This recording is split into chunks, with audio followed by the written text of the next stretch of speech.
Tantor Audio, a division of Recorded Books, presents Unbreakable, City Lights, Book 2, Los Angeles, by Emma Scott. Narrated by Amy Melissa Bentley and Nelson Hobbs. Los Angeles. It's a place of secrets. Secret houses, secret lives, secret pleasures. And no one is looking to the outside for verification that what they're doing is all right. L.A. Story. Chapter 1. Alex. He kisses me hard, insistently. A promise of more to come. A promise of everything. When he pulls away, I see desire burning hot and bright, warming his icy blue eyes. My heart soars. It's been so long. I pull him close, press myself against him, letting him know I'm his to do with as he pleases. He kisses me again, possessively, demanding. His hands are everywhere, his body over mine, poised. I can feel the need radiate off him, mirroring my own. This time there would be no stopping, no hesitation. This time there will be fire. A phone rings, loud and clamoring. No, I whisper. He pulls away, taking all the heat with him, leaving me cold and trembling, aching with want. Sorry, I have to get this. I jolted upright, as if someone had tossed a bucket of ice water down my back.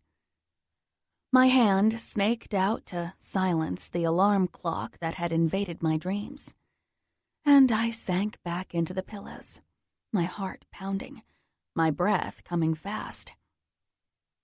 The dream was gone, but the aching need between my legs was wide awake. Though I knew it was futile, I turned and reached for him. Drew's side of the bed was empty, cold, as if he hadn't slept there at all, though I knew he had. He'd come in from the downstairs office around 2 a.m., slipping into the bed as quietly as he could so as not to wake me. But I hadn't slept. My closing argument of my latest trial had been banging around in my head as I sought to put the words in their perfect order, crafting it into a sword that would ram into the heart of the defense, slaying their case dead. As I heard the whisper of sheets, I had thought, briefly, of reaching for Drew, to slip into his arms and become lost in him, to let pleasure glide us into a restful sleep for the few hours that remained, until we both had to be up again. But he'd turned his back to me, and was asleep almost immediately. I'd had the dream, as unsatisfying as reality, instead. Now, I listened for the shower, but the bedroom suite was silent. A faint mist hung in the air, heavy with the scents of Drew's soap and cologne. I glanced at the clock. 2 minutes after 6. He's up earlier than usual. I remembered he had an important meeting that morning, and he didn't want to risk getting stuck in Los Angeles traffic. And I had closing arguments for the most important case of my career. Why was I wasting my thoughts and time on a silly dream?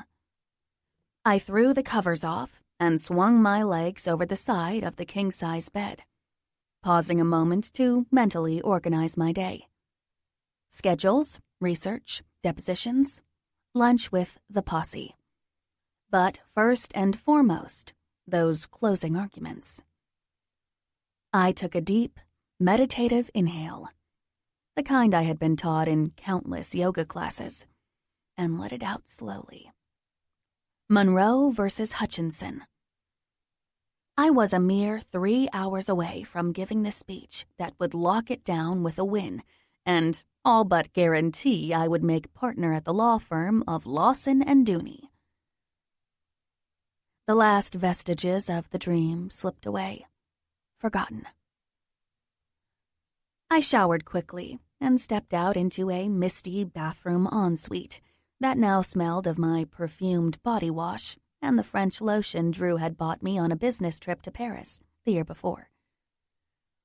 As the bathroom defogged, I went to my walk-in closet, opposite Drew's, and found the taupe-colored Armani suit I had chosen the night before. A pencil skirt and neat jacket over a mauve blouse. On the carpet beside me were the tweed and leather Ferragamo T-strap pumps I'd selected to go with them. I dressed quickly, applied makeup, and pinned my fiery red hair into a twist. Multicolored gemstone earrings, also chosen the night before, added a touch of color to my elegantly simple suit and brought out the blue of my eyes. A dab of Chanel No. 5 behind each ear, and I was ready. Downstairs, the kitchen. A gleaming expanse of white quartz and stainless steel, held the aroma of coffee, eggs, and Drew's cologne. A note, hastily scribbled and left near the coffee maker, made me smile. Off to the races. Knock 'em dead today. Your fiancé. My fiancé. I examined the 3-carat emerald-cut diamond ring on my left hand. The weight of it was taking time to get used to, since Drew had slipped it over my finger 2 weeks ago. And, so far, it had proven to be a distraction at work. One judge had already commented on it during a preliminary hearing, having spotted the glittering stone all the way from the bench. I made a mental note to never, ever wear it in front of a jury. Certainly not today. God knew. Cases had been won or lost for less, and I'd be damned if I lost Monroe versus Hutchinson over a ring. Movement out of the windows caught my eye, and I spotted Drew in the driveway, dressed in a dark blue suit, bending his 6-foot 2-inch frame into his silver Porsche 911 Carrera. I couldn't see the Bluetooth device in his ear, but I could see he was already talking to someone on the phone, his handsome features drawn tight into business mode. I smiled fondly but briefly, falling into my own business mode. I sipped my coffee, ate 3 bites of grapefruit, then took up my briefcase and Fendi bag, both resting at the front entry where I'd left them the night before. I glanced at my watch. 6:33. Damn. 3 minutes behind schedule. At the Superior Court downtown, I walked down the hallways, my heels clopping on the floor and echoing through the corridors. At Department 12, where Monroe versus Hutchinson had been held for the last 2 weeks, I paused at the door and took a sharp inhale and let it out slowly. A sense of excitement or anticipation, not anxiety, filled me, and a slow smile spread over my lips. I got this. I threw open the door and went in. The chairs were already full, and as I walked down the aisle, I heard several whispers of "Shark Lady" and "Prodigy." There were even some members of the press there. I kept my eyes straight ahead, but out of my peripheral vision, I could see at least 3 journalists. Their cameras clicked as I passed. Don Knight, lead counsel for the defense, was already there, sitting next to his clients. 2 middle-aged men, the Hutchinson brothers, who shifted in their seats and spoke in hushed voices to one another. They both froze when they saw me, twin expressions of abject fear on their faces. Don was a bespectacled, dark-haired man with a kind face and keen sense of humor. Had we not found ourselves on opposite sides of the aisle so often, I wouldn't have minded a friendship. But after beating him 3 cases to none, I was pretty sure he hated me. He sidled up to me as I opened my briefcase at my desk, and we shook hands. "You look chipper, Miss Gardiner," he muttered through a smile for the journalists. "Chipper like a shark smelling blood." I smiled back. Cameras clicked. "I do smell blood, as a matter of fact. So kind of you to be chumming the waters for me with your case." He bristled. "Against any other attorney, this would be my slam dunk." "Are you blaming me for doing my job better than you?" I retorted. "If your case was so solid, you should have proven that. Or you could have settled." "We could have," he agreed. "Except that would be admitting wrongdoing, of which there was none." I quirked an eyebrow. "None?" He shifted irritably. "You and I both know that your client was just as culpable. That's for the jury to say, not me." I couldn't help but noticing his desk was covered in papers, depositions in binders, exhibits tabbed and numbered, and notepads blackened with ink. I pulled out one single yellow legal pad and a pen out of my briefcase, and nothing else. "Is there something else I can do for you, Mr. Knight?" "No, I just came over to say congratulations," he said bitterly. "You're going to win today. Make your rich client even richer and destroy a small business in the process. Another kill for the shark lady. I just hope you're prepared for that." "I'm more than prepared." I nodded my chin to the press. "Smile, Don. No one likes a sore loser." Don's eyes widened, and he shook his head, as if disappointed in me. He returned to his messy table and 2 nervous clients, as Reginald Monroe sauntered up to me. I shook off Knight's words that bothered more than I could admit, and forced a smile for my client. Reginald craned up to kiss my cheek, but I deflected with a handshake. At 5'7", 5'9" in my heels, I towered over the hairy little man who never failed to remind me of an opossum in an expensive Italian suit. "Is my angel ready?" "Always," I said, feeling the defense counsel table watching me. "Excellent." Reginald clapped his hairy, knuckled hands and rubbed them together in blatant anticipation. A sapphire pinky ring glinted in the light streaming in from the windows. I almost told him to take it off before the jury filed in, but changed my mind. Don Knight's words gave me an idea, a spark of inspiration, and I quickly jotted down some notes on my legal pad before it could slip away. There had always been one tiny flaw in my case that could possibly trip me up, and now, thanks to my opponent, I'd snipped it off. There was no chance I would lose this case now. None. I paced casually before the jury box, making just the right amount of eye contact. Not too much to be invasive, not too little to appear nervous, and gestured confidently with my ringless hands. In closing, Mr. Knight has tried to throw up a smokescreen to confuse you, a smokescreen made of numbers. Specifically, the number of dollars in my client's bank account.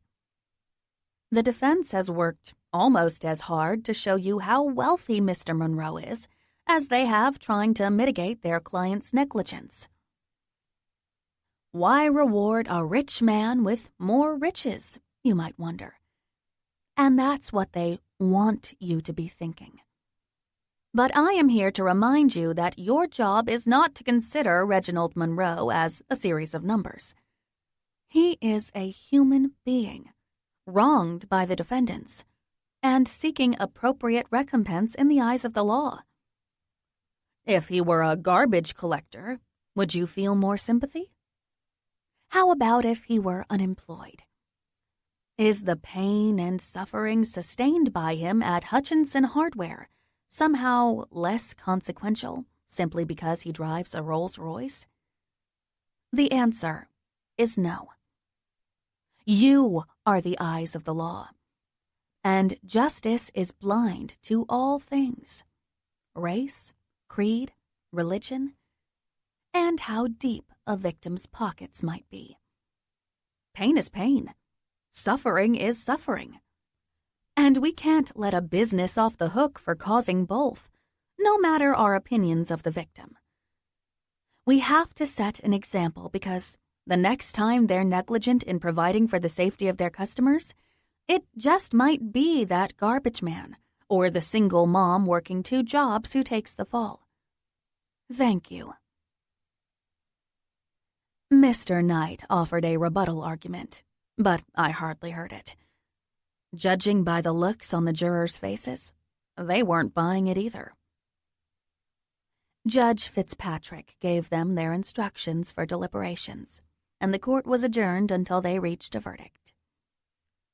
I couldn't avoid Reginald Monroe's triumphant hug, and was just thankful the jury had already filed out and didn't see it. He hoisted me up. Apparently his back had made a miraculous recovery since last Friday, when my expert witness testified Monroe might suffer pain for the rest of his life. "You're an angel of justice," Monroe crowed.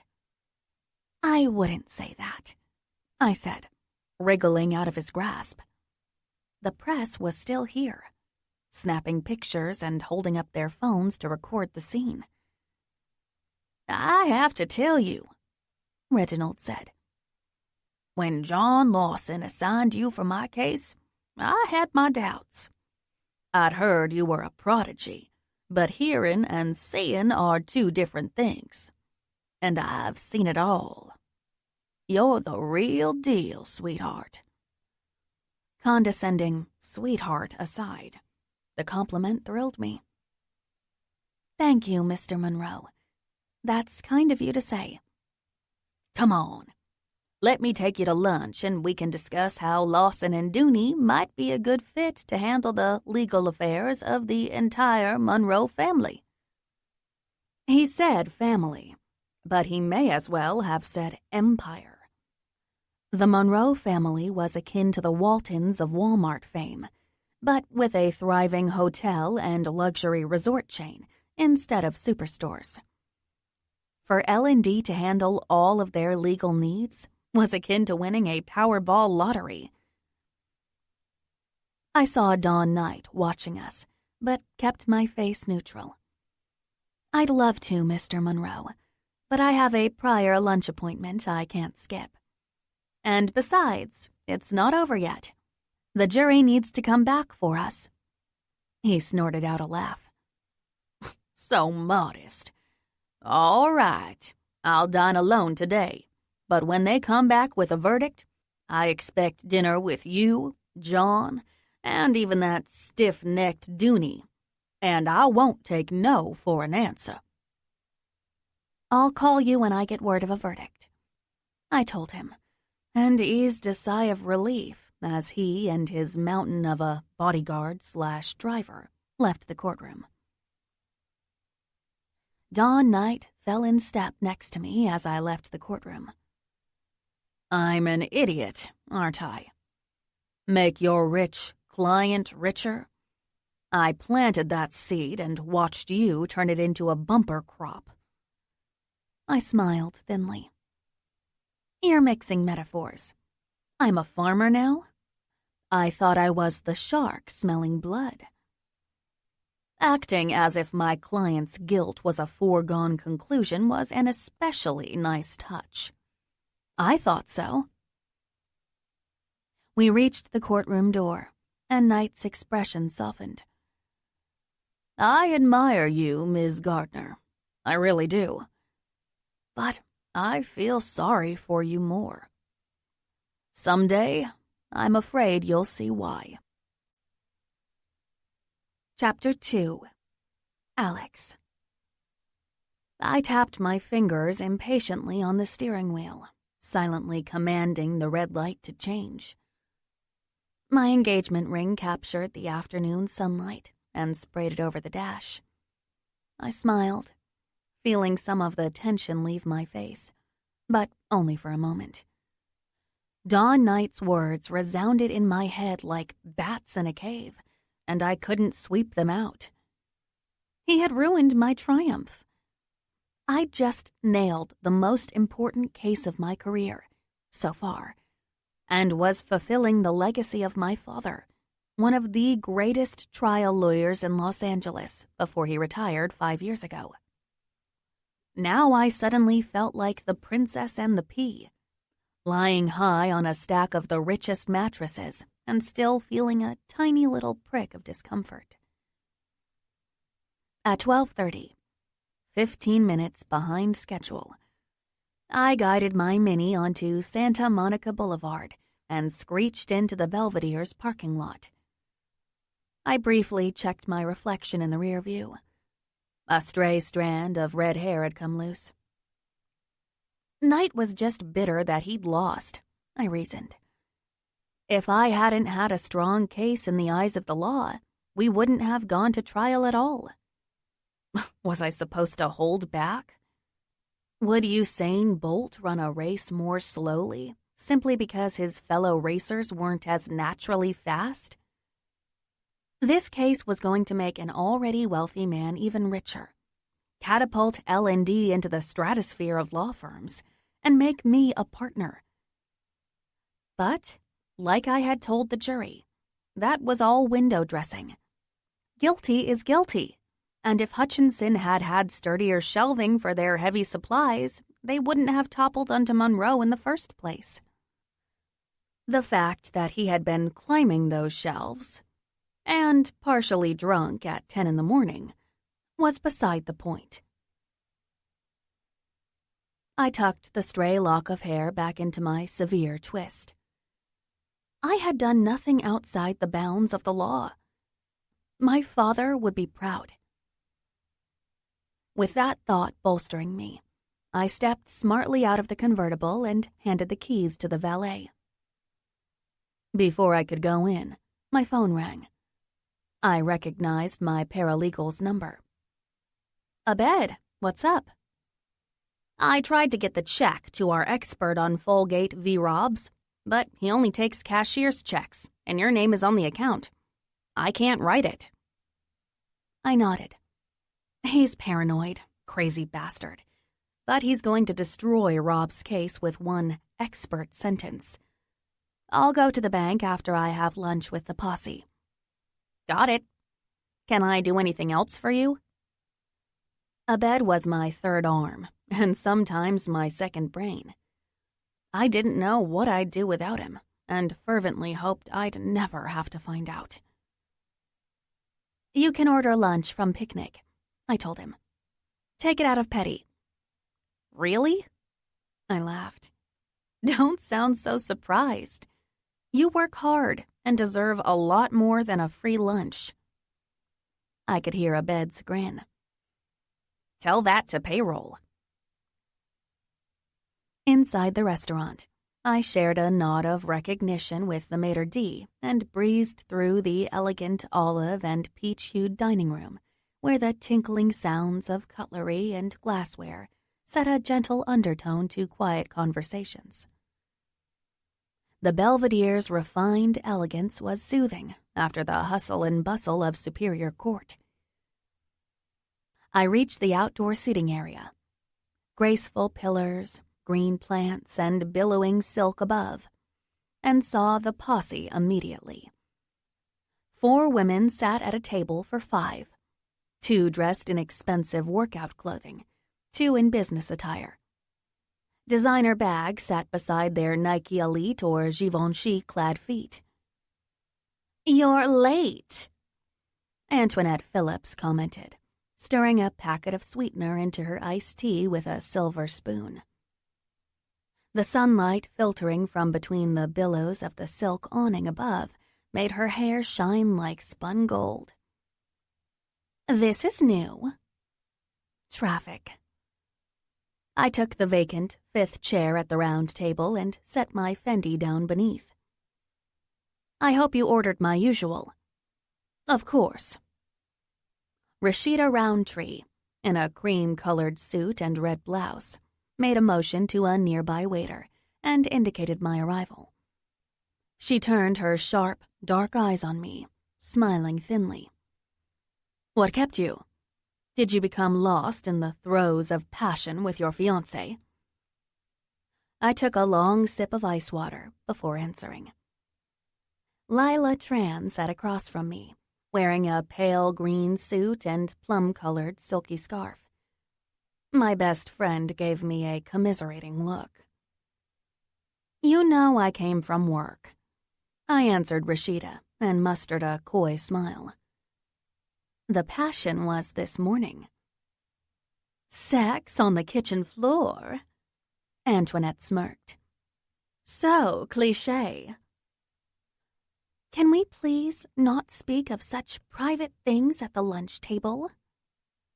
Minnie Pittman beseeched, her delicate bird-like hands clasped together. "It's gauche." "Only to you," Antoinette said. "Don't tell me you still make poor Roger do it with the lights out." "You're incorrigible," Minnie bristled, smoothing down the front of her Athleta yoga blouse. "I just think it takes the romance out of it to kiss and tell." "Let me see the ring again." Rashida leaned over from my left and inspected the emerald-cut solitaire. "Stunning." "Stunningly huge," Lila said with a laugh. "I was about to request we move to a more shaded table. I fear for my eyesight." I rolled my eyes. "It's not that big." Rashida snorted, released my hand from her dusky one, which bore its own sparkling gems. "Impressive, but I'd think twice before wearing it out at night. I'm assuming Drew's had it insured." Minnie rested her chin on her hand, a dreamy expression on her narrow features. "Tell me again how he proposed." "I know exactly how Drew proposed," Antoinette said, sighing dramatically. "He got down on one knee, held out the prenup and a pen." Everyone laughed, including me, although Antoinette had no idea how close to the truth she'd been. "We've been together for 6 years," I said. "It wasn't exactly a surprise or an event. It was just meant to be," Minnie said with a sigh. "A good match," Rashida said with a sage nod of her head. "Inevitable," I supplied silently, and caught another gentle smile from Lila. I answered with a smile of my own. It couldn't be easy for her to listen to all this marriage talk. My best friend had found her husband cheating with an intern and promptly divorced him, much to nearly everyone's dismay. "They all think he deserved a second chance," Lila had told me then. "We'd been married for 2 months, 52 days to be exact, and I was supposed to let it go?" She'd shaken her long, silky black hair and dried her eyes. "I will not settle." I'm not settling for Drew, I thought now. My fiancé was handsome, kind, mild-tempered, and industrious. No woman in her right mind would consider a marriage proposal from him as anything but a gift. True, our relationship could use a little spark, a little fire. "You and Drew make sense on every level," Rashida said in that cool, practical manner of hers. "Last I read, Ellis Intel stock is up and climbing higher since Drew came on board." "Lawyers marrying lawyers," Antoinette mused. "I wouldn't be surprised if your firstborn popped out with a briefcase and a legal pad." "We're not going to have kids," I said when the tittering laughter died down. "We've decided. Drew doesn't want any, and I agree." Minnie gasped. "Really? You don't want a baby? What about Drew's family legacy? Doesn't he want an heir?" "An heir?" Lila scoffed, though her almond eyes met mine with concern. "Did we suddenly become characters in a Bronte novel and no one told me?" "We're both too focused on our careers," I said. "We work hard and want to spend our vacations enjoying the time off, not chasing kids around." "Except that you don't take vacations," Lila began, but Minnie cut her off with another shocked gasp. "Darling, that's what nannies are for," Minnie cried. "I can't imagine life without little Roger Jr. And we're hoping to give him a sister soon." Now it was her turn to pat my hand. "Give it a year or so. You'll change your mind." Rashida looked to me. "Are you going to keep your bungalow in Santa Monica?" "I would. If for nothing else, it would make a perfect rental property." "Actually," I said, "I brought up with Drew the idea of selling it as a gesture of commitment, a combining of forces, if you will." And Drew told me to keep it," I said, not looking at Lila.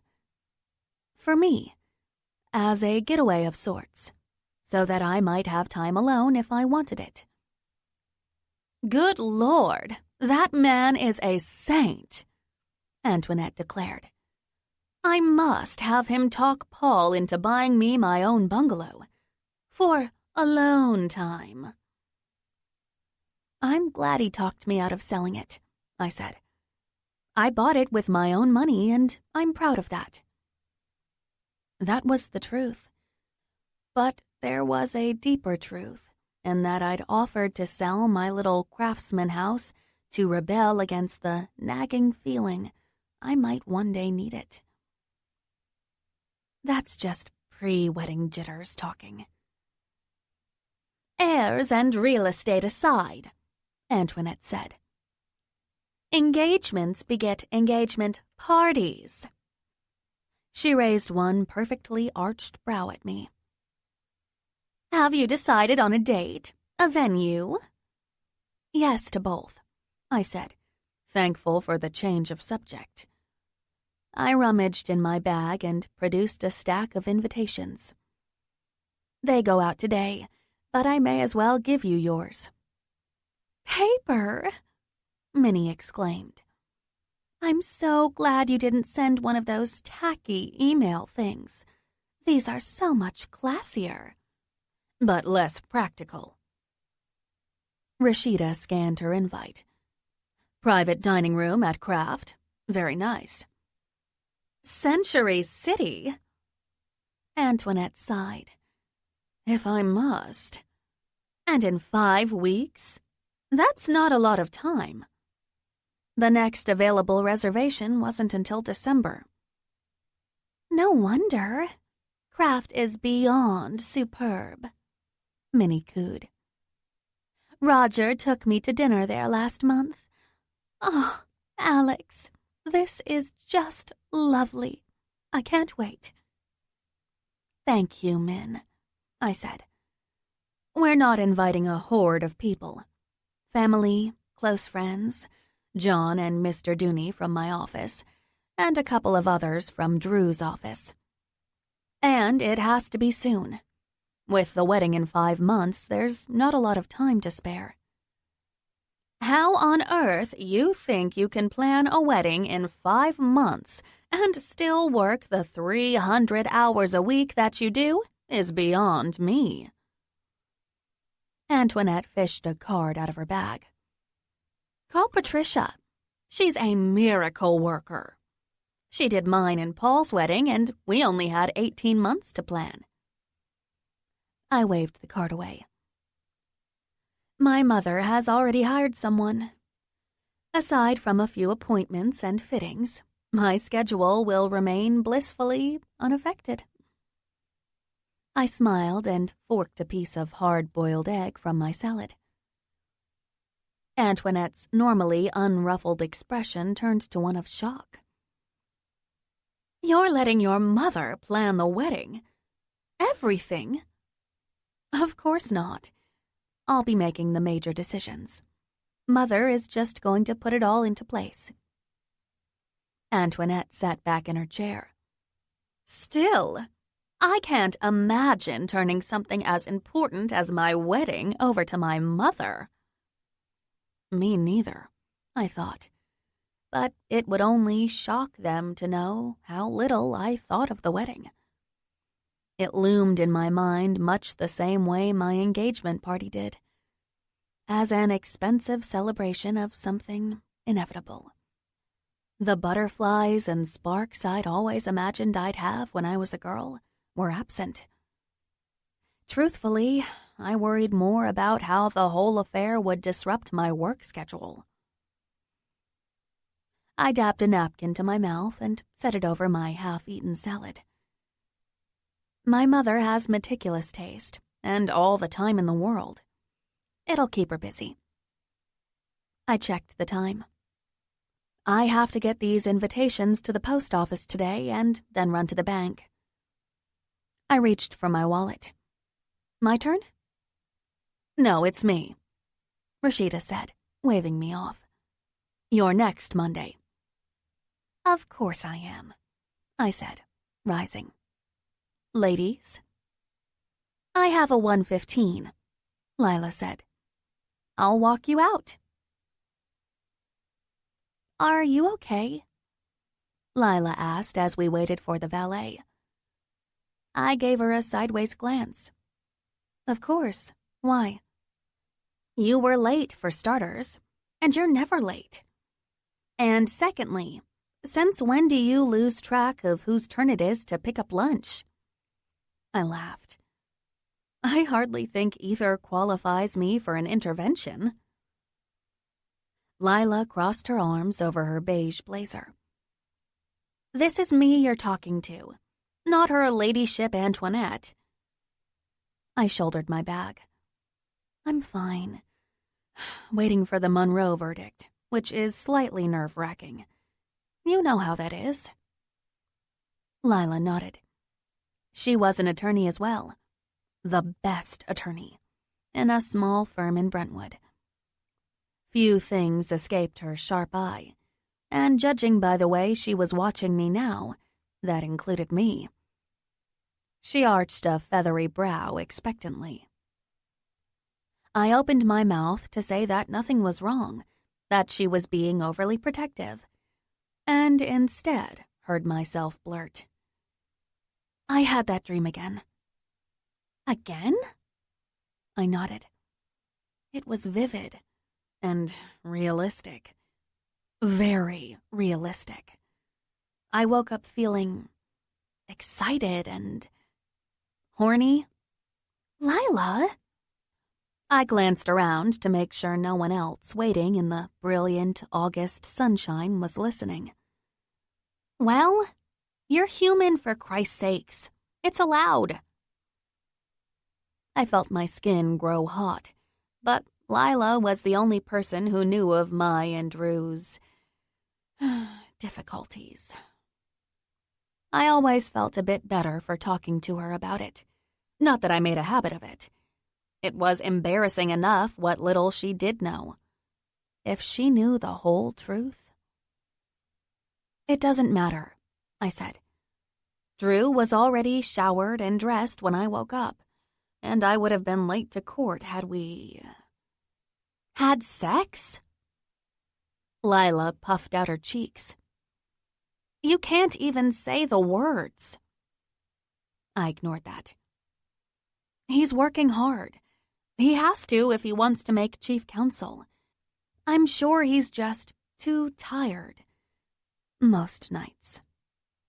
"Most nights?" she scoffed. "Every night. He's always too tired. He's always working, and so are you." Lila took my arm gently but firmly. "And now this talk of not having kids? What is that all about? Is this your mother's idea? Really, Lila, give me some credit, will you? I'm a grown woman." "Do you remember when we were in junior high, talking about our perfect lives? Being a lawyer like your dad was number one. But being a good mom to your kids, being there for them like your mom wasn't, that was always your next priority. Always." "That was junior high, Lila," I said. "I also dreamed of marrying Chad Durant and living in Fiji every summer to watch him surf. I grew up. Things change." Lila gentled her tone as the valet pulled up with her BMW. "Yes, things change. They can change. Just remember that when you think it's too late." She took off, leaving me to ponder her words. Irritation welled up. First Dawn Knight, and now Lila? Today was supposed to be my victory day, and instead I was plagued with lectures. "Is my car anywhere close to being ready?" I snapped at the valet. "I've got a schedule to keep." Chapter 3. Alex. I marched into the towering edifice of United One Bank, my shoes tapping over the marble floor. I managed a brief smile for the portly security guard, but it quickly fell away when I saw half of Los Angeles had decided to do their banking at lunchtime as well. Damn. A mahogany teller counter stretched across half the main area's length, buzzing with personnel. To the right, rows of desks bearing green-shaded lamps were occupied with bankers and customers who had come to discuss loans or mortgages. The waiting area before these desks was also filled with people. The tall ceilinged room echoed with at least 50 voices. I took my place in the teller queue behind a tall blonde man in jeans and a rugged brown jacket. The whiff of perfume filled my nose as a beautiful, immaculately dressed young woman of Indian heritage stepped in line behind me. She spoke animatedly to seemingly no one, her Bluetooth device hidden beneath her shoulder-length hair. I settled in to wait, wondering if I should call a bed to make sure nothing was going haywire with any of my cases. But he knew me well.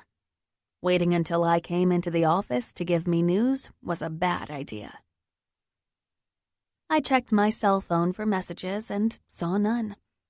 No word from my team and nothing from the court's clerk. No verdict yet. I eased a sigh and then tightened up again when I realized I hadn't filled out any forms.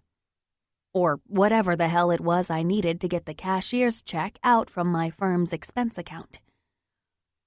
Isn't all banking electronic by now? I wondered, irritation mounting.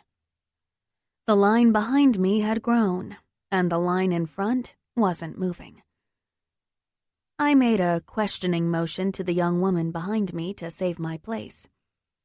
She nodded and waved a gold-ringed hand absently, without interrupting her conversation. I hurried to a wooden bank of slips, grabbed one, and stepped back in line with a brief smile of thanks. but I had nothing to write on. The man in front of me had a strong looking back. Maybe he'd let me make a desk out of him. I smirked and admired the man's physique from behind. Broad shoulders, narrow waist. His jeans fit him rather nicely. Nice ass, I thought, and tingles of a very real, very likely bright blush colored my neck. Oh, grow up. I laughed at myself. I rummaged in my bag and pulled out a small stack of engagement party invitations. The thick stationery would make a sufficient backing. I fished out a pen and started to fill out the withdrawal form when the woman behind me issued a sudden laugh and bumped my elbow. The little stack of envelopes flew out of my hand to scatter around my feet and those of the man in front of me. Sorry, so sorry. The woman muttered to me, but didn't cease her conversation. Honestly, I muttered and knelt to gather the envelopes. The blonde man in front of me turned and knelt to help. Thanks. No problem. I looked up and might have gasped. I prayed I hadn't. But someone issued a sharp intake of breath, and my neck went beet red again. I could feel the fire of it burning my pale skin. Hello, gorgeous. The face bent close to mine was ruggedly handsome, with a strong jaw, chiseled chin, broad mouth with full lips, and, most surprisingly for a man with lighter hair, rich brown eyes, which were sharply intelligent and soft at the same time. I smelled his clean scent, aftershave and something like freshly chopped wood, and it seemed that scent settled into my chest and remained there, warm and potent. Wow, you're being extra ridiculous right now. Have I got something stuck in my teeth? The young man asked, amused. His voice was deep, gravelly. Sexy. I gave myself a mental shake and gathered the rest of the spilled envelopes. No, I thought I recognized you from somewhere. Are you an actor? He made a face. Not remotely. Oh, well, you never can tell around here. And you look like you could be one. An actor. Or a model. Jesus, those eyes. He shrugged and smiled crookedly. I think I look like me. I smiled back. Good answer. I had never seen a man as good-looking, on screen or in real life, as this man in front of me. If I were a romantic sort, which I wasn't, the word breathtaking would not be overstating it. We both rose from the floor. His eyes were warm, but he seemed to stiffen slightly as he took in my suit, my jewelry, my bag. He ran a hand through his unruly blonde hair and handed me the envelopes he'd gathered. Yeah, so, here you go. Thanks, I said. Sure thing. He turned his back to me, and I wondered at the small twinge of disappointment that nipped at me. Focus, Gardner, I admonished. Judge Kirkpatrick could call us back at any moment.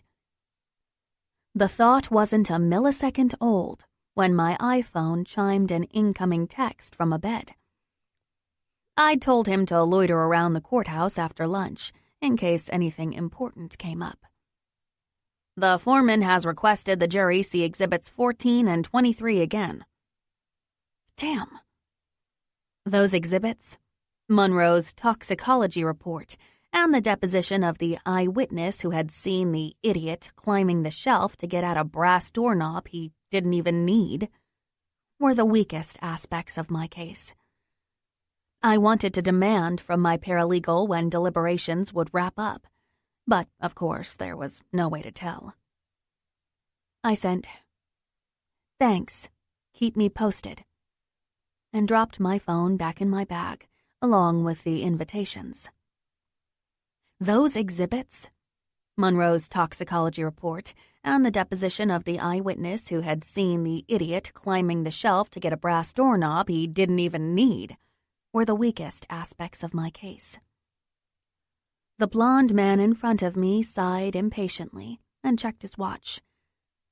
A nice-looking silver timepiece with a beat-up leather band. He carved a hand through his hair and turned back to me.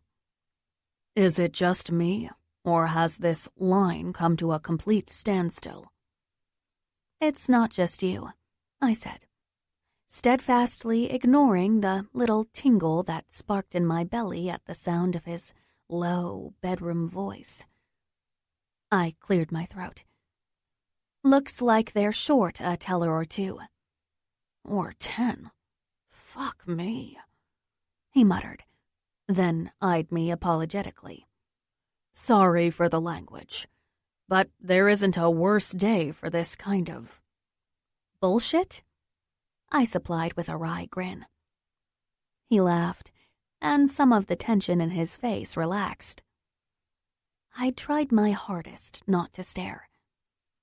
If he was breathtaking just standing there, there wasn't a strong enough word for how he looked when he smiled. "I'm Cory Bishop, by the way." He extended his hand and I took it. Large, rough, calloused. Working man's hands. "Alexandra Gardner," I said. "Alex." "Nice to meet you, Alex," he said, and it seemed his smile softened around my name. I shouldered my bag to buy time for a response.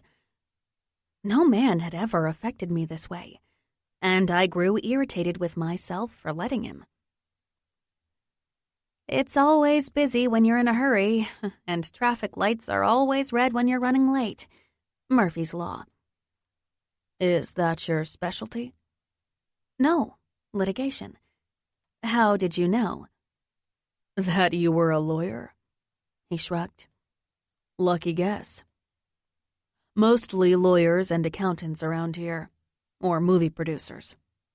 "Or actors. But we've already established you're not one of those," I said lightly. Cory's smile tightened. "Nope. Just in the area for work, and in need of a bank before I get back. Looks like I picked the wrong one." He rocked impatiently in his work boots, his hands jammed in the front pockets of his jeans. I thought the conversation was over, but he was still half turned to me. Nothing wrong with small talk. Passes the time. A good excuse. Plausible. No objections.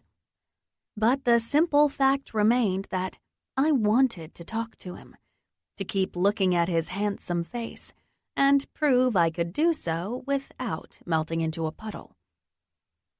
I put on my jury face, the one I wore when I didn't want anyone to see how some bit of testimony landed on me. "So, what line of work are you in?" "I'm in construction. A journeyman.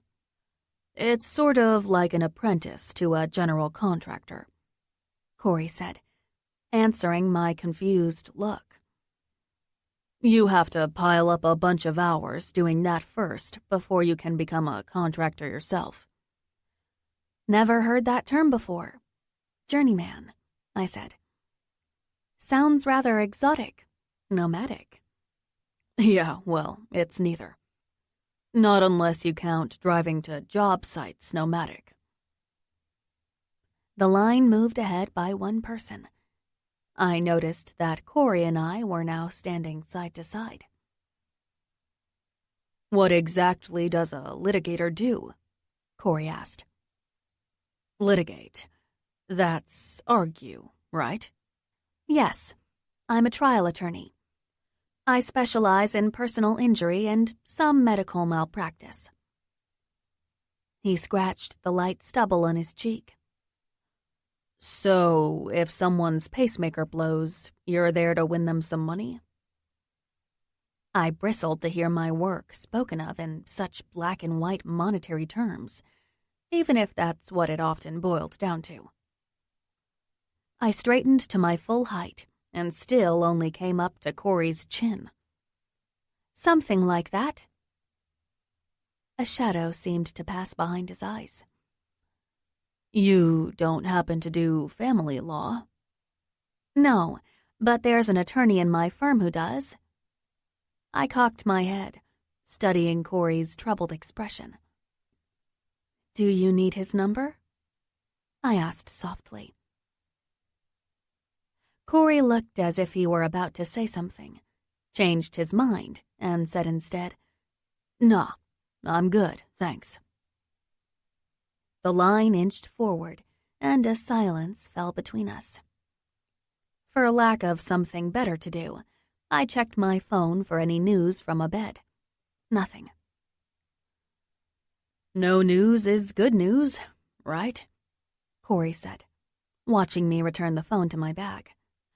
Not this time, I said. A short jury deliberation usually means a guilty verdict. You're in the middle of a trial right now. Just finished closing arguments today. And if they come back guilty, that would be good for you? Yes, I said. Very good. It's probably the most important case I've taken on in terms of, reward. I waved the last word away. Anyway, I'm expecting the call that says the jury is done deliberating. Could come at any time, eh? The sooner the better. Well, if you get the call and have to bail, I'll hold your place in line. It probably won't have moved anyway. I laughed. Probably not. I smiled, and he smiled back. The bank's air conditioning was working on overdrive against the Los Angeles summer heat, but I felt warm all over. And good. It felt nice to stand beside this handsome man and bask in his smile. I was in business mode for so many hours in the day, at work, at the courthouse, even with the posse. Our talks often felt like sparring matches instead of friendly conversation. But now, it fell away like a stiffness loosening in my limbs. I did yoga 4 times a week to keep the stresses of my job from wrapping me tight and squeezing. Talking to Cory Bishop for all of 5 minutes had the exact same effect. We stood in a comfortable silence, and I glanced here and there before venturing to make eye contact again. I caught him watching me, filling his eyes with me, and then he grinned and rubbed the back of his neck, sheepish and charming and beautiful.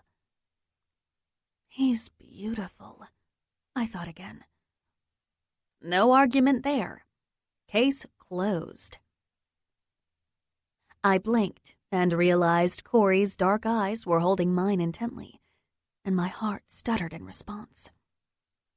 Hey, listen, he began to say, then stopped. Froze.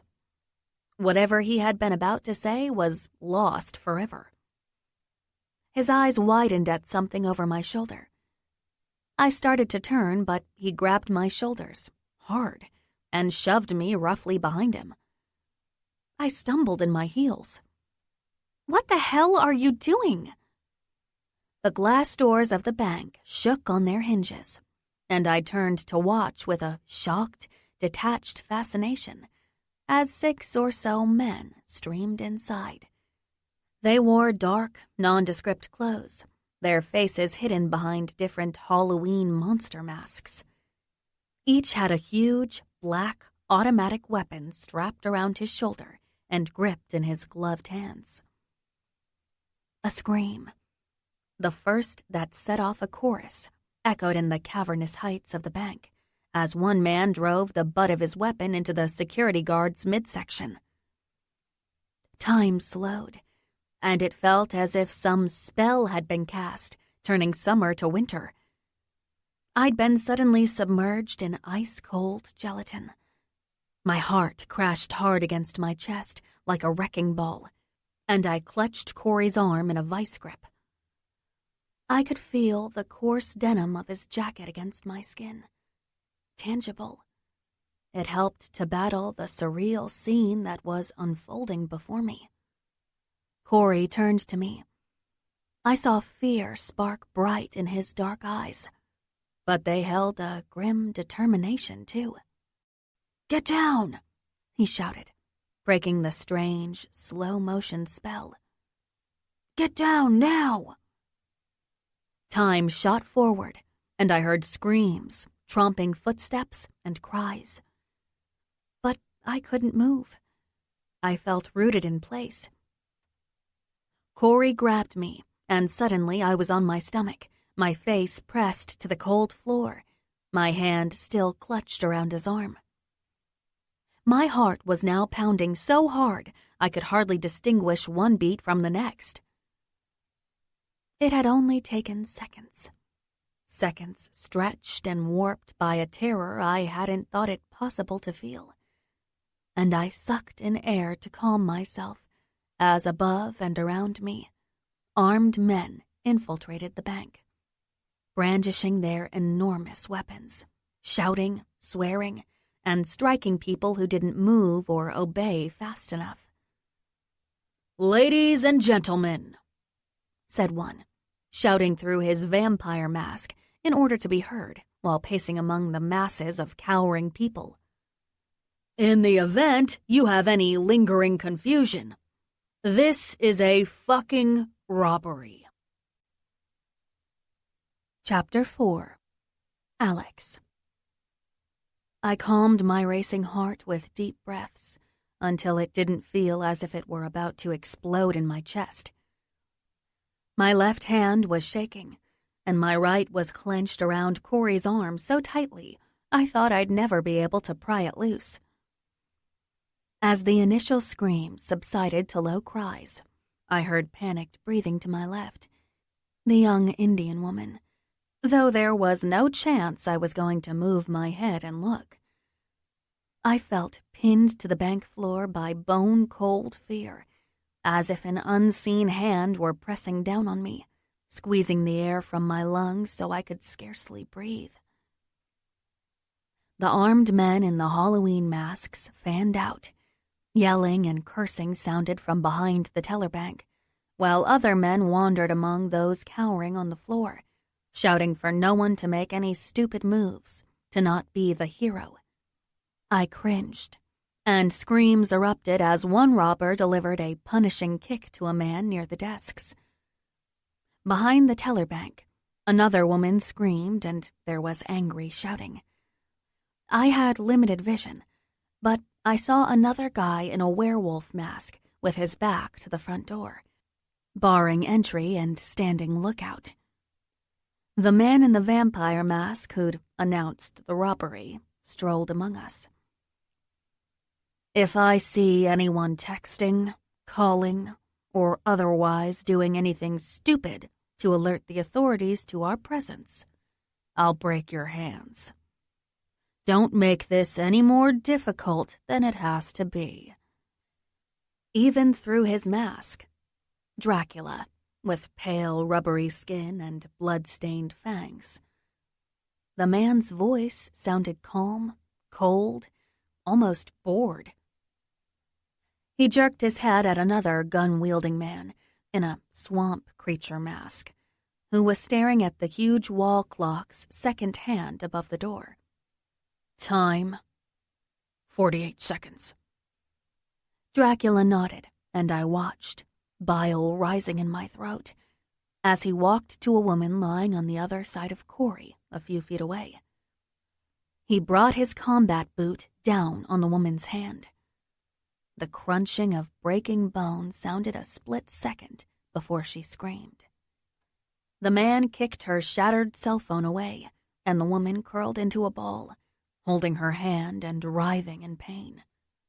"Stupid," Dracula muttered. "I told you what would happen if I caught you doing something stupid. Now it has to get worse. The next person to disobey me gets a bullet. If you don't believe I mean what I say, ask this dumb bitch right here." He said all of this with a cold, dead voice.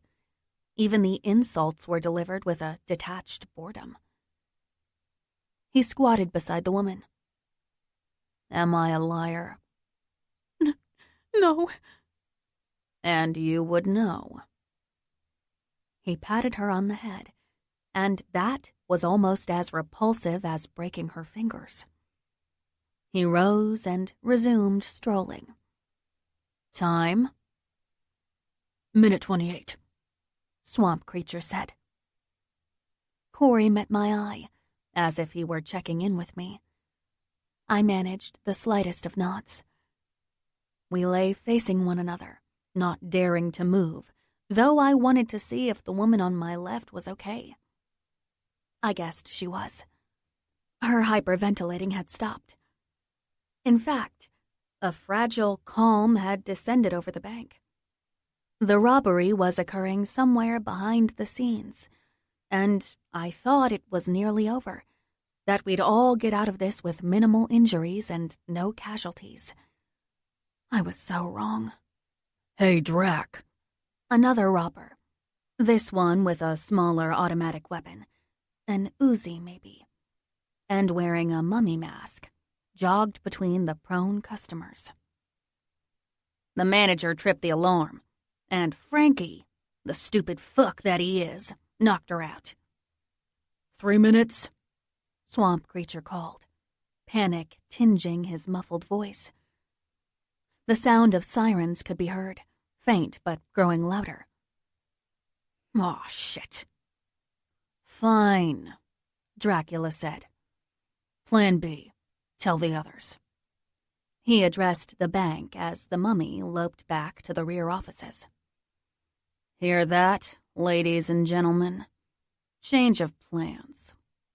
I flinched and bit back a scream as the lights went out. A chorus of frightened cries erupted along the prone people on the floor. The werewolf at the door dropped the blinds, while another ran up with a ring of jangling keys. The front doors were locked, blocked, and the sirens that had been distant were loud now, right outside. The fragile calm shattered. Panic ran through the people, streaking through our clutched hands and huddled bodies like an electric current. My grip on Cory's jacket tightened, and the woman on my left found my hand and squeezed. I squeezed back. Cory jerked his chin, and I tore my eyes from the masked men and their guns to look at him. He shook his head, the smallest of movements, and a flicker of a crooked smile touched his lips. "Be cool," he mouthed. I nodded almost imperceptibly and fought for calm again. Keeping my gaze locked on Cory's brown eyes helped. The leader shoved his Dracula mask up onto his head, leaving his face bare. He strode among the people, his voice clearer but just as emotionless as before. When he turned my way, I saw a man in his late 30s, rather plain of face, and with blue eyes that were as flat as his voice. I'd never seen anything more frightening in my life than those dead eyes. "Listen up," he said. "Everyone's going to get on their feet, stay low, and move to the back. Anyone tries anything stupid, and we will not hesitate to end you. Got that? Up! Now, move!" 5 or so men began barking, kicking, and prodding as the people got off the floor. Cory took me by the hand, and in turn, I helped the Indian woman to her feet. The three of us followed the rest as we were herded past the desk area to a narrow hallway that ran behind and parallel to the tellers. We were ordered to sit, backs to the long wall of the hallway, facing conference rooms and small offices. I sat with Cory on my right, the young woman on my left, along with 50 or so other people who'd also picked the wrong day to visit United One. The wall didn't stretch long enough. The robbers ordered half the people to sit on the other side of the hallway, facing us, strangers cowering and clinging to one another under the fluorescence, as here the lights remained on. Dracula strolled between us casually, as if half of the Los Angeles police force and probably a SWAT team weren't outside the bank's walls right at that moment. So, here's what happens now. Things are going to get a little more personal. Wolfman and Frankie are trick-or-treating for cell phones and jewelry. Place these items into their bags with absolutely zero bullshit, because that is precisely the amount of bullshit that will be tolerated. 0. Treats, no tricks. Our situation has changed. We're a little tense now, a little twitchy. Do as you're told, and maybe you'll keep the gray matter between your ears right where it belongs. Do not test us. Are we clear? Before anyone could answer, a phone rang from one of the offices farther down the hall. "Excuse me," Dracula said, "but that's for me." He went to the phone while two of the robbers walked over and among the people, relieving them of wallets, watches, rings, and cell phones. I quickly spun my engagement ring around so that only the slender gold band was visible. I don't know why. It was a stupid risk. But I didn't want to give it up so easily. "Whole bag, princess. Let's go," whooped a guy holding a white trash bag and wearing a Frankenstein's monster mask. Frankie. At the Indian woman on my left. I noticed the pocked skin of his neck above his shirt was spattered with a small amount of red, someone's blood, and his eyes behind the green mask were wide and full of malicious glee. The Indian woman dumped her coach bag into the trash bag. "You're gold, too," Frankie said, and cackled. His wide, dilated eyes darted to me. "You too, Red. The stones, the bag, all of it." I took off my watch, earrings, and necklace and dropped them into the bag. My purse, with my cell phone in it, followed. Frankie leered at me obscenely the entire time. Job done. The Indian woman gripped my hand again, concealing the fact I was still wearing my engagement ring. The huge diamond on the underside of my hand cut painfully into my middle finger, but Frankie didn't notice. He now squatted in front of Cory, bouncing up and down like an eager little kid. Drugs, I thought. He's flying high on drugs and armed with a deadly automatic weapon. I clutched Cory's arm as Frankie sneered and gabbled at him. "You want to give me a hard time, don't you, big guy? I can see it in your eyes." Cory said nothing, but put his worn leather wallet into the bag. His watch and cell phone followed. "That's all you got?" The glee in Frankie's eyes dimmed. The voice behind the mask turned ugly in the space of a heartbeat. "You got a face that makes me think violent thoughts. You know that? Watch yourself, asshole." Then he cackled again, a loose, unhinged sound that set my teeth on edge, and moved down the line. Cory glanced at me, offering a small, reassuring smile that faded the second Dracula stepped back into the hallway. "Bad news, ladies and gentlemen. It seems the powers that be aren't going to let us stroll out the front door with hundreds of thousands of their dollars. Imagine that. That means there's a price on your heads. It means that they don't think you're as valuable as their precious money. It's possible we'll have to make an example out of one or more of you to show them the foolishness of their ways." A ripple of panic surged up and down the hallway. Frankie cocked his weapon. "Shut the fuck up!" Another masked man, a zombie, approached and muttered something to Dracula, who nodded. "Okay, let's break them up. Get Frankie, Wolfman, and Swampy to babysit. You get with the others on the front lines. Where are we on our exit strategy?" "Dan, Mummy is working on it." "Keep me posted." To the three that were to guard us, he said, "Move 'em now. Anyone gets out of line, make 'em bleed, but no shooting. Not until we have to." Not until we have to. Not unless. Until. I squeezed Cory's hand. It was either that or scream. Chapter 5. Alex. Cory, the Indian woman, and I were ushered into a small meeting room along with 5 other people. A young Latina woman, probably no older than 20, 2 older men, and 2 women of middle years. The 8 of us were made to sit against the back wall on the floor, on the thin commercial carpet. The front wall had a long window showing the hallway we'd come from. Men in monster masks stomped back and forth, while the other bank customers were broken up and ushered into other rooms or offices.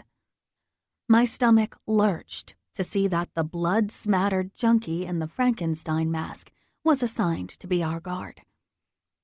Dracula oozed a frightening, calm danger, like a snake basking in the sun, about to strike.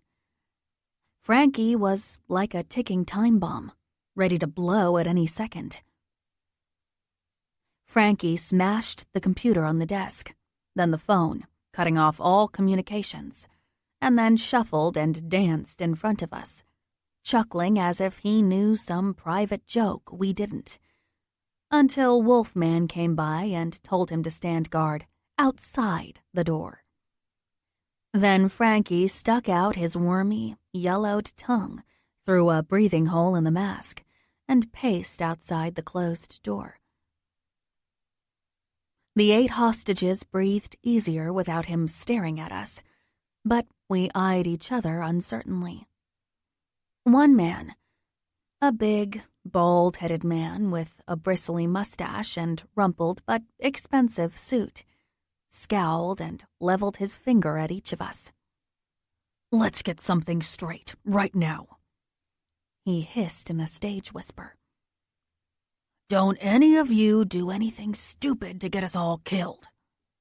I've read about these situations, and the squeaky wheel does not get the grease. It gets a bullet between the eyes." The youngest woman in the group moaned softly at this, and the other man with a high widow's peak and glasses shook his head mournfully. "Hey," Cory said. "Let's quit it with that kind of talk, all right?" The bald man snorted. "What? And pretend like everything's sunshine and roses?" "No, I agree with you. We all need to play it cool and do what they say. But we don't. We don't need you barking orders at us." A sour-faced woman of middle years on Cory's right said to the bald man. She inclined her head at Frankie, pacing outside the closed door. "We've got our hands full with that one." The bald man's eyes widened, and he opened his mouth to argue. "Let's all calm down," I interjected. "We're all in this together, for however long it takes for the powers that be to get us out of here. And they will get us out," I added, mostly for the benefit of the youngest among us, the Latina woman, who was sniffling against the back of her hand in the corner to my left. "Why don't we go around and introduce ourselves?" I looked to the bald man. "Sir?" The man grudgingly appreciated the respect and said, "Roy Jefferson Morgenstern, hedge funds and wealth management." The middle-aged woman beside him was tall and lithe and wore billowy clothes. "I'm Tanya Stinson, and I work for a craft services company in Burbank." "I'm Sylvie Flores," said the sniffling woman in the corner. "I'm a nanny." I introduced myself, then Cory, then the Indian-American woman who had been on my left before, but had chosen to sit on Cory's right, putting him between us. She had one hand up to her ear, under her hair. "My name is Amita Patel, and my father, Indra Patel, is a very powerful man in Mumbai." Roy snorted. "You think that matters? They got their money, princess. It's collateral they need now. You're stuck just like the rest of us." Amita ignored him, staring at a spot on the floor, a look of concentration on her face. "Yes, Patel, she said. "In Mumbai." Roy's eyes grew round, and then he flapped his hands. "Oh, so she's crazy. Wonderful. Locked up with a nut job." The tight-lipped older woman in the right corner snapped at Roy to shut up. "I'm Carol Bradford, and I'm a retired physician. And if I have to listen to your blustery bullshit all the livelong day, I'll get that crazy young hooligan to put me out of my misery right now." She turned to the man on her right. "So, you. Who are you?" I'm Gil. Gilbert Corman," said the balding man, in a voice watery with fear. "I'm a pharmacist." "Everything's going to be okay, Gil," Cory said, earning another snort from Roy. "It's that kind of hippy-dippy talk that doesn't help anyone," he said, adjusting his bulk against the wall. "It's a lot better than your hot air," Carol hissed. "So, what happens now?" Tanya asked. "The police are here, right? They're going to get us out?" "They have to negotiate first," Roy declared, as if being held hostage were a hobby of his. "And if the robbers don't get what they want, they start using the only tool they have. Us." "I've seen the movies," Gil said, his hands turning over and over in his lap. "Dog Day Afternoon. The robbers always want a way out, and the cops always stall them, because that can never happen. They'll never let them go." "Which means we're screwed," Roy said. Beside me, Cory stiffened. "Look, man, knock it off. There's no reason to go scaring the shit out of everyone more than we already are." I can't get more scared. I hated this loss of control, the fear that wound into my stomach like a viper. While introductions had gone around, I'd used yoga breathing to corral the fear, and I felt better now, more in control. "A SWAT team is outside these walls right now," I told the group, using my best trial voice, the one I relied on when a witness was becoming too emotional and in danger of making the jury uncomfortable. The FBI, too. This building is surrounded. Schematics are being studied and snipers are taking position. I looked to Roy. Yes, a hostage negotiator is probably the one who called Dracula. He's going to get him talking, wear him down, glean information. They're going to work around the clock, using the best technology and psychology they have. We just have to be calm, do as the criminals say, and wait for the professionals to get us out. Okay? The others nodded, and Roy subsided into a sulky silence. Cory turned to me, admiration in his eyes. How did you know all that? Watch a lot of cop movies, too?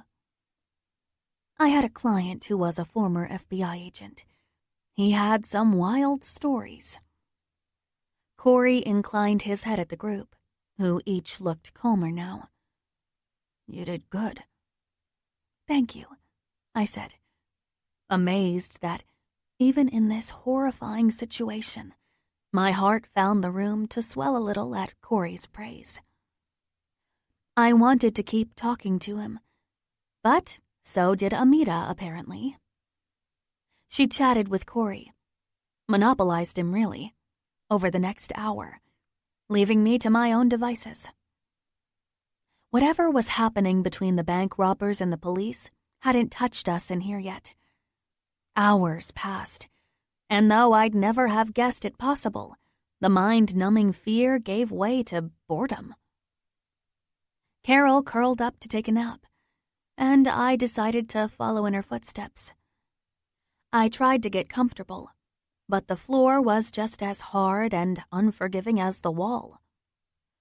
Cory turned my way and saw my struggle to find a comfortable position for my head. He tapped his left shoulder. Be my guest. I smiled faintly. I want to, but maybe it's not a good idea to let my guard down. Probably right, though it looks like Carol doesn't see it that way. He nodded at the older woman, whose soft snores had filled the room. She's a tough old bird. Coping mechanism, I said. How can you tell? When you pick as many juries as I do, you get a sense for people, what they're like. Oh, yeah? Cory shifted toward me. You think she's playing possum? Maybe. I think she puts on a tough front to cover her fear, but now she's just escaping the best and only way she can. I shrugged. Or I could be completely wrong and she just really needed a nap. I do. Being scared shitless is draining. Yeah, I guess it is, he said. Okay, so how about us? Inexplicably, my heart tripped a little over that word as it came out of his mouth. Us? He gestured to indicate our fellow hostages. We're in your jury pool. What do you make of us?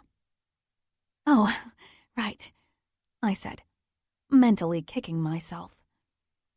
Damn, Gardner, get a grip. I gave him a look. Are you sure I'm not interrupting your conversation with Miss Patel? That came out much bitchier than I'd intended. Possessive. I struggled to come up with a recovery, but Cory didn't seem to have noticed. He glanced at Frankie on the other side of the door and said in an undertone, She's on the phone with the cops. Right now? How? Then I remembered Amita had been talking with her Bluetooth device. She's been on the line with them since the beginning? He nodded. What if Frankie finds it? He'll go ballistic. Maybe. But if they take her cell phone too far out of range, it'll go dark anyway. So far, she's been able to give the police a bunch of information on our hosts. Pretty damn smart. Yeah, I muttered. Very. Hey. Cory nudged me gently with his elbow and said quietly, "So, let's hear it. Mr. Roy Morgenstern is in your jury pool. Do you keep him or ditch him?"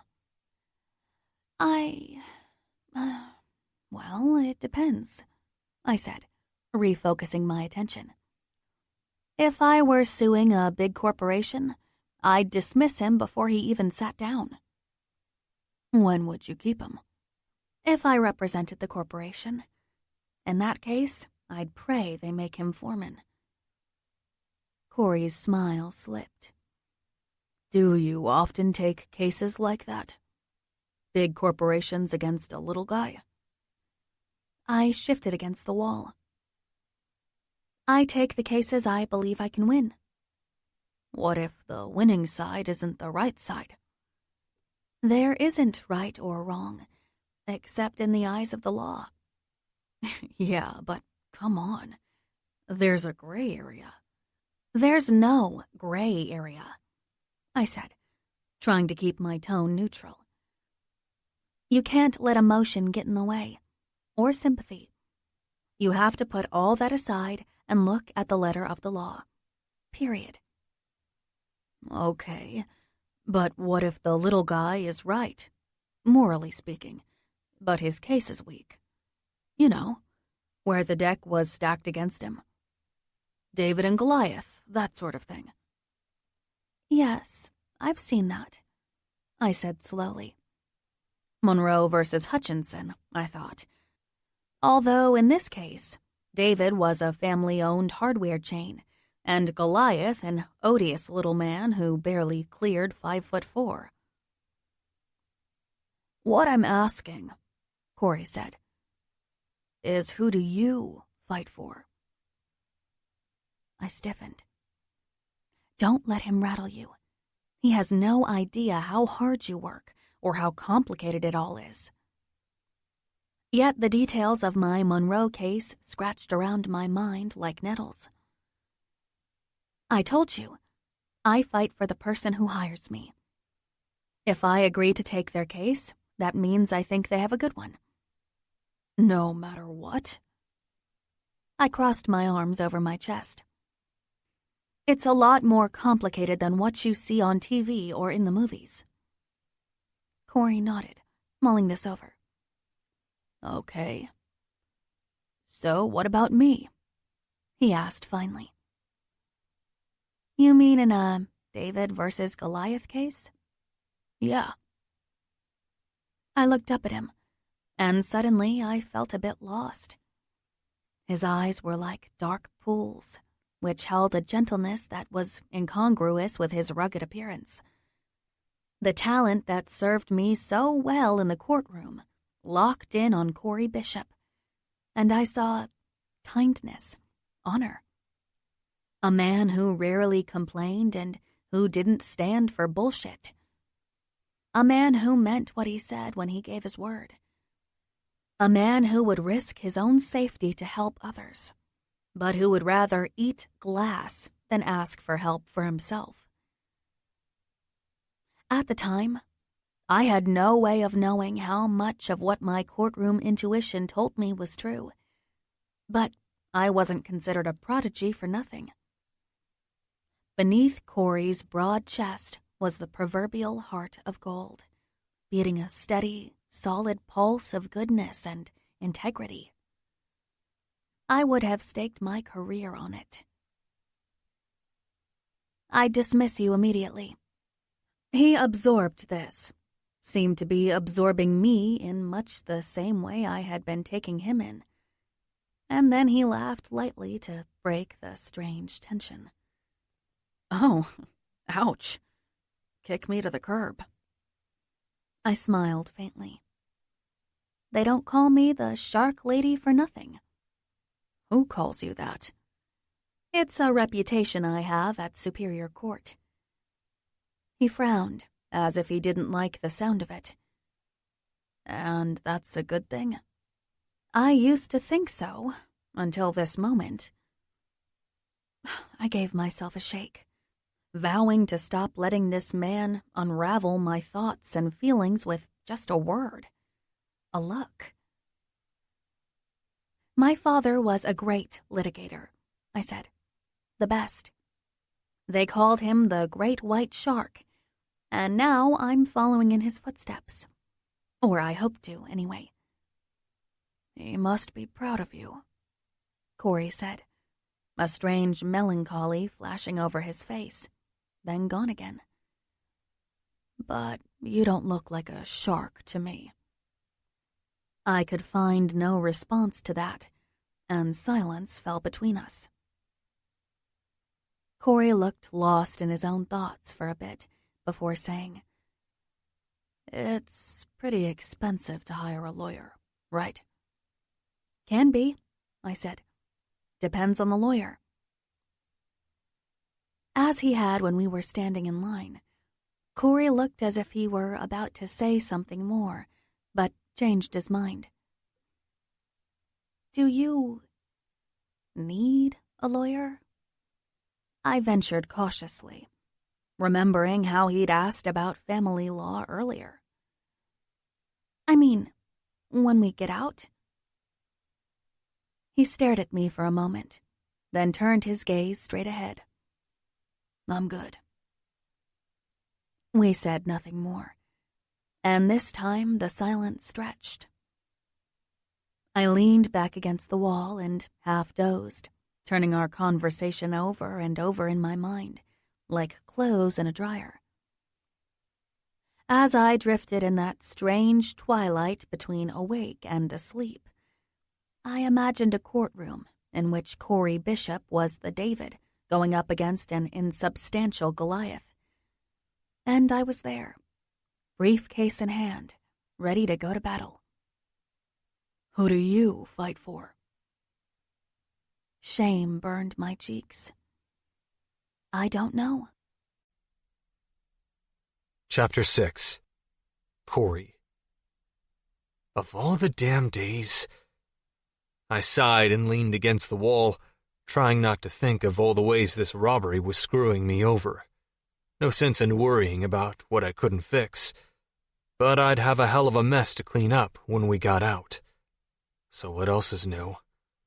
I brushed that aside.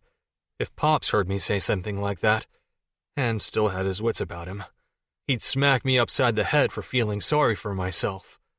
And he'd be right. Shit happened, and we just had to deal with it. Even being held hostage in a bank robbery wouldn't let me off the hook in his book. I knew what he would say if he were here. I could hear his voice, hard like granite. You gotta take care of these people so when you get out, you can live with yourself. I nodded and tried to think of something else. Something good. Callie. I smiled automatically when I thought of her. Like a reflex, I wondered what she was doing right then. Did she know about the robbery yet? I hoped not. She'd be scared, and there was no way to tell her I was okay. My smile slipped away. Keep these people safe, get out, get back to Callie. With a goal in mind, I felt a bit better. I looked down at the woman dozing against my shoulder, and my smile returned. Alexandra Gardner. Christ, she was beautiful. Stunning. Inappropriate thoughts had flooded my brain when I first saw her. But she was one of those Beverly Hills type professionals. Career-driven, rich, meticulous. I'd lived in LA all my life and knew the type well. But Alex surprised me with our small talk in line, before the monstrous squad busted in the door to ruin our day. And again, with her speech to calm the group down. She wasn't stuck up or standoffish. Smart, funny, and those eyes. Like a summer sky on a cloudless day. I wasn't stupid enough, or deluded enough, to think anything was going to come of it if we survived this mess. Her shoes probably cost more than my car payment. But there was a spark in her, something I couldn't quite put my finger on. She projected a tough exterior, but it was like a shield. Shark Lady, they called her, and I guess she was okay with that. Made her dad proud. That was something I could appreciate. It was something I'd strived for my entire life. But sharks conjured images of eye-rolling, the dead black and rows of jagged teeth. Alex reminded me of some Irish warrior goddess, all red hair and fierceness. She was probably a sight to see in the courtroom. I bet she'd make hash out of whatever two-bit ambulance chaser Georgia had hired against me. But it didn't take a rocket scientist to know that a lawyer of Alex's caliber was far out of my price range. Every lawyer was out of my price range, even two-bit ambulance chasers. So, when Alex asked me if I needed one, I didn't even bother. And tough as she was, I felt a strange, almost primal desire to protect her. It was probably nothing. This situation was seriously fucked, and that guy Frankie made my skin itch. I didn't like how he looked at me, but I could deal with that. It was how he looked at Alex that made me want to put my fist through his mask. I'd have to watch out for her. For all of them. "I have to take a leak," Roy said. Carol snorted. "Nice manners." "I do too," Tanya whispered. "Use the restroom, I mean." I was in the same boat. Hours had passed since we'd been locked in the meeting room without the first clue about what was happening between the cops and robbers. I glanced around the room. Anyone else? Murmured assents or nods. I started to get to my feet when I felt Alex's hand on my arm, gently holding me back. "Hey," she said. "Be careful." Her face was soft now, free of the stiffness that had been there as we talked about her work. I smiled at her in what I hoped was a reassuring manner. I got to my feet and slowly approached the window and the wall. I kept to the side, giving Frankie a chance to see me in his peripheral vision, but the twitchy bastard didn't turn. I knocked lightly on the glass and then flinched. Everyone in the room flinched. As Frankie spun around, his face twisted in fear and fury. He had pushed the monster mask up onto his greasy hair, revealing a face pocked with scars and emaciated. Drugs, probably. Awesome. A junkie with an AR-15. I fell back as Frankie slammed open the door and screams erupted as he leveled his weapon's muzzle at me. My stomach clenched and my balls tried to crawl up into my guts. It only took the slightest touch to rattle off a dozen rounds with one of those weapons, and he was jumpy as hell. This is it. I'm going to die. "Callie, I love you." "What the fuck do you think you're doing?" Frankie shrieked. "Get on the ground, asshole! Now!" I returned to my spot against the wall beside Alex, walking on legs that felt like jello. My breath came in harsh gasps, but anger was fast burning up that first jolt of terror. "Relax, man," I said. "I wasn't trying to get the jump on you. We got people here who need to use the restroom." Frankie froze for the space of a few heartbeats, and then burst out laughing. An obscene giggle. "Gotta go pee-pee?" He snickered and wiped his nose. "All right, hold up." He disappeared for a moment, and the entire room breathed a collective sigh of relief. "Thank you," Tanya said to me, and Sylvie, sitting beside her, nodded. Frankie reappeared in the door a minute later. "All right, piggies, field trip. One at a time." He indicated for Roy to stand up. "Slowly, fat man, or I spray the wall with your guts." One by one, we took turns filing out of the office. Wolfman did the escorting so Frankie could remain on guard. When it was Alex's turn, I felt every muscle in my body tense as she slowly got to her feet. "Come on, Red," Frankie exhorted. "We don't got all day." Alex squared her shoulders and started to slip through the doorway, but Frankie moved to block her. He leered at her, and she averted her face as if he smelled sour. My hands clenched into fists. Frankie giggled. "You're a pretty one, aren't you? Got a pee-pee, Angel? Need any help?" Alex said nothing, gave him nothing to show he was riling her. She squeezed past him into the hallway. Good for you, Alex. I eased a sigh as Wolfman, still wearing his mask, led her away out of Frankie's reach. You just holler if you change your mind, Frankie called, after giggling like a dope. His jumpy housefly gaze landed on me, and an ugly sneer spread over his face. I see you watching us, pretty boy. He cocked his head, mockingly curious. You don't like how I talk to Red? No, you don't like that at all, do you? Fuck. I averted my eyes, vowing to keep them anywhere but on Alex when she returned. Too late. When she came back, Frankie danced back and forth like an eager mutt. Feel better, Red? Alex braced to move past him. Again, Frankie blocked her path, moved closer until she was backed against the door jamb, his body against hers. He leaned in, nosed her neck, and inhaled noisily. You smell good. Like money. His gaze slid to me, then back to her. Back and forth, gauging how I reacted. My hands clenched into fists. Hey, man, I said, striving to keep my voice flat. Leave her alone. But she likes me, don't you, Red? Frankie walked his fingers up Alex's body toward her breasts. I think she likes me a lot. A red haze of rage descended. I surged to my feet, ready to rip the fucker's throat out. But Frankie backed off quickly and swiveled his weapon toward me. I knew you couldn't stay put. Ha! A bully just like I thought. Big strong guy. Break me in half with your bare hands, right? He laughed and hefted his AR-15. You ain't shit to this!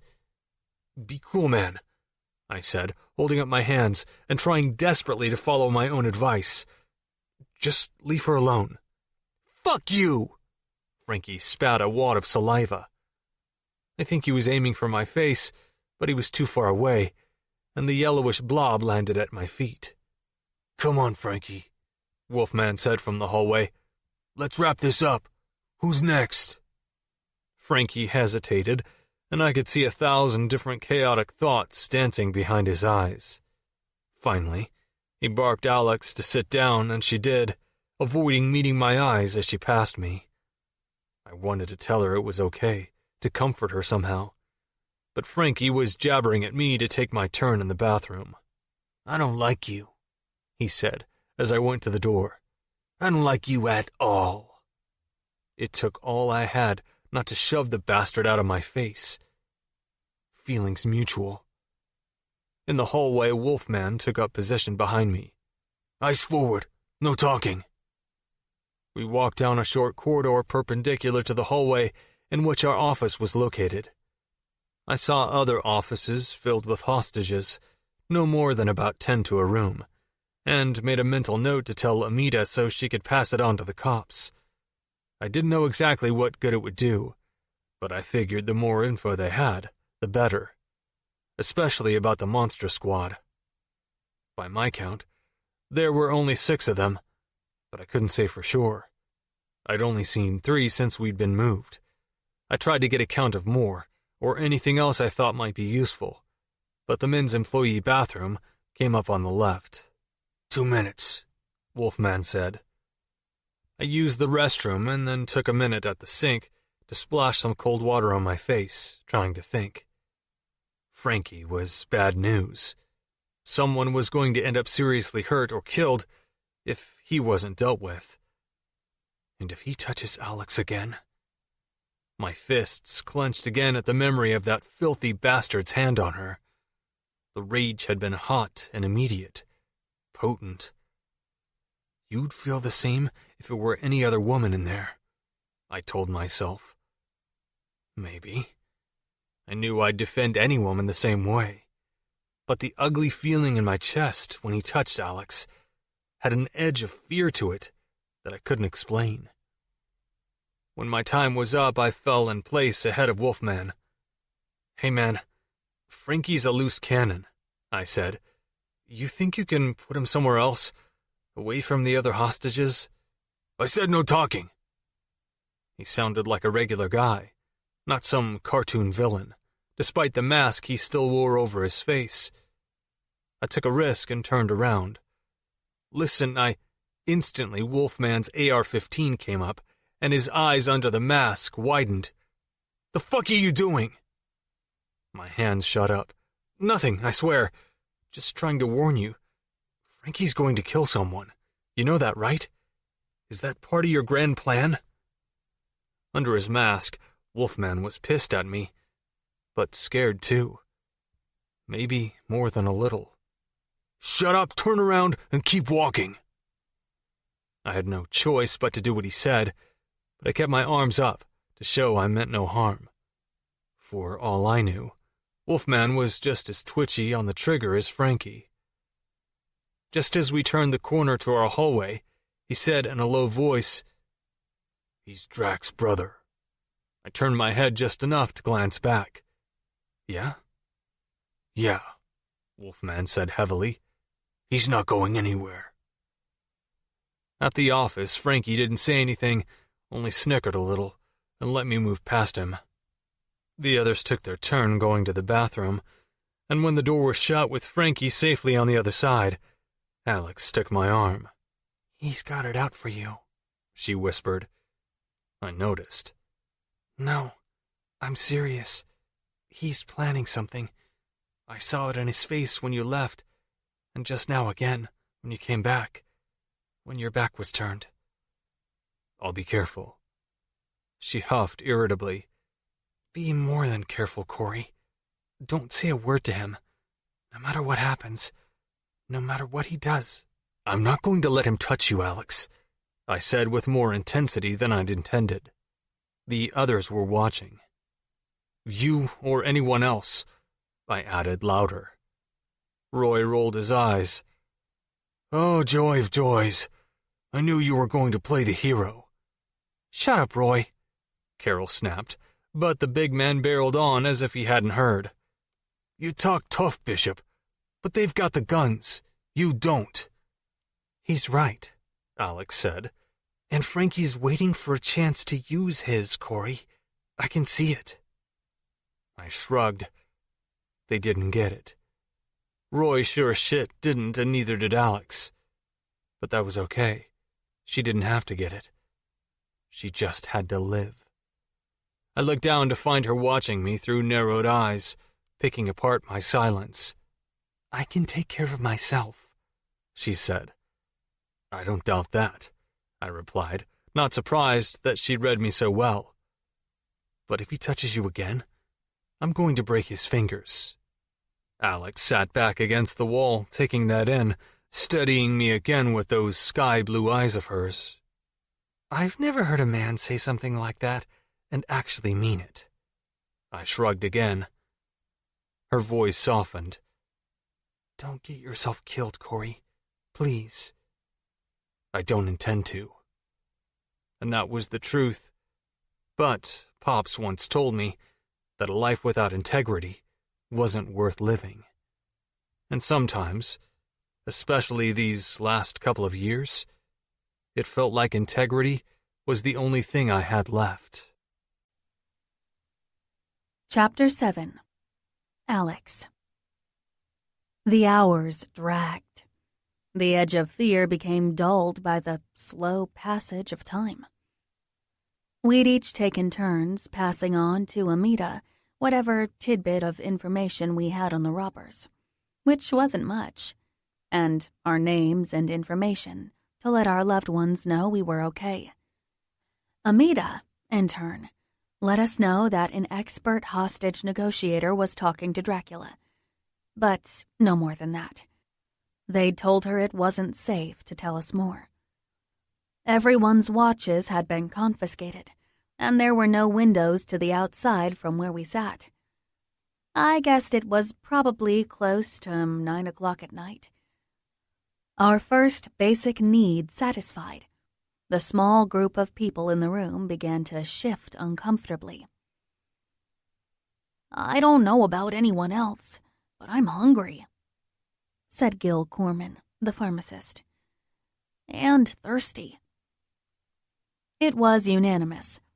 Even Carol grudgingly agreed that she could eat, and we all needed water. Everyone waited for someone else to do something about it. Okay, Cory said, and started to rise up. Anger flashed through me, and I grabbed him, held him back, while shooting dagger glares at the rest of the group. You have to do this again? Have we all forgotten what happened last time? Alex. No, I said. Someone else needs to ask about food. I'd do it, but if Frankie tries anything with me, Cory will try to stop him and end up dead. Someone else, not Cory. Aw, that's cute, Roy said, a sneer under his rust-colored mustache. Has true love bloomed in the middle of this crisis? Shut up, you old blowhard, Carol snapped. Get off your ass and ask the little punk to feed us. Roy harumphed. I'm not doing any such thing. I told you, the squeaky wheel. I'll do it, Cory said. I flinched. No, you won't. We don't need to eat that badly. It won't kill us to wait, but it could kill you just to ask. No one's going to get killed, Cory said. But forget food. We need water. It's been too long. Tanya nodded. We need water, but Alex is right. Frankie's got a bone to pick with you, Cory. She swallowed hard. I'll do it. No, Gil said from the other side of the room. I'll do it. I can do it. We watched him rise shakily to his feet, Cory with a scowl. This is ridiculous, he hissed at me. The man is petrified. And you're not? I whispered back. Because I am. For you. Twice now I'd seen Frankie point that big, ugly death machine at Cory, and both times I'd felt something curl up in me, squeezing until I couldn't breathe. I didn't want anyone else to get on Frankie's psychotic bad side, but I couldn't help but feel Cory's luck was going to run out. Even so, I felt terrible for Gil.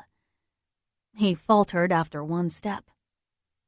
Cory shot up and helped him resume his seat, shooting me a stern look. I'll do it, Cory said, his tone brooking no argument. I watched him approach the door, but Amita, who'd been quietly talking to the police almost non-stop, made a hissing sound. They're sending in pizza. She touched a manicured finger to her hidden earpiece and waved at Cory to sit. I eased a sigh of relief as he started to return to my side. When Frankie opened the door, a half-incredulous, half-eager expression on his face. Who said you could get up, asshole? Cory turned, hands raised, but Frankie had already shrugged the gun strap off his shoulder. He was a slight man, but moved with a furious speed. He flipped the AR-15 around and slammed the butt into the side of Cory's head as if he were trying to bust down a door, catching Cory completely off guard. Cory reeled and went down hard, blood pouring from the gash over his right eyebrow. Sylvie screamed, and it was like a starting gun at a race. I shot forward to Cory's side, catching him just as he would have knocked his head on the ground, which was hardly more than carpet-covered cement. I cradled his head in my lap, while Frankie paced and danced, looming over us. Oh, that felt good, real good. He licked his lips, and his eyes turned to me. Didn't like that, did you, Red? What's the matter? You don't want me touching your boyfriend? He grabbed his crotch and jiggled it up and down. How about I touch you instead? No. Cory struggled to sit. Leave her alone. Frankie laughed. Huh, or what? You're gonna bleed on me, fucker? Thankfully, Cory kept his mouth shut. He held his hand over his eye, and blood seeped from between his fingers. I helped him move back to his seat against the wall, hoping the presumption that this ugly scene was over would be enough to convince Frankie. You should watch your mouth, young man, Carol snapped at him. And bring me a cloth and something to clean that wound. Yeah, right, Frankie snorted. Sit tight, piggies. Dinner is almost served. Make mine pepperoni, Roy muttered in an undertone.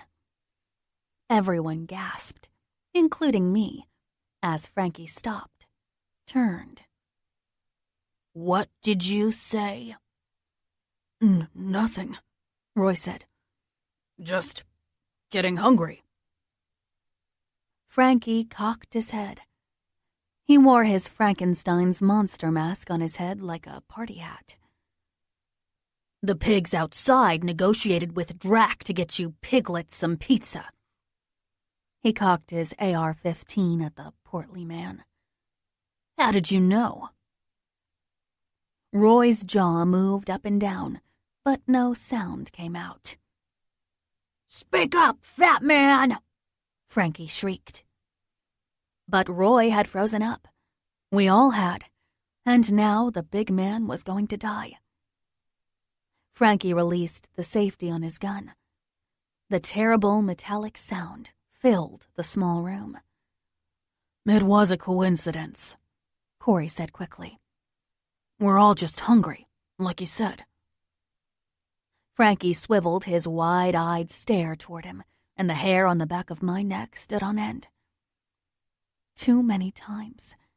Cory's drawn this psycho's attention too many times. You're lying, Frankie said. Tell me how you knew about the pizza, or I'll split your head open. For real this time.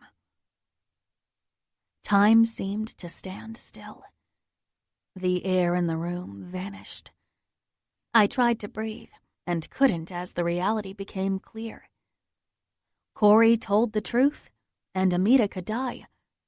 Or he could keep silent, and Frankie's patience with him would come to its final, grim end. Cory kept silent. Frankie's fingers twitched over the trigger guard, but he looked torn, uncertain. I prayed that Dracula had given orders not to kill anyone, and that Dracula had enough clout that Frankie didn't dare cross him. Then Wolfman appeared in the door, and all of us, Frankie included, sagged with relief. Wolfman's eyes darted around from under his mask, landed on Cory and his bloody gash. Now what? That guy acting up? Frankie's head bobbed up and down. Fucker knows something but won't tell me. They all do. That one's been giving me shit since the start. I was thinking I should end him right now. Right? Don't you think? Wolfman hissed a sigh from under his mask. Quit the bullshit, Frankie. The last thing we need right now is a dead hostage. The food is here. Let's go. Frankie let himself be dragged to the door, as if Wolfman were the only thing holding him back. He stopped and jabbed a finger at Cory. Give me a reason. Just one more. The door slammed shut, and 8 people breathed a sigh of relief at once. What the hell were you thinking? Carol seethed at Roy. Roy shook his head miserably.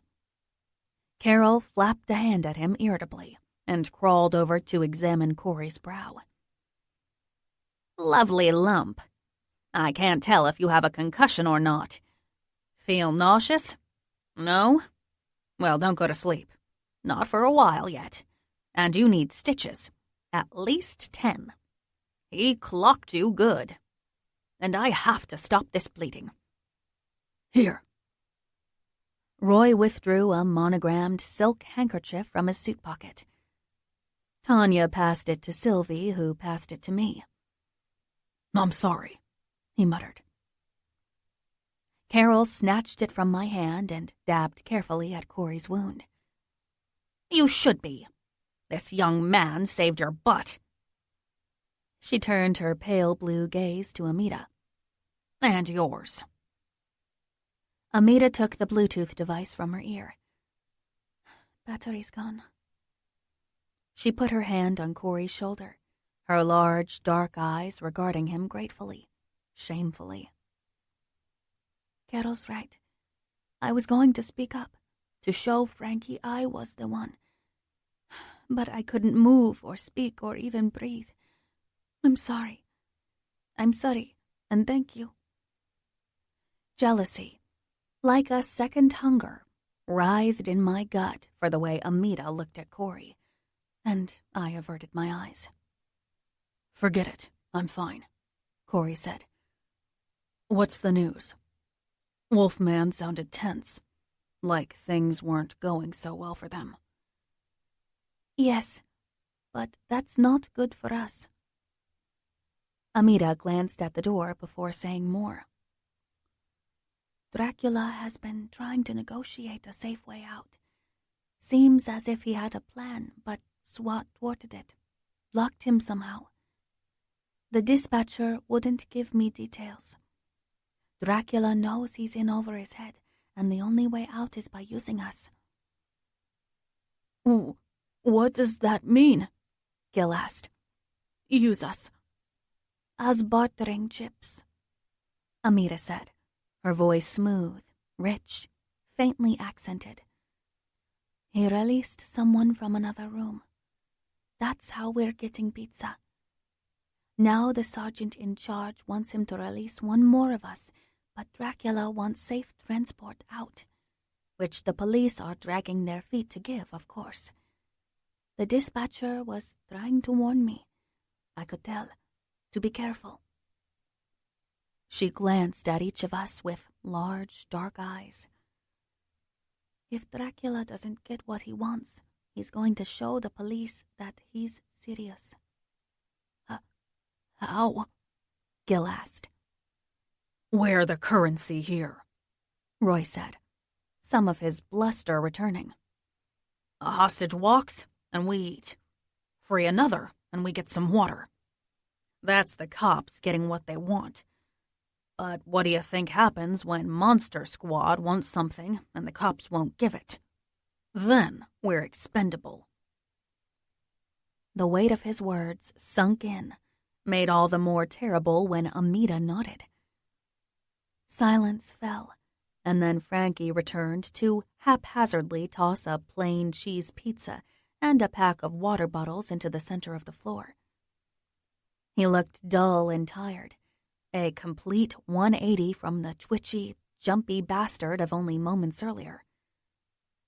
Eat up, piggies, he said, wiping his nose on his sleeve and shuffling out.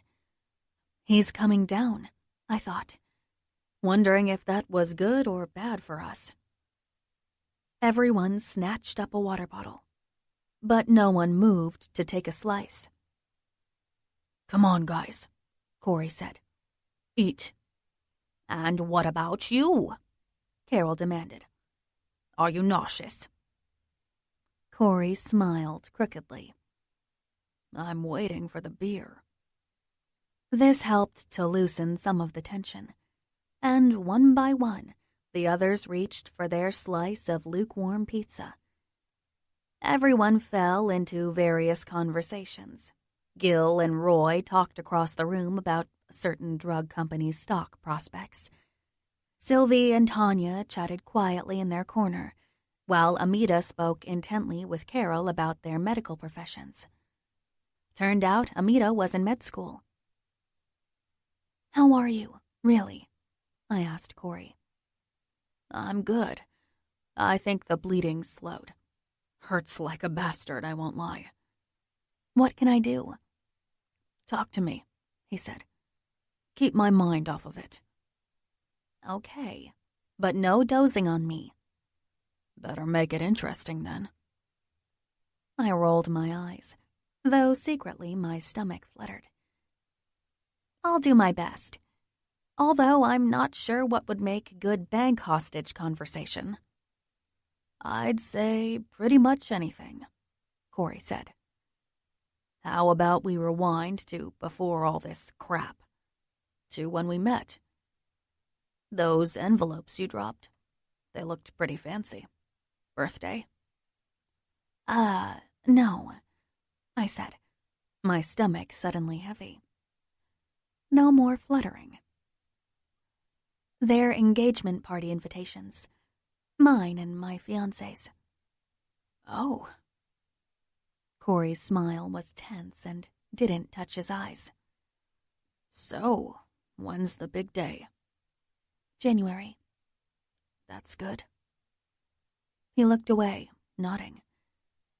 Yeah, that's good for you. Cory's hands dangled off his raised knees. No ring. The monster squad may have taken it. What about you? Are you married? No, he said. No, I'm not. I have a little girl, Callie. She's 7. You do? I sat back, absorbing this. It explained a lot. I now thought I knew the source of his kindness, the innate goodness of him. A deep well of love for his child. But it scared me too. If something were to happen to him in here, his little girl would be robbed of a father. The thought stole the warmth right out of me and sent a chill down my spine. They've got the AC blasting, he said, watching me shiver. You want my jacket? No. Thank you. You were saying you weren't married? Oh, right. Callie's mother, Georgia, isn't the marrying type. And you are? Yeah, I guess I am. I would be.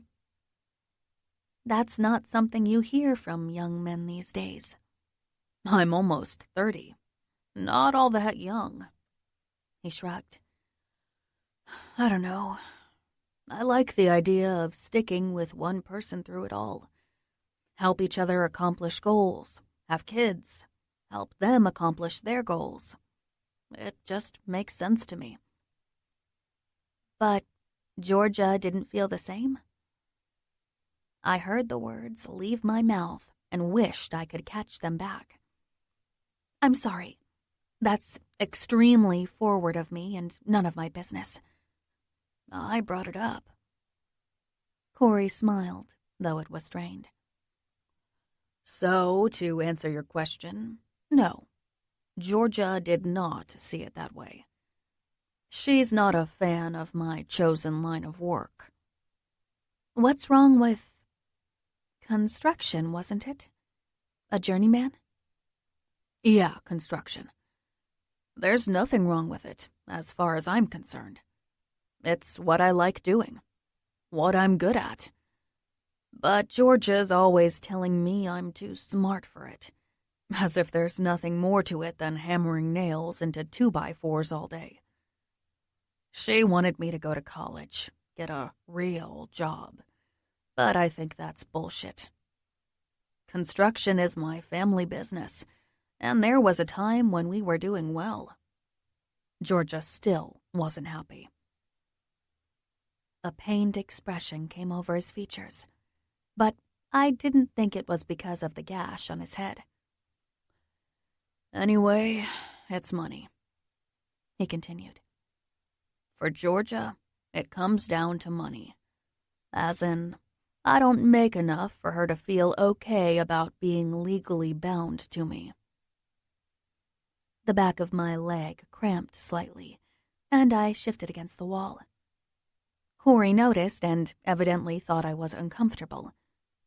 "Sorry," he said. "Now I'm getting too personal." "No, it's fine." "You're lucky. You don't have that problem." I froze. "What problem?"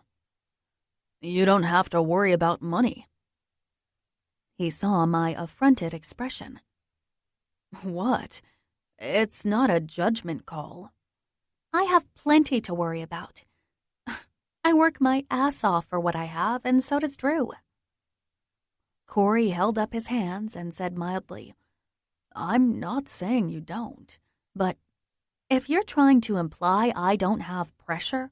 I'm not implying anything," he said thinly. "But lots of people work their asses off, and it doesn't take the pressure off. There's always more, like a huge sack of rocks, and you have to keep carrying it no matter what. No matter if you're tired or sick or your fucking truck breaks down." He dabbed the cloth to his brow. "Sorry, I'm tired. Sometimes I just get tired." I studied Cory. The worry lines between his eyes, that had been there before the robbery began, had reappeared. Whatever ire I had felt over his comments faded. I'd been ridiculously defensive anyway. And I had to remind myself Cory was, for all intents and purposes, a man I'd met only earlier today, even if it felt like we'd been in this room for years. It's just the stress of this situation. It's forcing us all to bond together for survival. "Hey," I nudged his arm. "Tell me about Callie. You said she's 7? In 2nd grade?" "Yeah."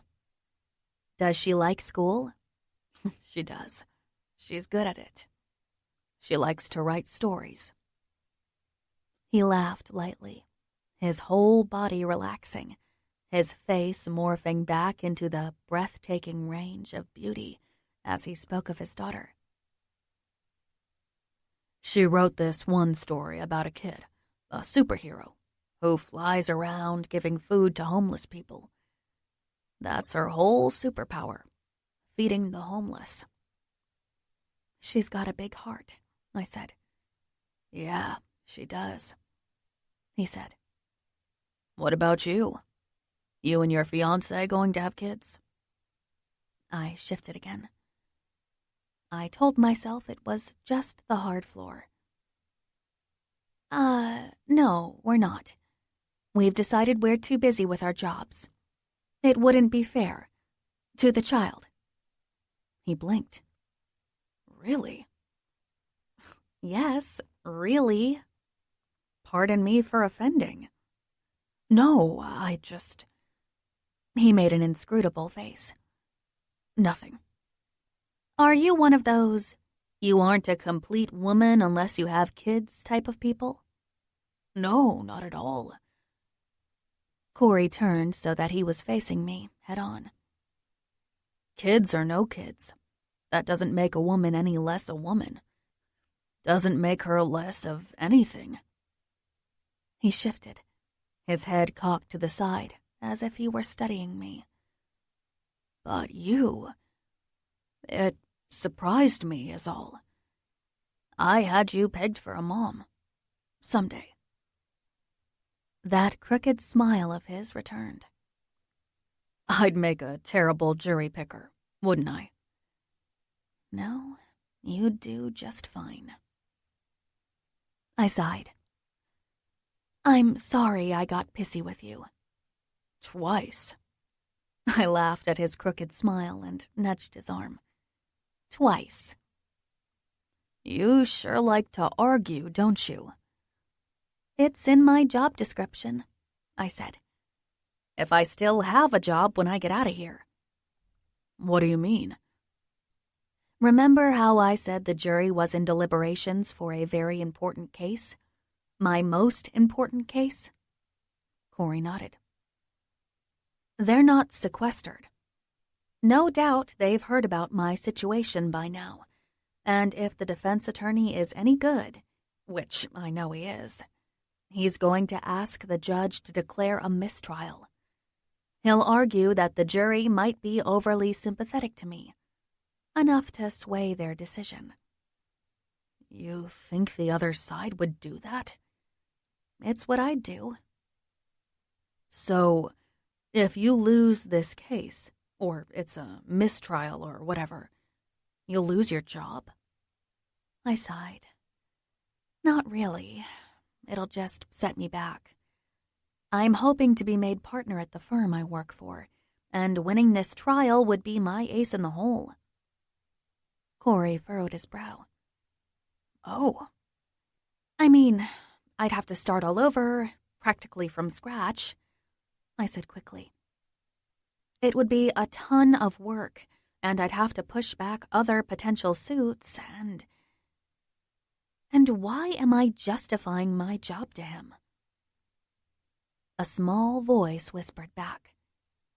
Because Cory's definition of hard work means survival. To you, it's making partner. I cleared my throat.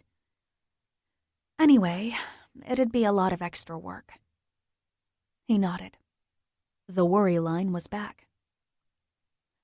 What about you? I asked. Is your boss going to give you a hard time for missing work? You've got a foolproof alibi if he does. I offered a smile he didn't return.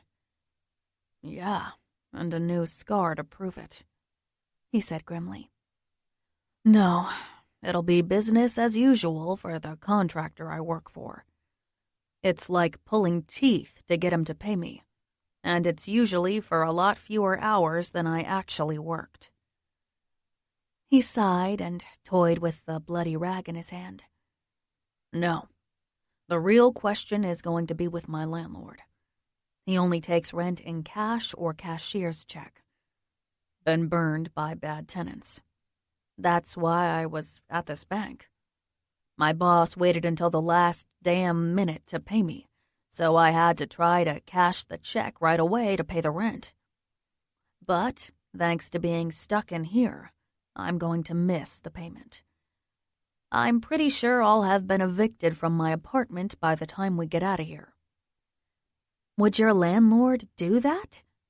Even knowing the situation? I asked, appalled. Oh, yeah. He's that type of guy. But that's not the worst of it. It's not? He glanced at me sideways, as if deciding how much to tell me. Then he blew air out his cheeks and said, Georgia wants to move to Sitka. Sitka, Alaska? That's the one. If I don't have a good enough residence for Callie when she visits me, the judge who handles all of our custody stuff will probably let Georgia move there. She's got an aunt in Sitka, so she's got extra help raising Callie. I take it you don't want to go. It's the last thing I want to do. No sun, no beach. Moreover, there's no construction work there. Not like in L.A. And my dad's in a nursing home here. He has Alzheimer's and doesn't remember much anymore, but I don't want to leave him. But if Georgia moves to Alaska, you will too? Of course, for Callie. Cory smiled ruefully. So, yeah. The Monster Squad couldn't have picked a worse day to carry out their little heist. Or I picked the wrong bank. I sat for a moment, absorbing his story, feeling it seep into my gut. Hours ago, I'd been at a posh restaurant with friends I barely liked, but for Lila, talking about my second house in Santa Monica and eating a $28 salad. Cory, meanwhile, was racing to get to a bank to pay the rent before he was evicted while worrying about losing custody of his kid. Oh my God," I said after a moment. "You must think I'm terrible." He glanced up quickly. "What? Why?" "You must think I'm a spoiled, selfish bitch." "I don't think you're spoiled." "No?" My hands twisted in my lap.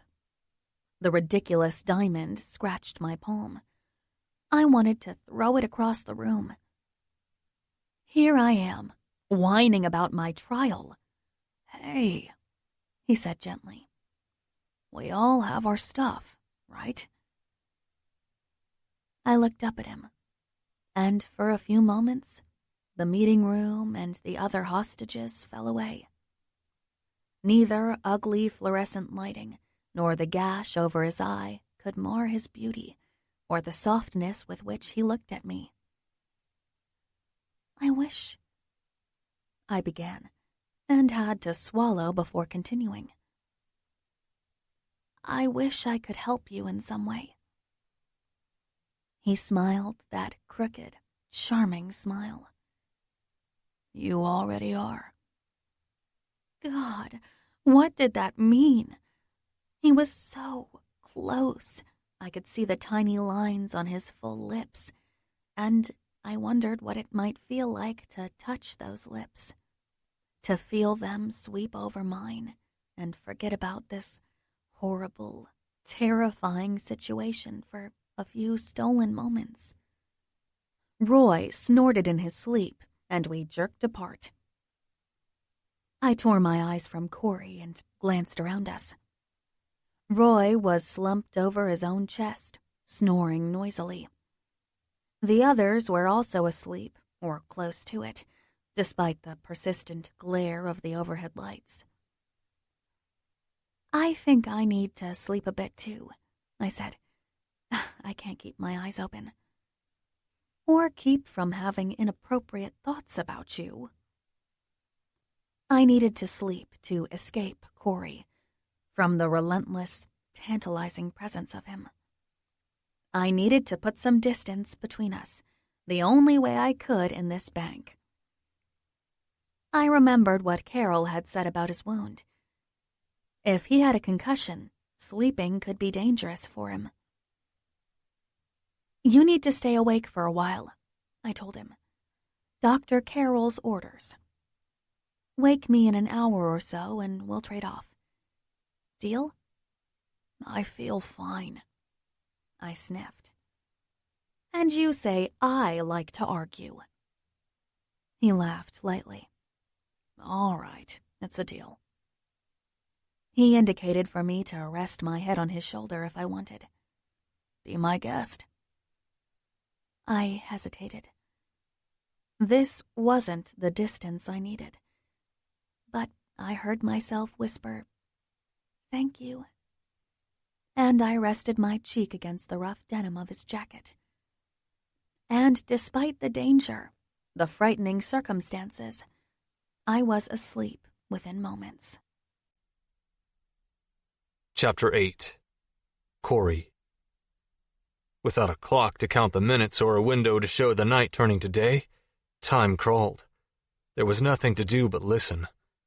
Faintly, I could hear the whoop-whoop of a helicopter circling the bank. Closer, I heard the muffled footsteps of the monster squad marching around the halls, heard their low voices, sometimes shouts or cursing. A phone rang constantly. Even closer, the gentle snores of my fellow hostages. Closer than that, Alex's breathing, like little sighs as she lay against my shoulder. I'd rather listen to her breathe than sleep. For the millionth time that night, I fought the urge to put my arm around her and let her rest against my chest. Bad idea. I was already having a hard enough time keeping my thoughts in check. No need to torture my body, too. But God, she was beautiful. Her hair was a red color I'd never seen. Not naturally, anyway. A deep red with threads of gold. If it came out of a bottle, and I'd stake my life on it, it didn't, then it was a pro job. I wanted to see what it looked like under the summer sun, instead of these ugly fluorescents. I wanted to pull it loose from the damn pins, or whatever she used to keep it tightly coiled to her head. I wanted to run my fingers through it, grip it, and tilt her face to mine, so that I could watch that mouth of hers part for me, as I kissed her in a way I bet her stuffy fiancé couldn't. My groin tightened, and I killed those kind of thoughts immediately. Stupid and futile. I sighed. It was crazy how fast it happened. The physical attraction to Alex took all of 3 seconds. That was easy to explain. But how had she become so important to me so quickly? I had no fucking clue. Right then, locked away from everyone I loved, Alex was all I had. And I was all she had, at least in here. What happened after was after. We'd get out of this, and life would go back to normal. She'd go her way, and I'd go mine. The thought brought a tinge of pain deep in my chest, but I brushed it aside. It was inevitable, and I knew well enough by now not to waste time whining over what I couldn't change. Alex stirred against me, and I watched her awaken. She blinked against the harsh lights and stretched her neck, wincing slightly. I said nothing, just watched her, and my suddenly overactive imagination wondered what it would be like waking up next to her in a bed instead of this goddamned bank. She jerked fully awake, struggling to get her bearings. I watched her exquisite face morph from confusion to fear, then panic, as if she'd lost something. She whipped her head toward me, and a ghost of a relieved smile touched her lips as she found me, and my stupid heart beat madly for it. "I thought it was all a bad dream," she murmured. "But for you." She must have realized what she'd said. She made a face and swatted my arm. "You were supposed to wake me." Was I? "We had a deal." You looked like you needed the rest. "And if you had fallen asleep, you could have slipped into a coma or something, or worse." The cut's not that bad, and I didn't sleep anyway. I couldn't help but grin at the scowl on her face. But thanks for the concern. Alex scoffed, and I thought she might give me hell, but she smiled instead. Gorgeous. Not a bad start to the day, given the circumstances. But damn, the day passed with agonizing slowness. No one said much. No food was given. Everyone was starting to show the wear of the ordeal. Their faces were lined with fear, drawn from hunger. The water the monster squad gave us was enough to keep us alive, and hardly more. There was a notepad in the desk drawer, and Roy had a pen in his shirt pocket. We played hangman, or wrote notes to loved ones. Carol, Gil, and Roy played 20 questions. Alex stretched, touching her forehead to her knees as she gripped her feet. Some kind of yoga thing. It was all her business skirt and jacket would allow her to do. Thank God. As the day drew to a close and night came on, such as we could tell, Sylvie began to cry. "How much longer is this going to go on?" Good question, Roy said, his bluster watered down now. Why aren't the cops doing anything? Why aren't they storming the place or paying to get us out? Because paying for us would set a bad precedent, Gil the pharmacist said. You know, not negotiating with terrorists. Roy snorted. So they're just going to let us starve? Or wait until they shoot us all? Calm down, I said. Trying to figure out what they will or won't do isn't going to help. Oh, pardon me, but you found something better to do than wonder if you're going to get out of here alive? Roy crossed his arms over his large stomach. I got kids, you know. A wife, a job. Every person has jobs, kids, and spouses, Carol snapped. I have 2 little girls, Sylvie said. She smiled through tears. I can't stop thinking about them, if I'm going to see them again. Tanya scooted closer to the dark-haired woman and put her arm around her. You will, and I'm going to see my son again. Tanya forced a smile. He's 17. Probably been playing video games until he's half blind by now. The others talked about their families, their children, or spouses. I talked briefly about my ailing father who was in a group home, and even about Callie a little bit. But I hadn't meant to, but realized I needed to. I felt so far away from my girl. Talking about her was the only thing I could do to keep her close. Alex stayed mostly silent. She mentioned her parents and said she hoped they weren't too overcome with worry, her dad in particular. But her fiancé, Drew, she didn't say a word.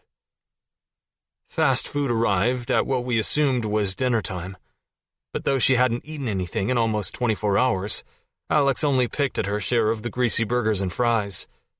Mostly, she sat with her hands in her lap, twisting a gigantic engagement ring around and around before slipping it into her jacket pocket. "You're not eating," I said. "That's not really food." "It's close enough." I tried for a smile. "What's wrong?" She shook her head. "Thinking about Drew?" Not that I wanted to know, but Alex looked upset, and if she wanted to talk about it, or him, the least I could do was be there for her. She glanced up at me sharply. "What? Yes, I am.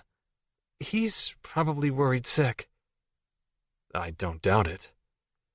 I smiled in what I hoped was a reassuring manner, but was alarmed to see her eyes fill with tears. "How can you be surprised?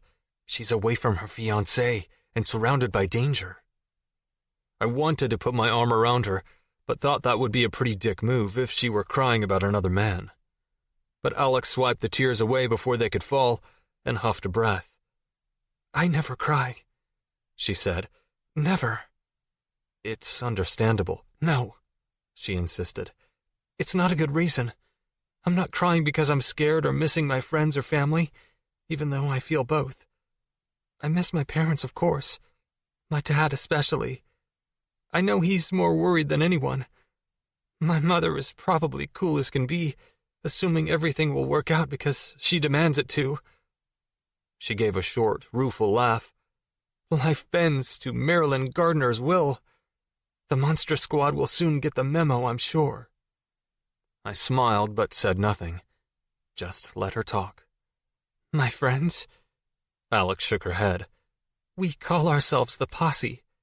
I don't know who said it first, probably Lila. Of all of us, she's the most likely to compare a bunch of women having expensive lunches to a gang of cowboys. And of course the others didn't get the irony. They just thought it was cute." She sniffed and smoothed her skirt. "Anyway, Antoinette's our unofficial leader, a queen bee. She's probably jealous that something so extraordinary like this robbery has happened to someone else.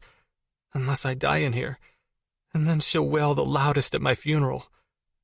That sounds like a horrible thing to say about a friend, but it's true."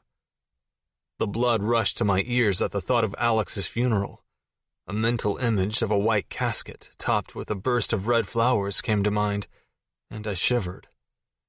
Jesus, don't say that. No one's having a funeral. Alex smiled gratefully and said, "My friend Minnie is probably crying real tears of worry and condemning the barbarity of the city.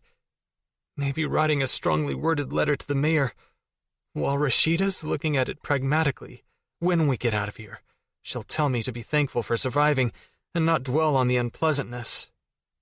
"And Lila?" Alex inhaled a tremulous breath.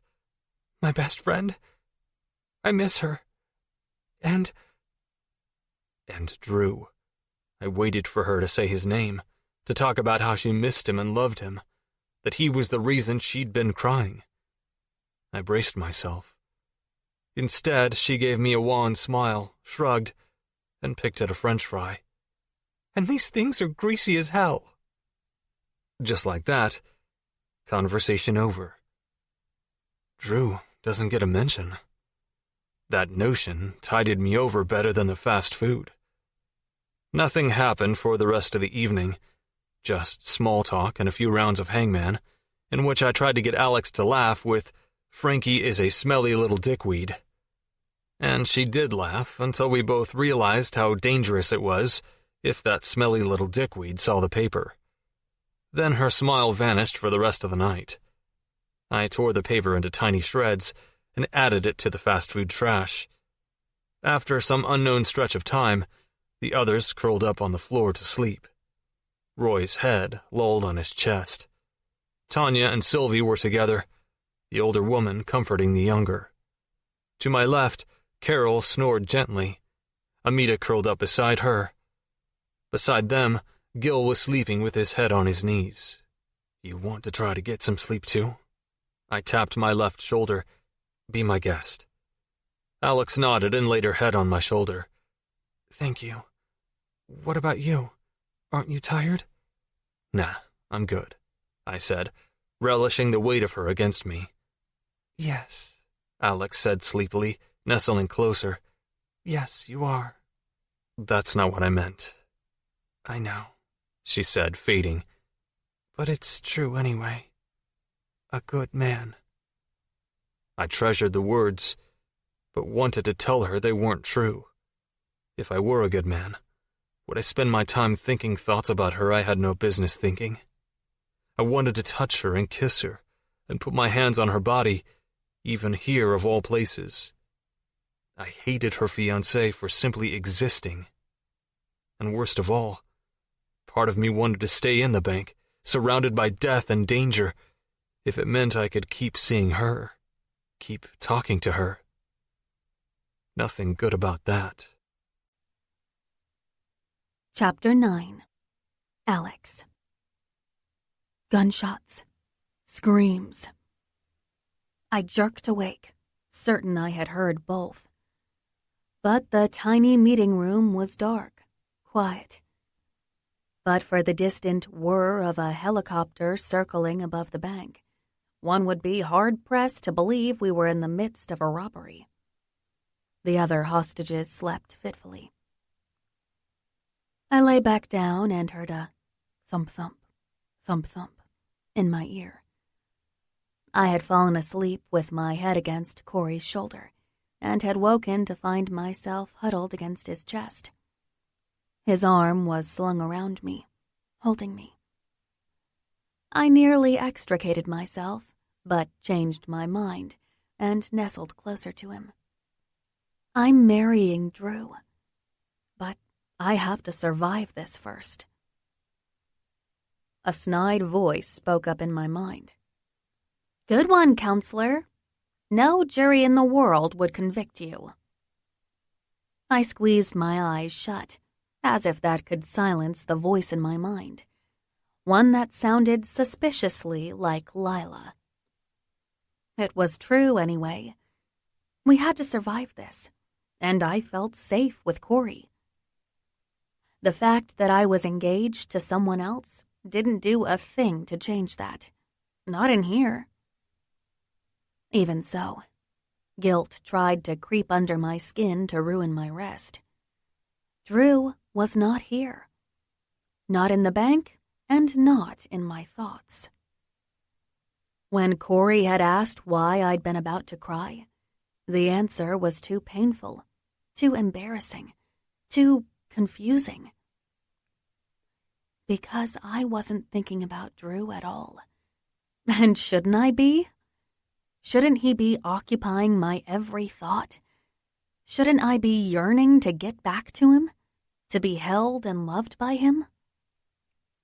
I felt wrung out, tired of the extreme highs of terror, followed by the extreme lows of boredom, interspersed with conversations with Cory that left me thrilled and guilty at the same time. It was a tedious roller coaster, and I wanted to get off. And never see Cory again? I didn't want to think about that just then, and I definitely didn't want to acknowledge the faint pang of loss that echoed in my heart for it. I snuggled closer to Cory and felt an answering tightening of his arm around my shoulder. The top of my head fit perfectly under his chin, and the steady pulse of his heart was reassuring. I started to drift off again, But Cory shifted. "Sorry," I whispered. "Am I keeping you awake?" "No."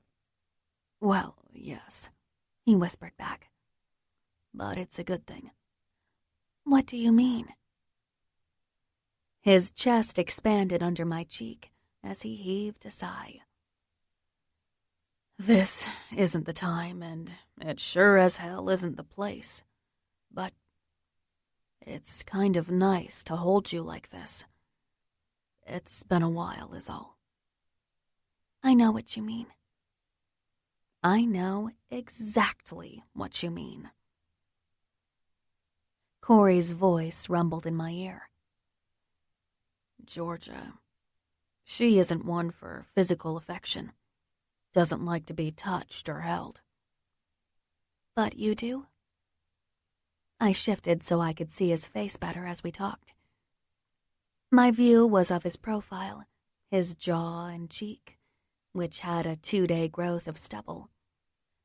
I realized it had been ages since I'd been this close to a man, to smell his scent, to feel the warmth of his skin.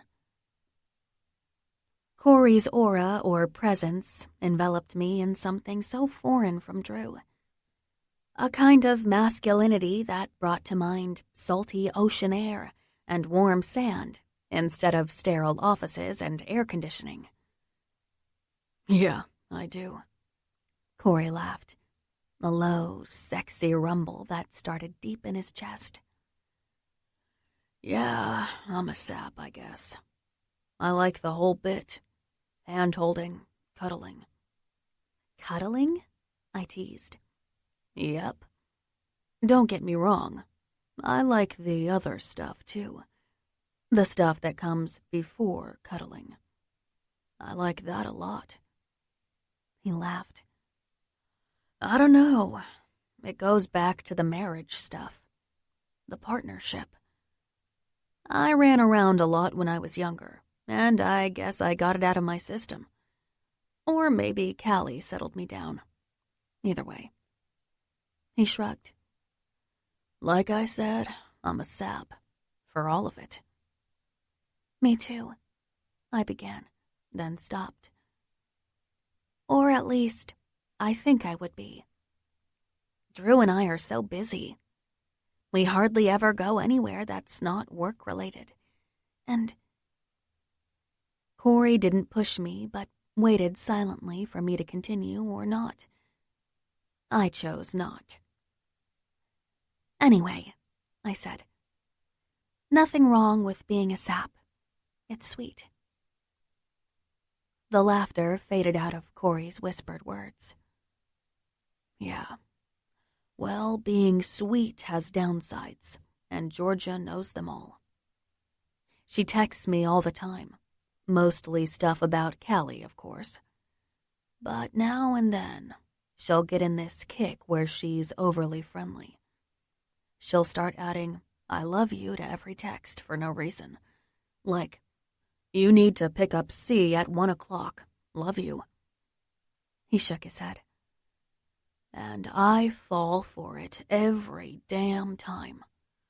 I think, okay, she wants to get back together, and she knows that's what I think. So I'll go over to her place and we'll all hang out. Her, Callie, and me. And it's great. It feels like we're whole, a family." I listened, rapt and unmoving. My throat felt thick to hear him say those 2 words.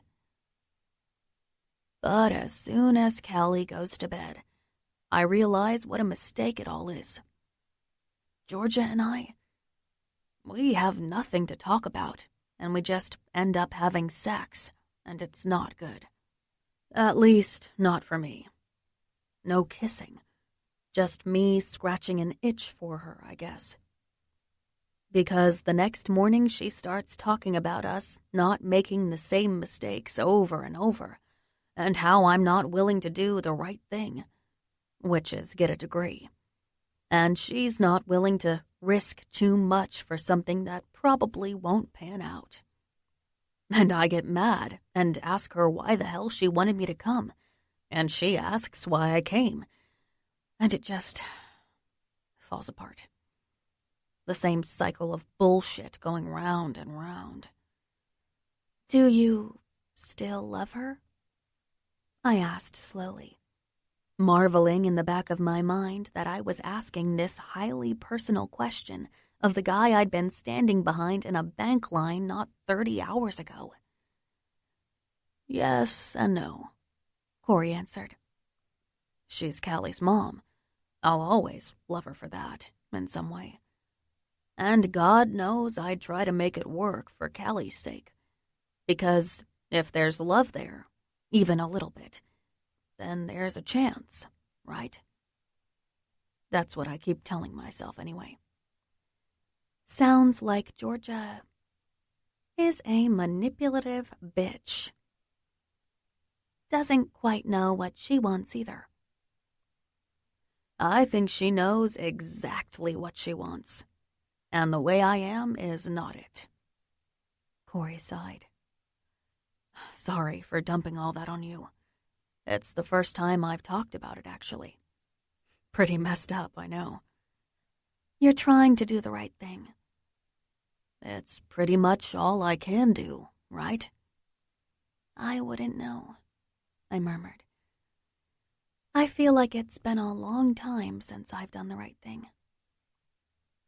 He craned his neck to look at me directly, and I could feel the intense warmth of his gaze. Hey, I'm sorry I gave you shit about your money and not having kids. I was way out of line. I just feel like... Like what? I asked in a small voice. Like I've known you a long time. Kinda weird, right? But that's why I talked for about 100 hours about my shit with Georgia just now. I don't normally blast off like that. You're very easy to talk to, Alexandra. He smiled that ridiculously charming smile of his again, though the emotion behind his eyes went much deeper than a silly grin. I felt it pull me in, until all I could see was myself reflected in the brown, velvety depths. And the me I saw there was very different than the me I contended with in the mirror every morning. Softer, warmer. I sat up and reluctantly extricated myself from his embrace. My hands twisted in my lap as the words welled up in me, bursting to get out. I'm having doubts. Cory frowned. Doubts about what? Getting married? A pause. Okay. It's probably just cold feet. Probably nothing. It just feels, sometimes, like Drew and I got engaged because it was the logical thing to do, and not because we... I heaved a breath. The guilt was fast turning to relief, to get it all out. We've been together since college, I said, calmer now. UCLA. I had just broken off a serious relationship, and Drew was there, not pushing anything, just being my friend. I shook my head. I can see it so clearly now. Even then, he took things slowly and wasn't at all passionate.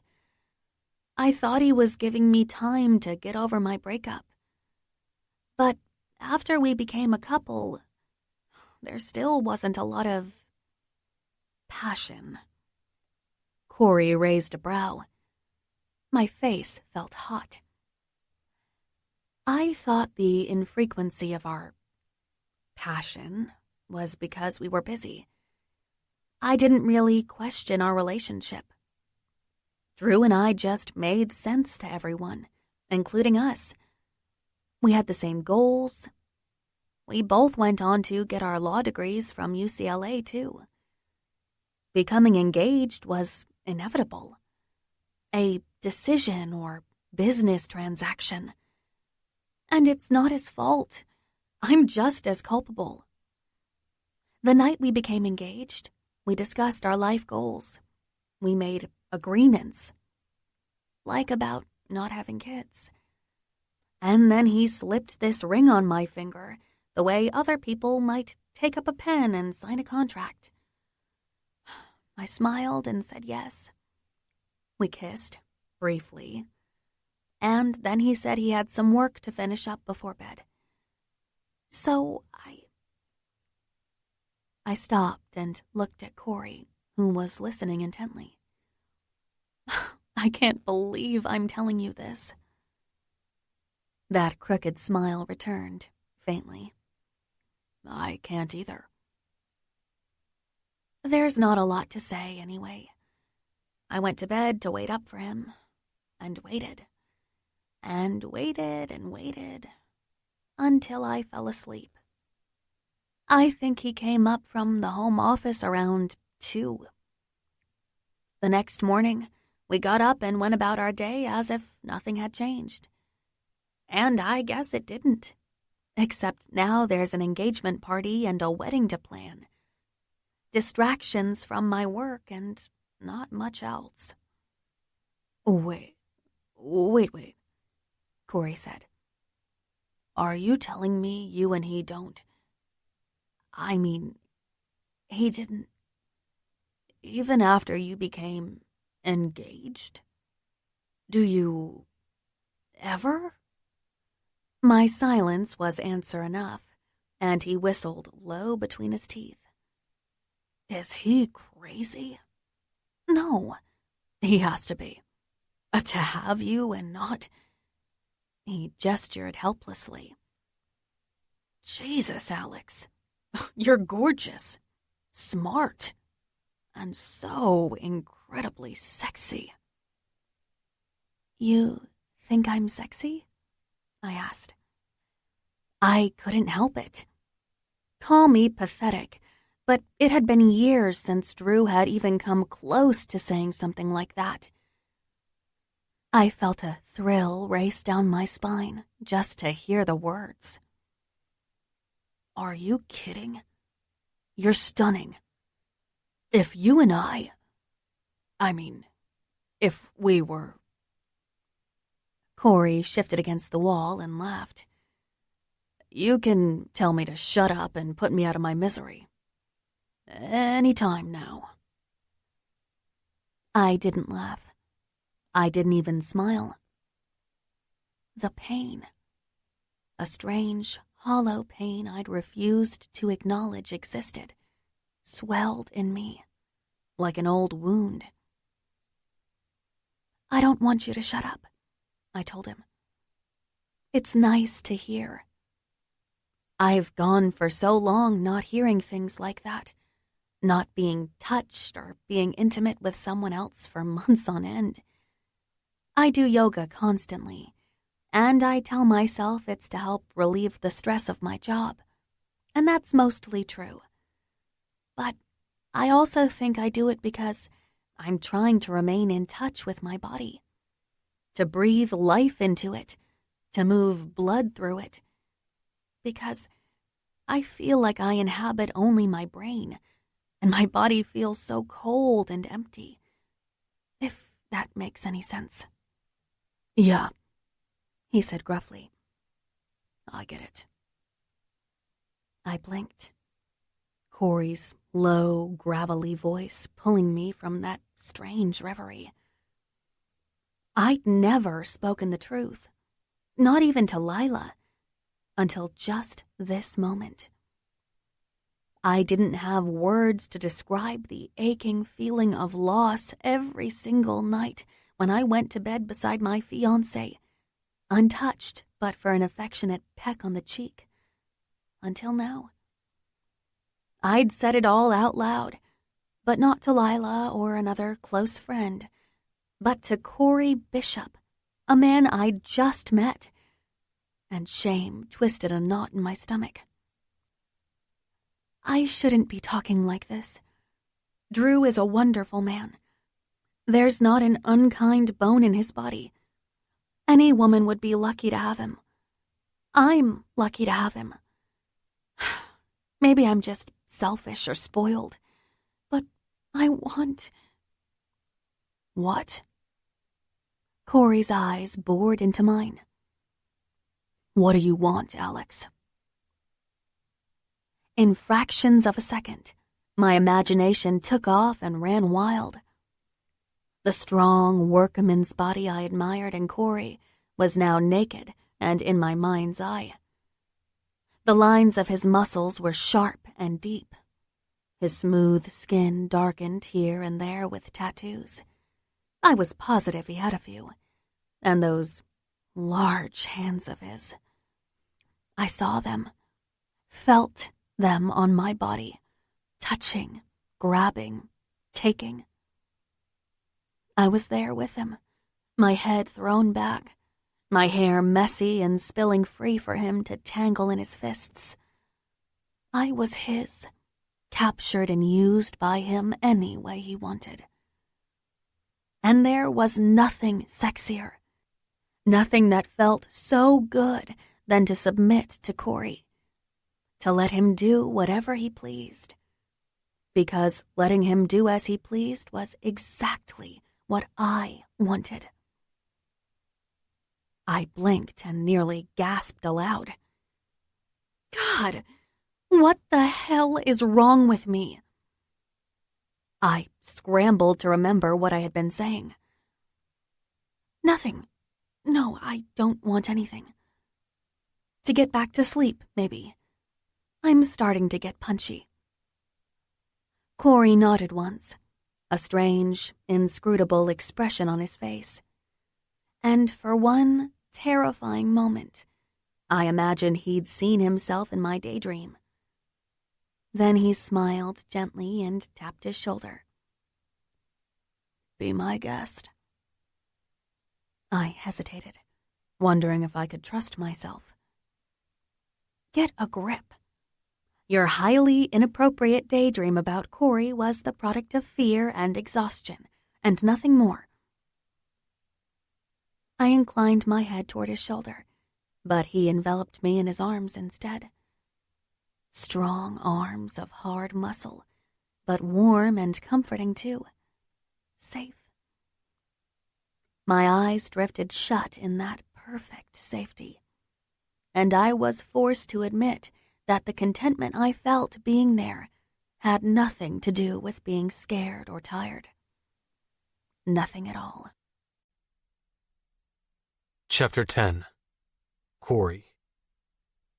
For the first time since the ordeal began, I actually slept. I slept holding Alex and woke with her safe in my arms. It was the best sleep a man could hope for, locked in a bank with armed madmen, under unforgiving fluorescent lighting, and a concrete slab for a bed. Damn this woman, and damn my stupid heart, for grasping at everything she'd said about her fiancé the night before. Her fiancé? Speaking of madmen, he'd have to be certifiable to sleep next to this woman every night and just, what, do nothing? Insanity. My arm tightened around Alex, and a thoroughly base thought crept into my brain. She's mine. In here, at least, she's mine. Of course, that wasn't true. Alex didn't belong to anyone but herself. I almost laughed out loud to think what she'd say to such a declaration of ownership. I could see her brow wrinkle in a scowl, and a wry smile would turn up one corner of her mouth. Then she'd let me have it, unspooling some big lecture on the pig-headedness of men. And I would just listen to her talk and talk. I gave myself a shake and swore under my breath. I was too far gone if I was fantasizing about her lecturing me. This has to stop. You're deluding yourself. And when this is all over, it's going to wreck you if you don't get a grip now. I nodded, vowing to keep my distance more. To talk less about personal shit. Christ, had I really told her how I like to hold hands? And focus more on getting out. Starting now. Slowly I tried to extricate myself from Alex, who lay across my chest, but she stirred and woke up. A sleepy little smile touched her lips as she sat up, and goddamn, my heart soared at the sight. Where she was, and the danger we faced, hadn't found her yet, and so she was smiling like that. At me. "Morning," she whispered. "Morning," I replied. And before I knew what was happening, the small space between us vanished, and my lips were on hers. She didn't move or shy away, but I heard a breathy little gasp as my lips brushed hers, so softly. And then the sound of a door slamming open came from down the hall. Adrenaline surged through my veins, making me jump. There was a commotion outside, like a storm rolling our way. My heart leapt to my throat, and I disentangled myself from Alex's clutching hands as she tried to stop me from getting up. I crept to avoid the window and peeked out and to the left. Dracula, Frankie, and Wolfman were outside the door to the office next to ours. They barged inside, but right before they did, I caught sight of a cell phone in Drac's hand. I heard screams, cries, muffled cursing, Dracula's dead voice, and Frankie's cackling laugh. An interrogation. And somehow I knew with cold certainty that the cell phone in Drac's hands was Amita's. My heart dropped from my throat to somewhere near my groin, and I hurried to where Amita lay curled in a ball, still asleep. "Amita," I hissed, "wake up!" "What?" "Your Bluetooth. Give it to me." I glanced over my shoulder. Any second now. She tore the dead earpiece off and handed it to me. "Don't say a word," I told her. "I don't—" "None of you," I hissed at the group. "Not one word." I shoved the earpiece into my back pocket and sat down, hard. I felt it break and bruise my ass in the process, just as the door slammed open. Frankie, Wolfman, and Dracula stormed in. All wore their masks pushed up on their heads. Remaining anonymous was clearly no longer a priority. The other hostages woke, some stifling cries or gasps. Dracula scanned the room with his empty eyes. "Lost and found calling," he said in his dead voice. He flipped the cell phone in his hand over and over like a deck of cards. "Anyone lose a phone?" His menacing tone promised pain. But thankfully, my group kept their mouths shut, especially Amita. I didn't dare look at her, but I mentally willed her not to say a word, no matter what. Drac crouched down on his heels in the middle of the small office, eyeing each one of us in turn, while Frankie hopped excitedly from one foot to the next behind him. Obviously, he'd had another fix of whatever he was hooked on. Wolfman stood sentry in the doorway. His face, unmasked, was plain and tired-looking, but not monstrous like his comrades. He watched the scene with a tight expression. His dark eyes glinted nervously. Dracula held up the iPhone between two fingers. It was slim and new, the latest model, with a plain glossy black cover. "You're my last room, and I have to tell you, my patience has just about run the fuck out." Frankie snickered behind him, his pocked face stupid with glee, his tongue lolling like a dog. "The other night," Drac said, "my monsters were digging through our treasure and noticed something peculiar about this phone. It seemed a ghost was talking on it. Imagine that." To my far left, Sylvie moaned. I didn't blame her. Drac's casual conversational words, combined with his toneless voice, were absolutely chilling. Alex found my hand and squeezed. "Curious. My guy picked it up, and like the dumb, witless fuck he is, he didn't listen to whom was speaking, but said hello. Imagine that. He said, 'Hello.'" I eased a small sigh of relief that no one had heard Amita speaking to the police, though it died quickly. "Turns out he said hello to the police," Drac said. "They tried to engage with him, But he had the brains enough to bring the phone to me just as the battery died. Ain't that a steaming pile?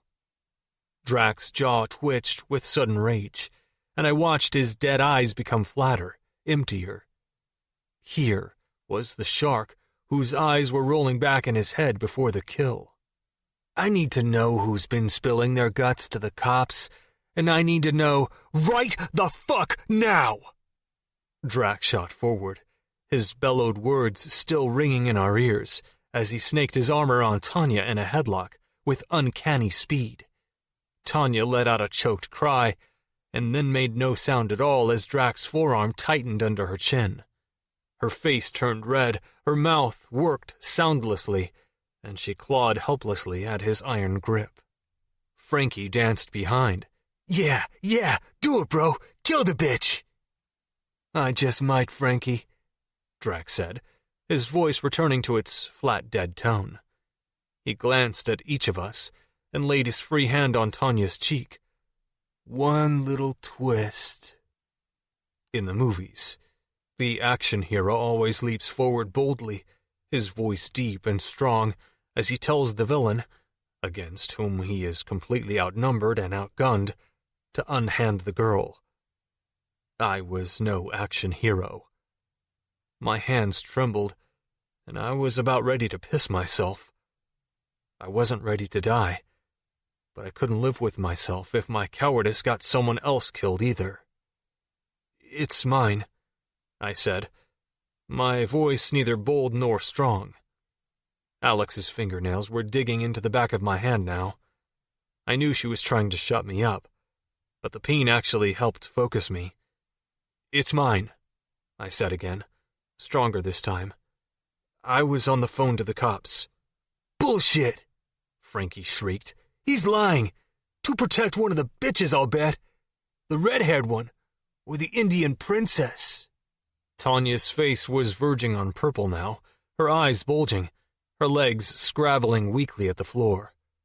I swear it's mine, and I can prove it, I said. Now let her go. Let her go. Drac dropped his arms and Tanya coiled on the floor, coughing and gasping and clutching her neck. Sylvie, showing some real bravery, crawled toward her and helped her move away from Drac, who fixed his dead fish gaze on me. Well? I inhaled, but my breath got lost somewhere between my mouth and lungs, and my heart was jackrabbiting around in my chest. I fished around in my back pocket and came up with the broken pieces of the Bluetooth. I was talking on this. That don't prove shit, Frankie snarled. Bro, why don't you just kill the fucker? Or let me. I'll do it. I'll do it right now. It's a delicate dance we do with the cops.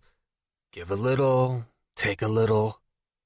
He knelt in front of me and pulled a Colt 45 from the waistband of his pants and took aim between my eyes. Every muscle in my body went rigid, and I couldn't breathe. This is it. Callie, I love you. We have to give before we can take, Drac muttered. Amita Patel. I managed not to flinch. Confusion warred with fear as my gaze was caught and held by the little black mouth of that gun. Yes? Amita breathed. Get up. I licked my lips. Now wait. Drac clicked back the safety, and my words died. Still trained on me, Drac spoke to Amita as if she were a small child. Do you know what I hate more than anything? Repeating myself. There's a dumb bitch in the other room with fingers the size of Polish sausages. Who could vouch for that? Remember her? Get up. I couldn't see anything but that little black hole of nothingness, and then Dracula pressed the muzzle to the center of my head. Look at him one more time, and you'll take a shower in his brains. The blood in my veins froze up. My heart was a ball of ice, radiating cold fear from my chest. Alex's hand in mine was the only warmth left in the world. Okay, Amita whispered, getting to her feet. Okay, Please, don't Shut the fuck up. You're getting out of here. Amita gasped. I am? Dracula moved the gun from my head. It felt like the weight of the universe had been lifted. And he sat on his heels, studying me, head cocked to the side. You are, he told her. All part of the dance. Seems as you mean something to someone important, and giving you up means we get something important in return. Give a little, take a little. I didn't dare look at her, but I saw Amita give me a final parting glance before she was ushered out of the room by Swamp Creature, just as Mummy entered. Found one. A white cord dangled from Mummy's hand. I think it's compatible. Let's find out, shall we? Drac got to his feet and took the white cord from his henchman. He fit one end to the bottom of the cell phone, and my heart lurched to hear it snick into place.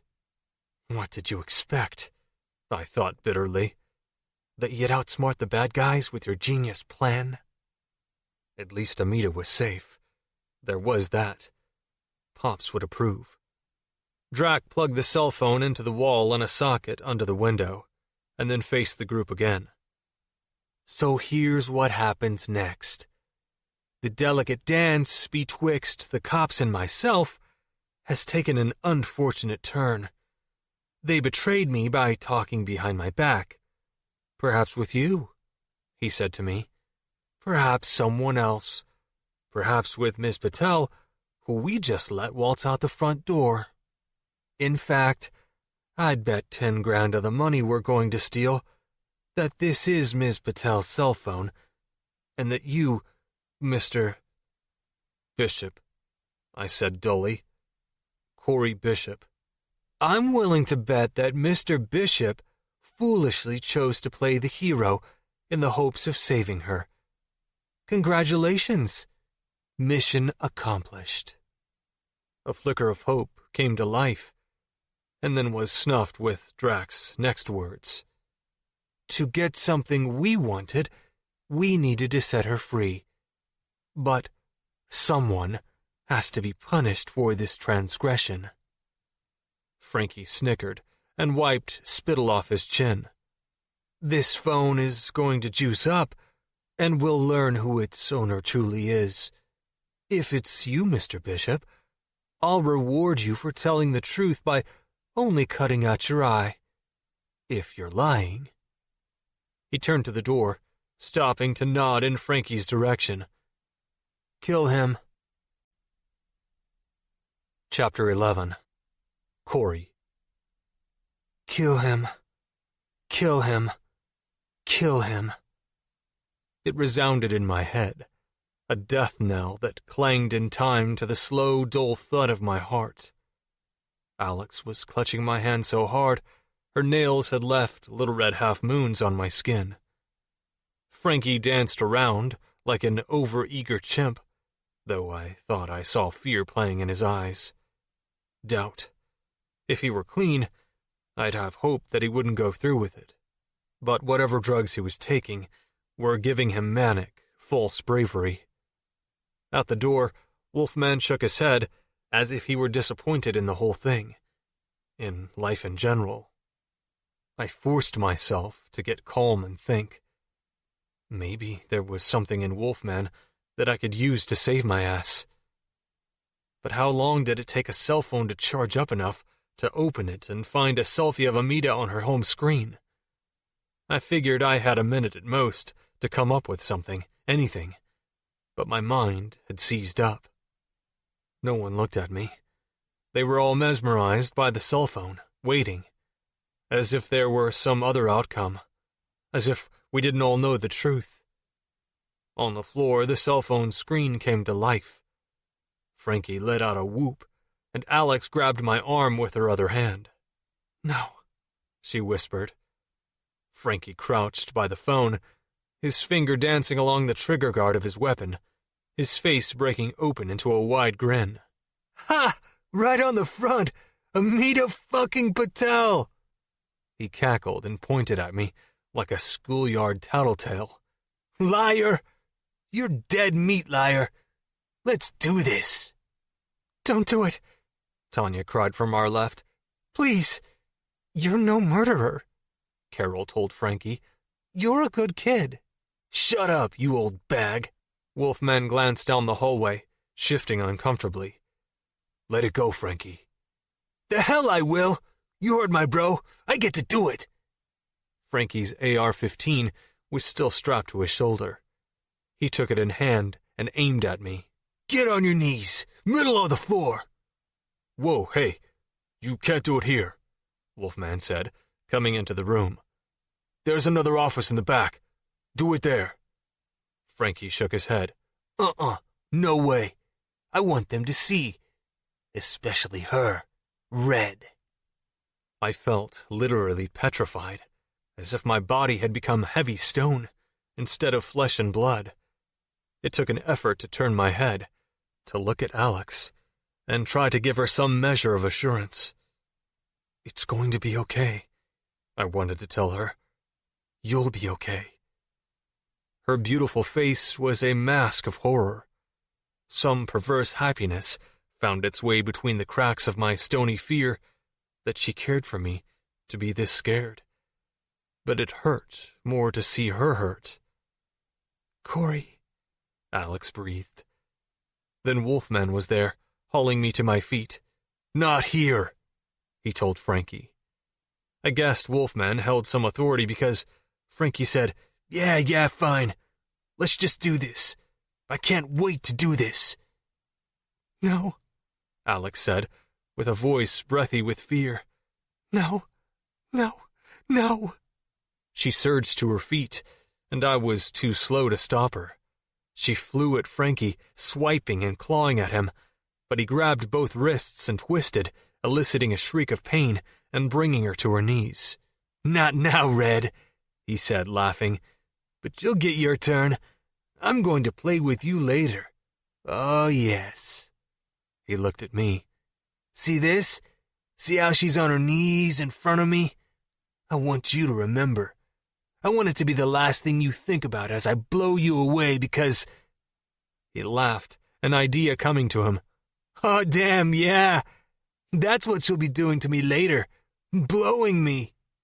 Red rage, molten hot, washed over me, freeing me from the rigor mortis of fear. I shoved Wolfman aside to get to Frankie. The little fucker let Alex go and danced out of reach. He grabbed for his gun, but it didn't stop me. I was going to die anyway. I had nothing to lose. Frankie fell back, his stupid grin falling away as I charged him. I expected Wolfman's bullet in my back at every instant, but that fear was distant, unimportant. I grabbed Frankie's gun before he could level it at me and used it to drive him back. He was slight and weak. It took nothing for me to slam him against the wall between the window and door. I pinned him there with his weapon, jamming it under his throat as I leaned in hard. His eyes bulged, his pale, pocked skin turning red. I felt a rough hand on my arm, and then Wolfman was pulling me away. That's enough, he said, his voice hard. Let's go. Frankie slumped and gasped as I released him, but he started for his gun again. Wolfman stepped between us. Let's go. Frankie rubbed his neck, where indentations from the AR were visible. Oh, you're dead, motherfucker, he said hoarsely. You are so dead. He slunk out of the room, into the hallway, while Wolfman nudged me to walk. The other hostages protested, but he turned on them, silencing them by sweeping his weapon left to right, sending them cowering. At the door, I looked for Alex, but Wolfman was shoving me out and shutting the door behind him. And she was lost to me. We walked down the hallway, the same direction as the bathroom. Frankie shuffled ahead, whining and cursing and rubbing his throat. Wolfman walked closely behind me, the muzzle of his gun in the small of my back. You make sure he doesn't touch her, I muttered over my shoulder. The anger was slowly draining from me, leaving me watery with fear. Promise me. Promise me. Yeah, okay, Wolfman said as we turned down a short hallway off the bathrooms. I could see a door at the end, and I felt like a prisoner headed to the chair. Dead man walking. Frankie opened it and slipped inside, and then Wolfman's face was close to my ear. "It's not loaded." I blinked. "What?" "His gun's not loaded," Wolfman hissed, too low for Frankie to hear. "It would be doing us all a favor if you knocked his ass out, but don't kill him." Then he shoved me inside and shut the door behind me. Frankie's eyes were wide with surprise at this development, but he had his weapon at the ready, keeping it between us. "Yeah, okay, I can do this. I don't need that prick watching my every move," he said, working himself up. He kept too far out of reach for me to charge him again. I fought for calm, inhaled deeply, moved slowly. Wolfman could have been lying, but I didn't think so. I couldn't guess why he was helping me, but I'd worry about that later. If I had a later. "Get, over there!" Frankie gestured with his gun for me to get in the middle of the small room, which looked to be an unused office. Chair, desk, lamp, and not much else. My blood thrashed in my ears as each second brought me closer to finding out if Wolfman had been telling the truth.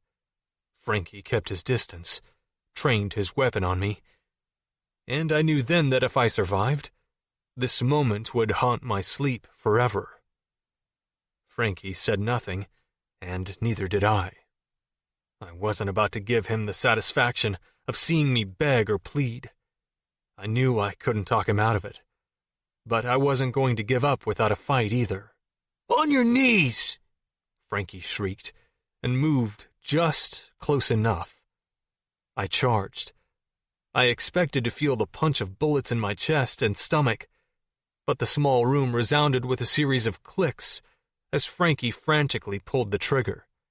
I stumbled for a second as relief swamped me, making me shudder, and then barreled into him full tilt. I grabbed the rifle and tore it off Frankie, swinging it like a baseball bat. I whacked his right hand as he held them up in defense. Bones crunched, and he let out a cry, like a wounded dog. I swung the other way, slamming the butt of the gun into his left hand. More bones snapped, and he howled. Frankie fell to his knees, holding his mangled hands in front of him, crying and staring as if he couldn't believe his eyes. 3 of the fingers on his right hand were bent at wrong angles and turning purple. The thumb and index finger on his left looked stuffed, the skin stretched and shiny. "He can't touch her now. Whatever happens to me, he can't touch her." Frankie looked up at me with leaking eyes. "Why?" "Why?" I tossed the gun aside, disgusted. "I'm keeping a promise." He moaned. I don't even know if he heard me. Wolfman returned, nodding as if satisfied. Frankie held his swollen hands up. Look what he did!" "Get out of here, Frankie."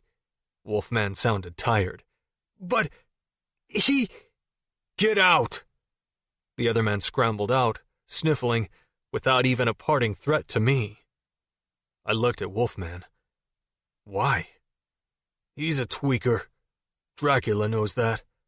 Had to bring Frankie along and made me his babysitter.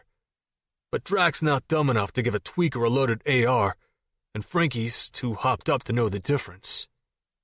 "Yeah, okay. But why warn me? Why let this stupid shit play out? Why not kill me yourself?" Wolfman sighed.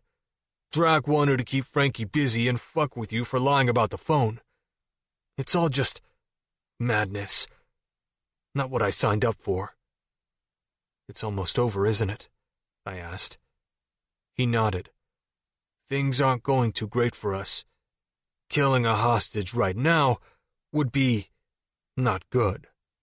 I almost think Drac was hoping you'd kill Frankie. One less thing to worry about." "Drac can't do it himself?" I shuddered. "He seems capable." "It's his little brother." Wolfman waved a hand. "I've said enough. You're going to stay in here. I'll keep an eye out, smooth things over, But like I said, we got our hands full. Tell them, my group, that I'm okay, I said. Please. Wolfman sighed again and scrubbed his hand over his face. I will. But listen, tomorrow, shit's going to go down. I can't protect you anymore. I can't protect anyone, okay? I've already done more than I should. Thanks. He took Frankie's gun and went out, leaving me to wonder about tomorrow. It sounded like the standoff would end, but not in a good way. Not for the hostages. I leaned against the wall and sank down, my muscles finally giving out from fear and adrenaline. I rested my hands on my knees, my head bowed. I felt sleep come for me at once. I was so exhausted, and I let myself fall away, one thought lingering. Alex was still in danger. I still had work to do. Chapter 12. Alex. I watched them march Cory out of the room, and my knees buckled like the weak, spineless wimp that I was. Why hadn't I fought harder? My wrists throbbed where Frankie had twisted them, but what was that to what Cory was about to endure? Blown to pieces by that psycho. The horror of it made me want to vomit. I knelt in the middle of the room, the other hostages staring at me. No one spoke. We were all waiting for the sounds of gunfire. My lip curled. Cowards, I seethed. You're all cowards. You did nothing. You just let them take him. I heard the words, knew they were unfair, but the pain was becoming a monster in my gut, screaming to get out. Carol moved to me, gathered me in her arms, and I collapsed into her motherly embrace. She didn't say anything to comfort me, and somewhere, in the back of my mind, I appreciated it. There was nothing she could say to make this appalling situation any better, and she knew it. And yet, still no gunshots. Hope flickered, but I doused it. Frankie wasn't about to let Cory go. They just took him too far away for us to hear him die. A sob welled up in me, but before it could burst out, Frankie streaked past the window, hands held before him, crying and wailing. The other hostages and I exchanged glances.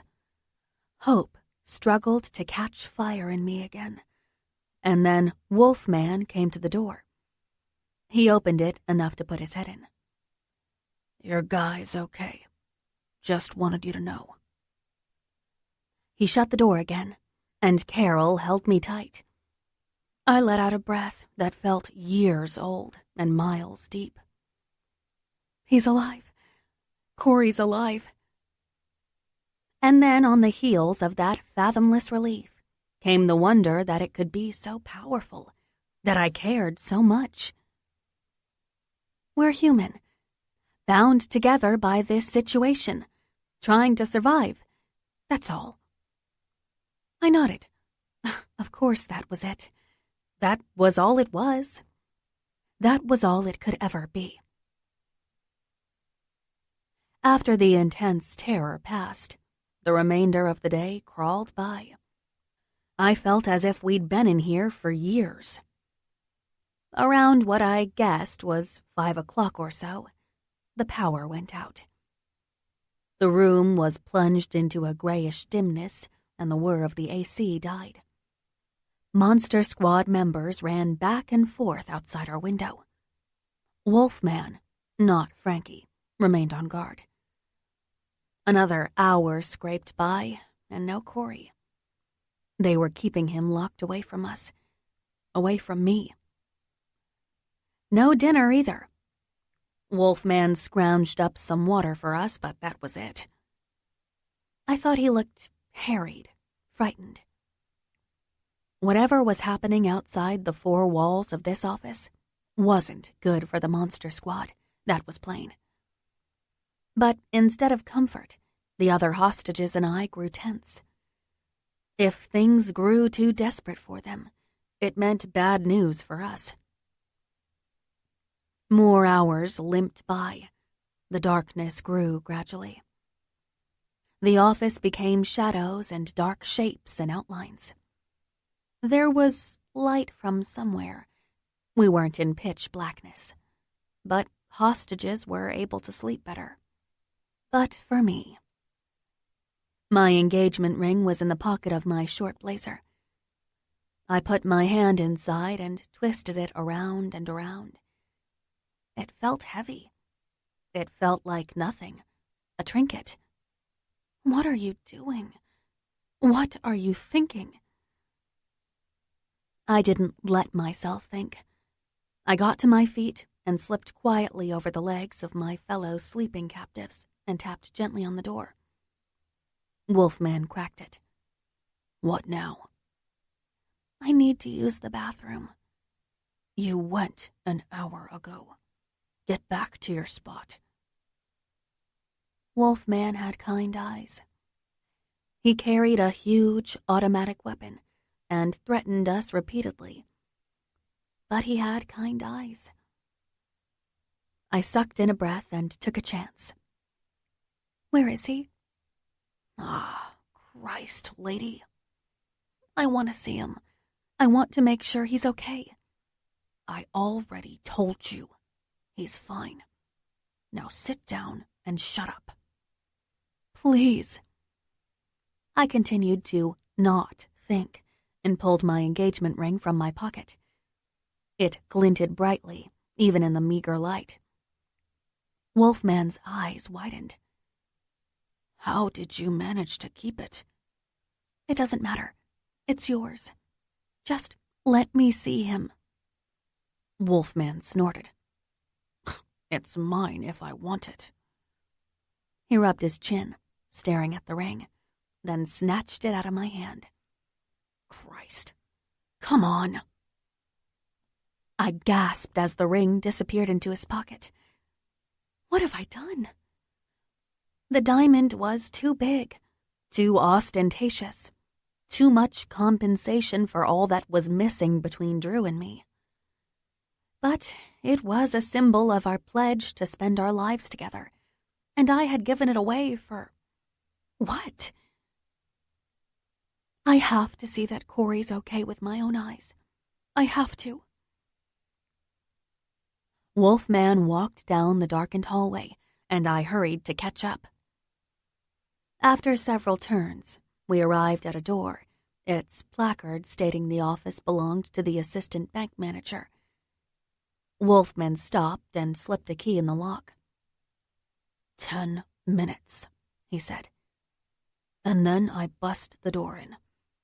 10 minutes, I said, over the pounding of my heart. Thanks. Thank you. I went in. It took a few moments for my eyes to adjust to the dimness. The office was windowless and small. A desk, a chair, and not much else. Movement to my left caught my eye. Cory had been sitting against the wall, but scrambled to his feet when I came in.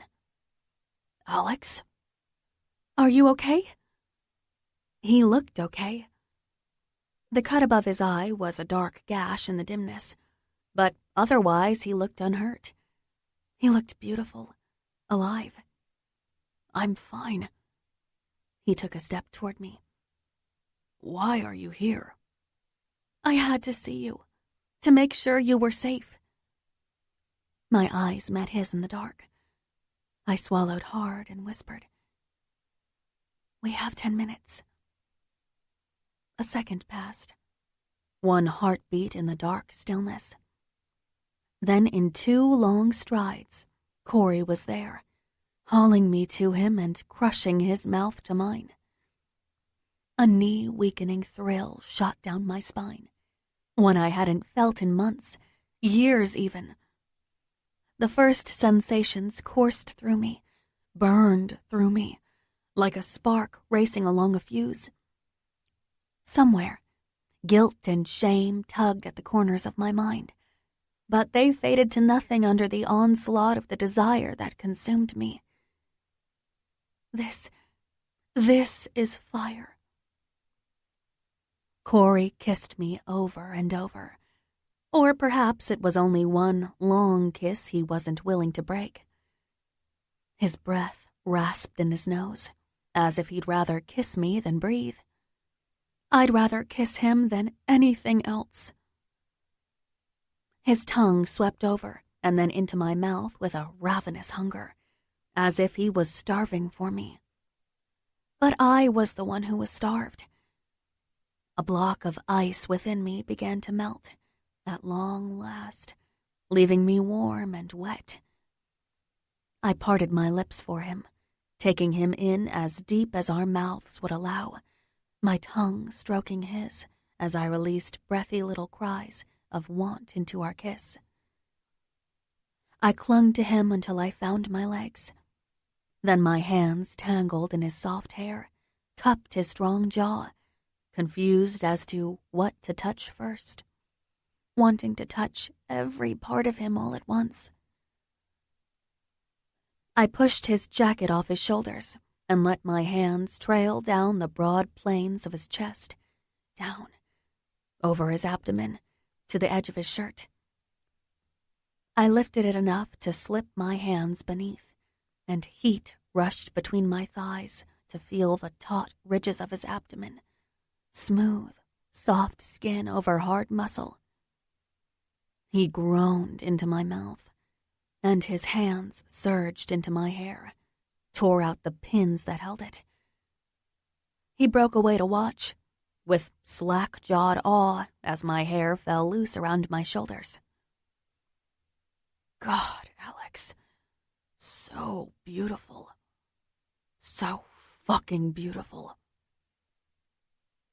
Another rush between my legs at the words, and the look in his eyes as he drank me in. And then his mouth was on mine again, his hands making fists in my hair, sending shivers of electricity down my spine as his mouth worked over my exposed throat, nipping and sucking. I whimpered at every touch. Cory wanted me, and God, it had been so long since I'd been wanted. But it had never been like this. Not with Drew, not with any man. Cory stripped off my suit jacket, and his hands went under my blouse to my breasts, which ached for want of touch. I gasped as he rolled the ball of his thumb over one nipple, through the lace bra, and wished desperately he'd put his mouth there, that I could feel his skin against mine, to be naked with him, but there wasn't time. Hurry, I urged. Please. With a feral grunt, he hoisted me onto the edge of the desk and roughly pushed up my skirt so it rode over my hips. Blindly, frantically, I found the button and zipper on his jeans. I slipped my hand inside his pants and moaned softly. He was huge and iron hard, but he grabbed my fingers before I could stroke him, his forehead pressed to mine, his voice haggard with want. No condom. I have an IUD, I said. And it doesn't matter anyway. We might die tomorrow. You're not going to die, Cory whispered fiercely. I told you, I won't let them hurt you. No matter what it takes, I swear it. It was an impossible promise to make, but the intensity behind Cory's words shook me to my core. No more talk, Cory. Just touch me.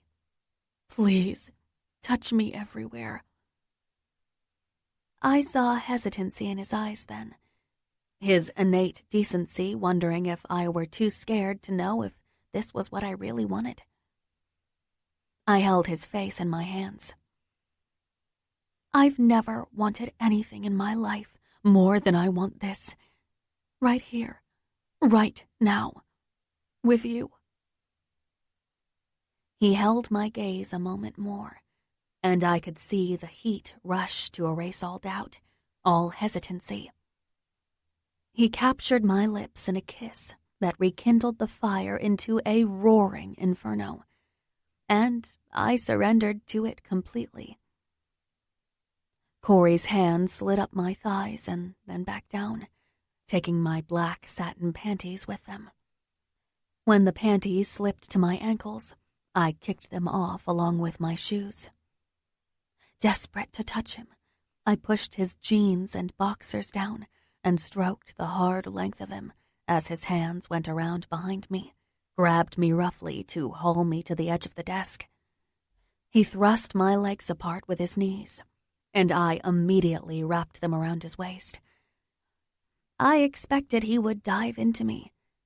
He was poised, and God, I was ready. But he broke our kiss, his dark eyes boring into me, his hands holding my face tenderly. "Alexandra." I inhaled raggedly as he rolled his hips forward, achingly gentle and slow in this moment. He slid into me, and I clutched his shoulders, arched my back to take him all in. He held me partially upright with one strong arm around my waist, bracing himself on the desk with the other. Then he began to move. Not gentle, not anymore. He was aggressive as hell. Rough, but not fumbling, and, oh God, it was everything I'd been waiting for, everything I'd been missing. Every part of him was big and thick and heavy, and I clung to him as the deep pressure filled me with unimaginable sensations. Places I could never reach on my own came alive as he moved. So often I'd had to create my own pleasure, and for so long I'd had to convince myself it was enough. But my own ministrations were pitiful by comparison to what Cory was doing to me. I bit his shoulder to silence my cries, and he grunted and moved faster, driving into me with an animal ferocity, every muscle of his glorious body feeding his need. I felt him tense, ready to surrender to me, to my body, which was wrapped around his in every way. But he held back until wave after rolling wave of pleasure coursed through me, until I'd lost count of how many, bringing the most intense ecstasy I'd ever felt to every part of my body. I nearly wept for everything I had missed, but the pleasure crested and left room for nothing else. I kept my legs wrapped tight around Cory's slender waist, and my mouth drove to touch his, to share his breath to the end. The last few thrusts were hard and slow and so very deep. Then he shuddered with the power of his own climax and collapsed on top of me, his breath gusting over my neck. I held him there with my arms and legs, reveling in the ebbing passion. A fire had roared, and what remained were glowing embers I wished I could savor, or stroke anew. I wondered, if he could do this to me in 10 minutes, what could he do with 20, an hour? What could he do if we had all night? Reluctantly, Cory lifted himself off of me, and from inside me, and just as reluctantly, I let him go. The cool air and emptiness swooped in, and I quickly moved off the desk. I cleaned myself from the box of tissues on the desk, my back to him. I found my underwear and slipped it back on, my shoes, then my jacket. I smoothed my skirt, my rumpled blouse, and then my hair. When I turned, Cory had pulled his jeans back on and buttoned them, the expression on his face uncertain, grim, as if dark thoughts were haunting him. A harsh knock came at the door, and a muffled, "Time's up." Cory moved to me quickly, held my face to gaze at me intently. "Tomorrow, I want you to be careful." Fear spurred my heart to a quicker pace. There is something happening tomorrow. I knew it. What is it? Tell me. "Just promise me you'll keep yourself as safe as you can. I don't know when I'll be able to get to you, but I will. I swear it, okay?" Cory, I don't know what you're asking me. From outside, "I said, time's up." Cory kissed me again, fiercely. And I'll never forget the look on his face, or the determination burning in his eyes. It felt like goodbye. Cory, no. "You're going to be okay. Just remember that." Then Wolfman opened the door, and I withdrew from Cory's arms, a horrible sense of loss washing over me. I moved to the door, then turned to say the only thing I could say, all I was willing to say, because I would not say goodbye. I would not. "I'll miss sleeping against your shoulder tonight." Cory nodded, that crooked smile ghosting over his lips. "Me too." "I need to use the bathroom," I whispered to Wolfman in the hallway after he'd closed and locked the door. "I'll bet," he muttered dryly, and jerked his chin to the employee restroom across the hall. 2 minutes, and that's it. Then back to your place. Conjugal visit is over." In the bathroom, safely alone, I gripped the sink with both hands, head bowed, trying desperately to find a measure of peace amid the turmoil that churned like a squall, tossing me around until I was dizzy. I felt alive, awake, my senses both satisfied and clamoring for more of the touch that had been so long denied me. A pleasant ache throbbed between my legs, and I wanted Cory's mouth there to kiss and soothe, and then stroke the fire anew. My body was coming back to life, thawing from the longest winter. But, at the same time, the thrill of it was tainted by my betrayal. I raised my head. The woman in the mirror looked stricken, guilt-racked, but her eyes held a spark I hadn't seen in years. Oh my God, what did I just do? "You traded Drew's ring for 10 minutes with a stranger," the woman in the mirror replied. "You cheated on Drew. You cheated." It was true, but did it matter? Drew hadn't touched me in months, and he seemed so far away. It felt like a lifetime since I'd seen him or anyone else outside the bank. But Cory was right here, protecting me, holding me, making me feel alive in a place where we were surrounded by death. I splashed cold water on my face, over my lips, which were red and swollen from Cory's kisses. "Drew doesn't need to know," I declared to my reflection. "This isn't life anyway. It's a step out of time, a parenthesis. What happens here doesn't count. And when it's over..."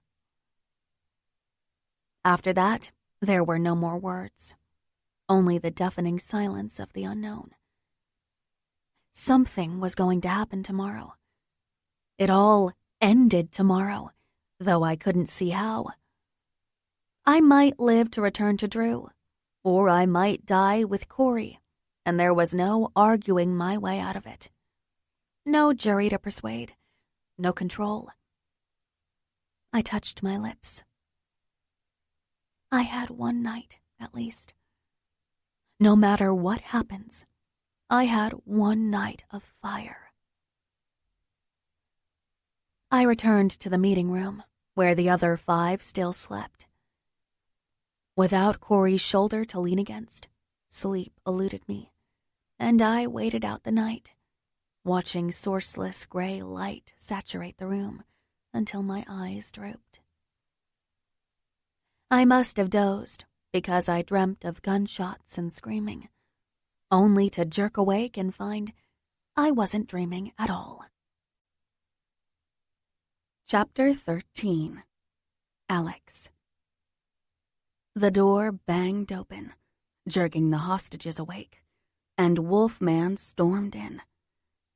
His kind eyes were filled with fear. But then he slipped his werewolf mask down, and his eyes hardened beneath. Get up. Everyone. Move out. We all got to our feet slowly until he screamed at us to move, and then even Roy hustled out the door. Carol came last, and I reached behind to grasp her hand. We were ushered through the long hallway and then turned into the lobby, and I was suddenly blinded. When I could see again, the full impact of the robbery was finally before us. The bank lobby was flooded with light. Its 2 walls of front windows streamed with stark white beams blasting in from banks of tall floodlights set up outside. Squad cars and armored SWAT vans ringed the street corner, and dark shapes squatted behind and between them. A high window that showed dawn's wan gray light was busted in. A puddle of glass glittered on the marble floor below it. Another light, this one from a roving helicopter, roamed the lobby, landing on hostages as we were all gathered and made to sit in front of the teller banks in 2 rows. Behind the tellers, the monster squad, masks down, crouched low, their weapons level with the counter, trained on our backs. I ended up close to the aisle, across from which were the desks where people, in another lifetime, had come to discuss mortgages and loans. I glanced around frantically, but couldn't see Cory anywhere. He wasn't among us. I prayed he was still locked in that room and that they'd forgotten about him. Or maybe Wolfman had neglected to have him join us. Either way, I was glad. But mind-numbing terror was winning out over any other emotion as Dracula, his face bare, strolled in front of the frightened hostages in the full glare of the police lights. He looked worse for wear, I thought. Bags hung heavy beneath his dead eyes, and his dull brown hair was mussed and greasy. When he spoke, his flat voice was hoarse, and I supposed he'd been on the phone negotiating for much of the 3 days.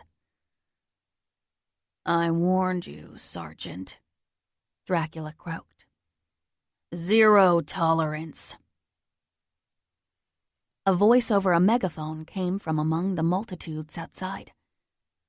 A tall, paunchy, silver-haired man in uniform stood at the forefront. His words filtered down from the broken window near the ceiling. Now hold on, Vince. Don't do anything you can't take back. I strongly recommend you take your own advice, Sergeant.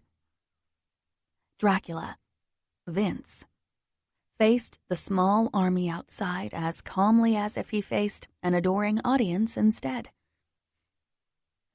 From somewhere deep in the bank, glass shattered, making Vince pause, but only for a moment. I realized then that Frankie was not among us either. God, Cory.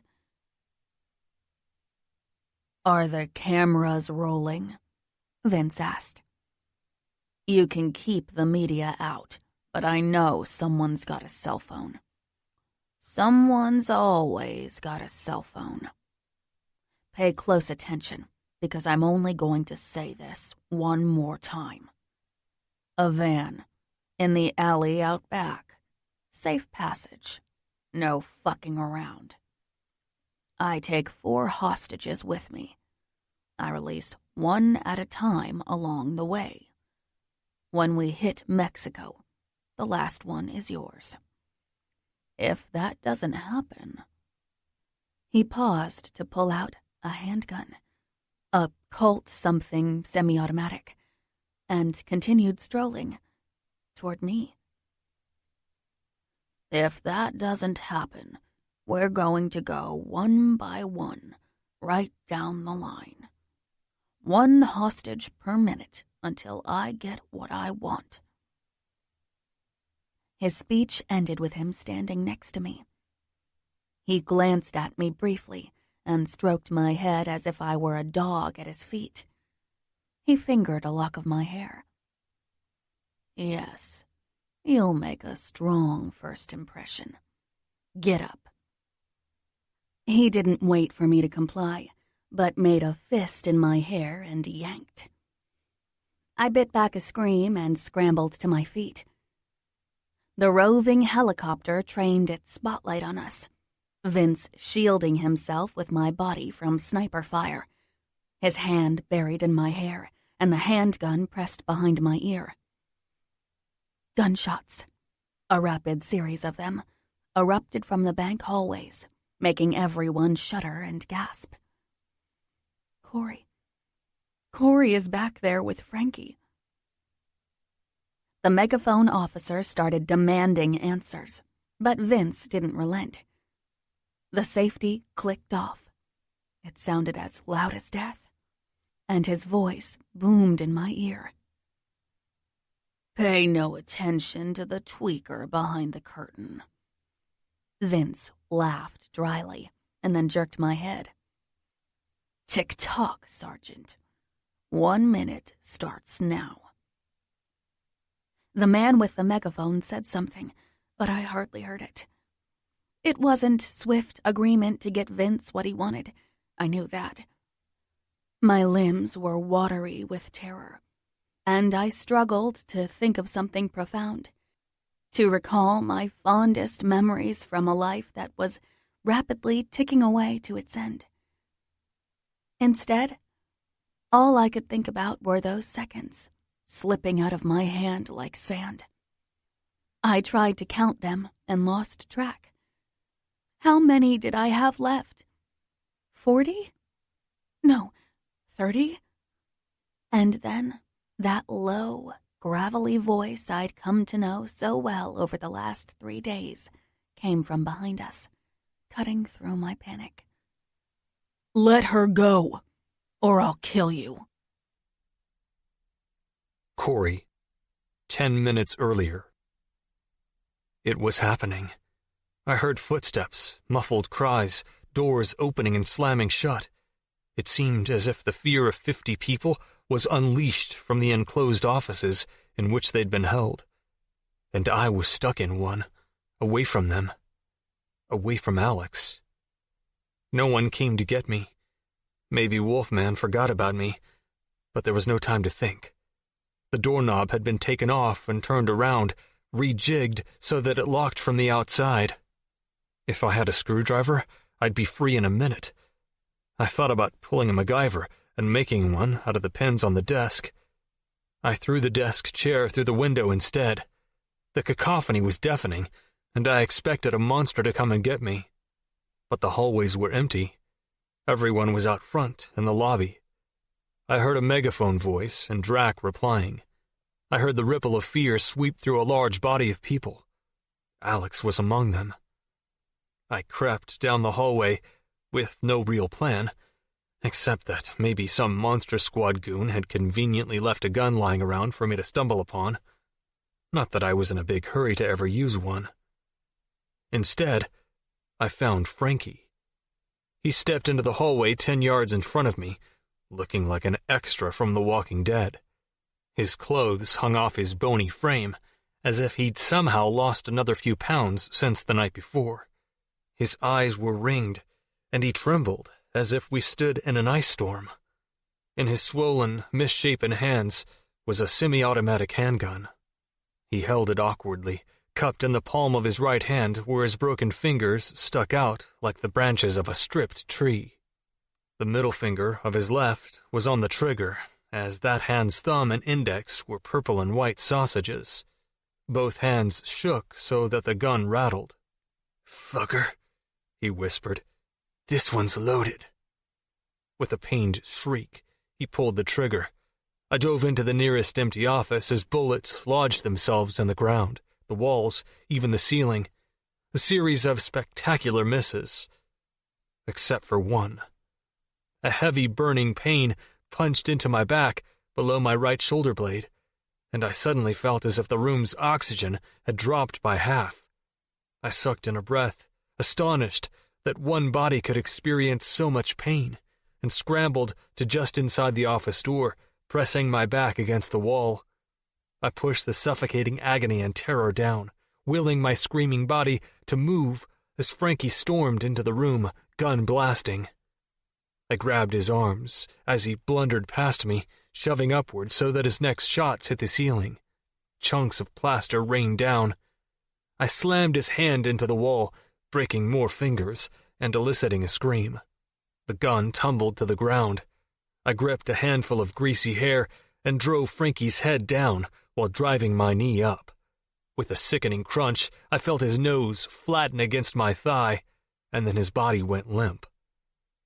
I let him go and bent to pick up the gun. My vision grayed out as pain swamped me. I felt as if I was being ripped in half in an airless chamber. My lungs, particularly my right, felt impossibly heavy, and I had the most peculiar sensation of breathing and drowning at the same time. I dropped to one knee to get the gun. My hands were shaking as badly as Frankie's had, and I tried to breathe to calm myself. But my breath only went halfway.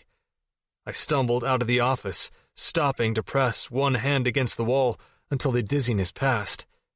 The back of my shirt and jacket were wet. I could feel my blood warm on my skin, and it wasn't stopping. Bones ground together when I breathed, which was becoming harder and harder to do. I didn't have much time left.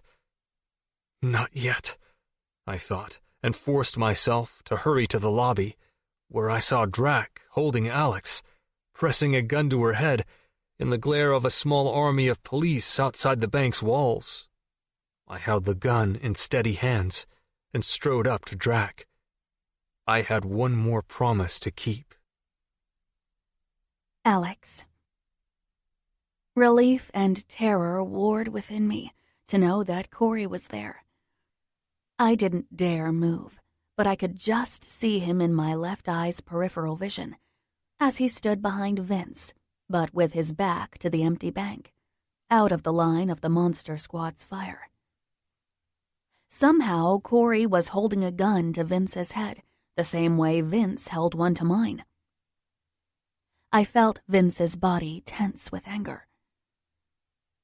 And to whom do I owe this lovely surprise? Did Wolfman let you out? I'm surrounded by fucking traitors. I said, let her go.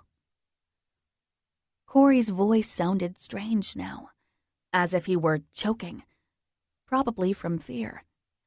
I couldn't blame him. I could hardly think from the terror. I'll kill her, Vince said, but his own voice sounded shaky now.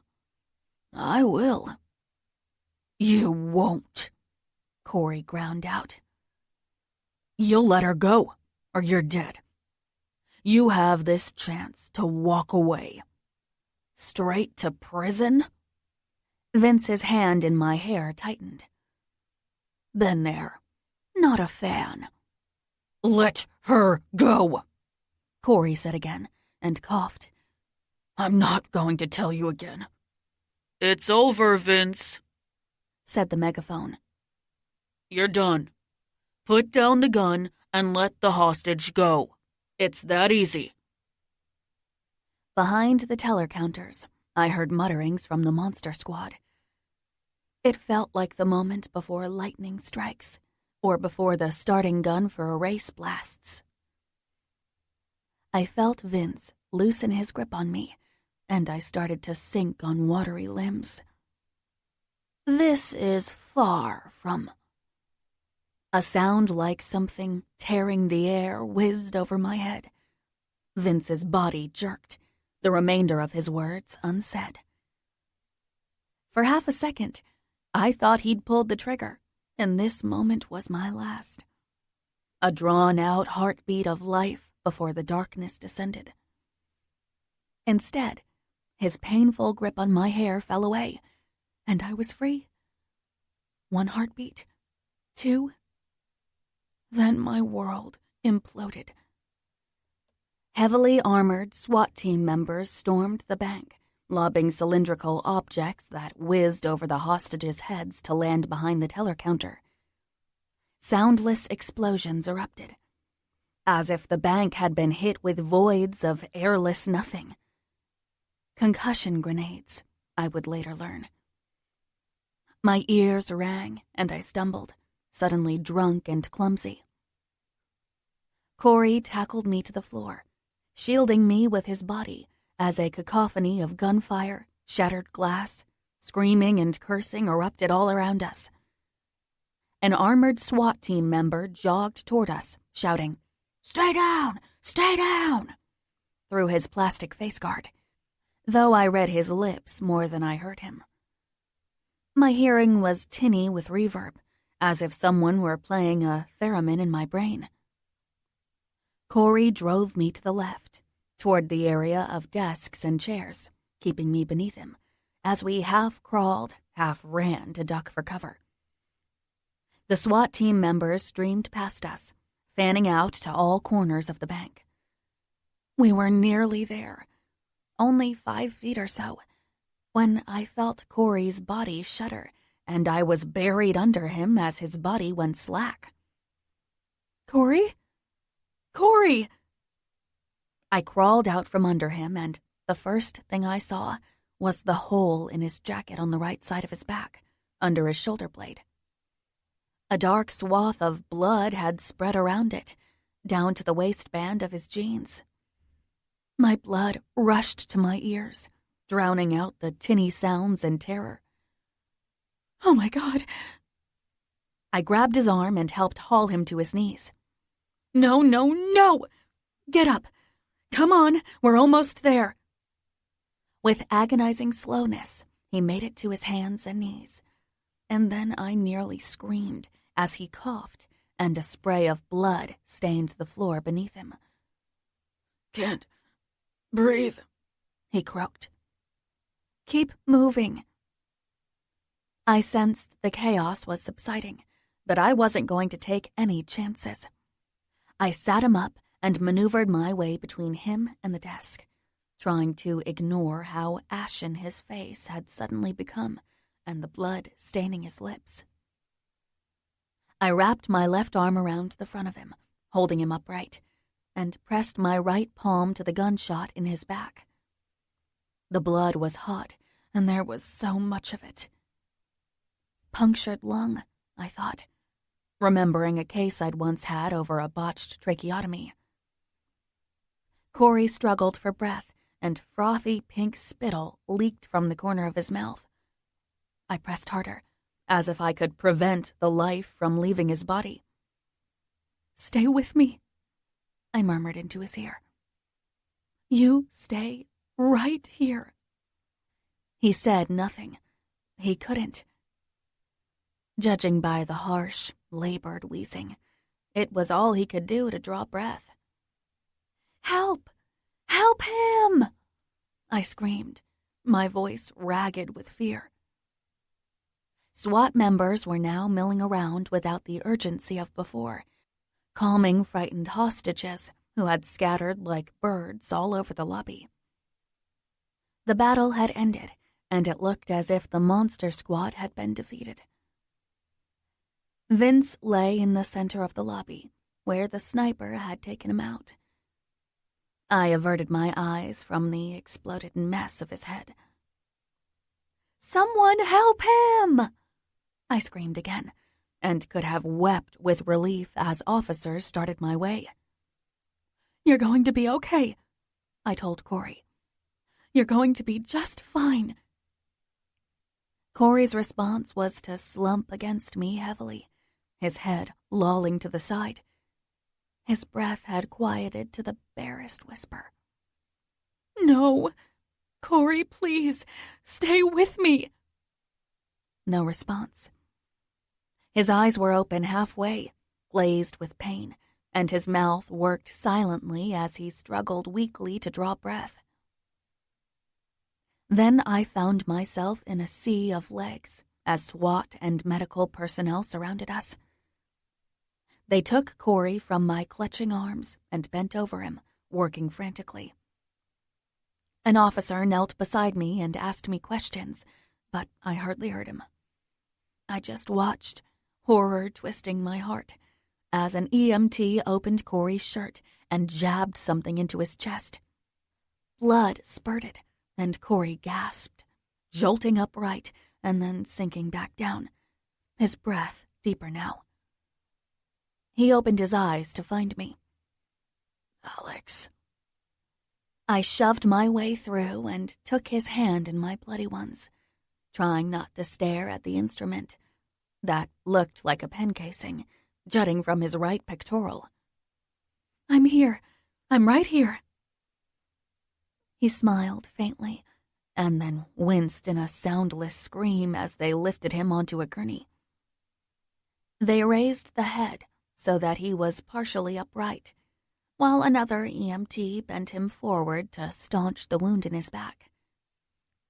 Then we were moving.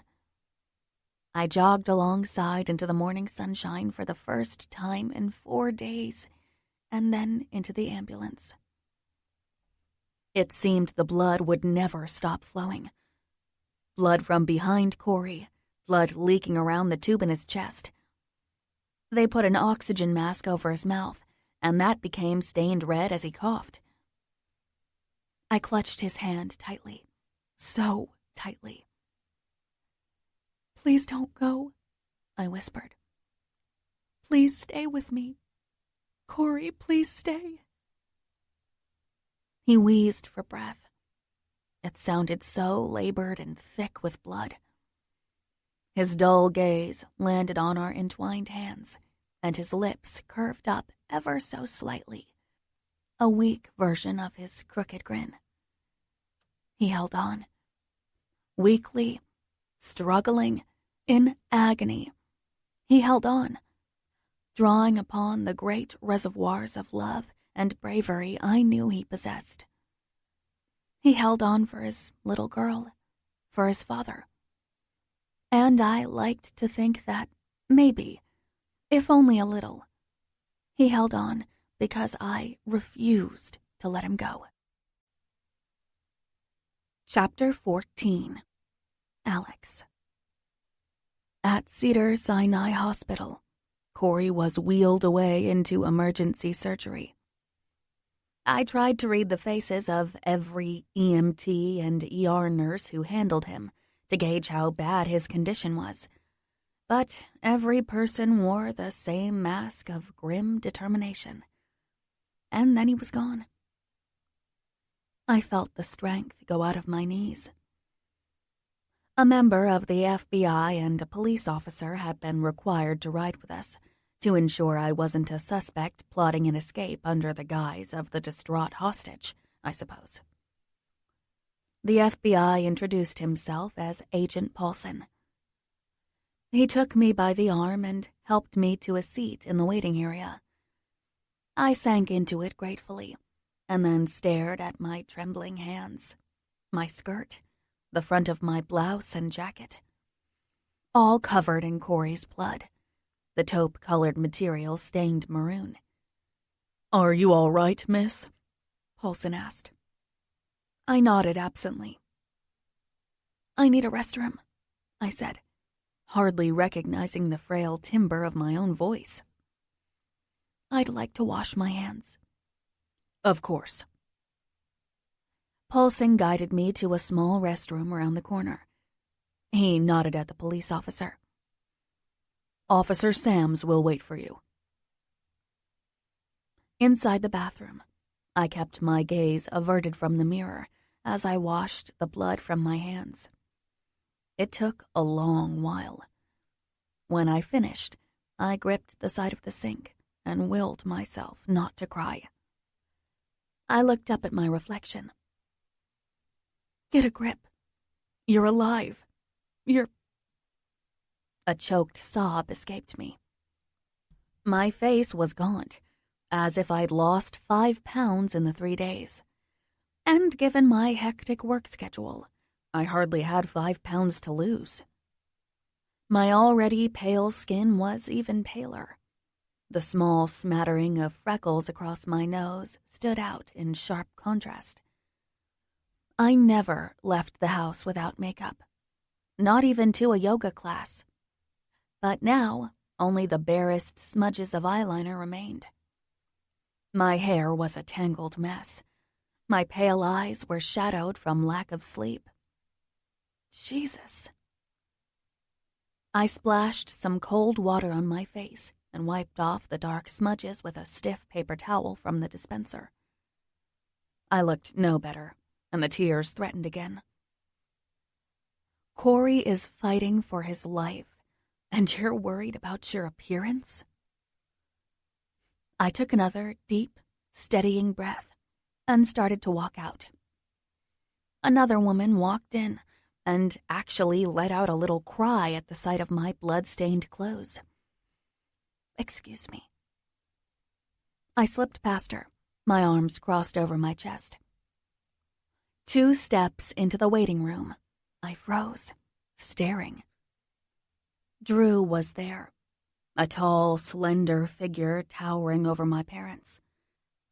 They seemed like visitors from a foreign land. Their faces morphed into shock simultaneously at the sight of me, and my father covered his mouth with his hand. It's not my blood, I blurted.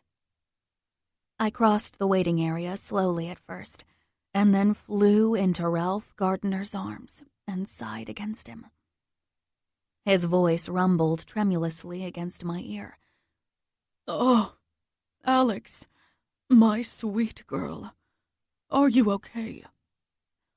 I wanted to break down and sob and wail out the pain and fear of the last few days, but it would only frighten him. I pushed it all down, like swallowing jagged rocks. I'm okay, Daddy. Ralph, really? My mother scolded lightly. You'll ruin your clothes. I emerged from my father's embrace. Marilyn Gardner, who looked dressed for Sunday brunch, held me by the shoulders and kissed my cheeks.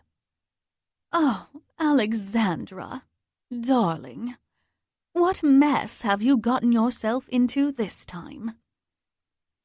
She heaved a sigh, taking in my disheveled and bloody appearance with cool blue eyes that melted a little to look at me. Well, all that matters is that you're safe. Thanks, Mom, I said dully. I turned, and there was Drew. My heart ached with a sudden pang to see his familiar face. Tall and lean and dark, he was the complete opposite of Cory. But he was my fiancé, my best friend in many ways, and I fell into his arms, hoping to feel a surge of passionate love sweep over me. Instead, I felt comfortable in Drew's embrace, like being wrapped in a favorite blanket or putting on a favorite sweater. I was so worried, Drew murmured. I didn't know what had happened to you. It wasn't until 2 days ago that we found out you were in that bank. He pulled away and looked at me hard with his blue eyes. Concern was etched into his narrow face and angular features. Are you all right? Truly?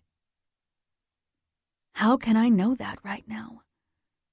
I wanted to cry. The ordeal's end wasn't 2 hours old. But I forced another smile, mostly for my father's sake. I'm not injured, if that's what you mean. Good, Mother said. Now, let's get you home and out of those clothes. You look a fright. Afraid not, Agent Paulson cut in, flashing his FBI badge. Ms. Gardner is a prime witness. We'll need to take a full statement. Nonsense. My mother tossed her shoulder-length, silver blonde hair. She's not going to flee the country, for God's sake.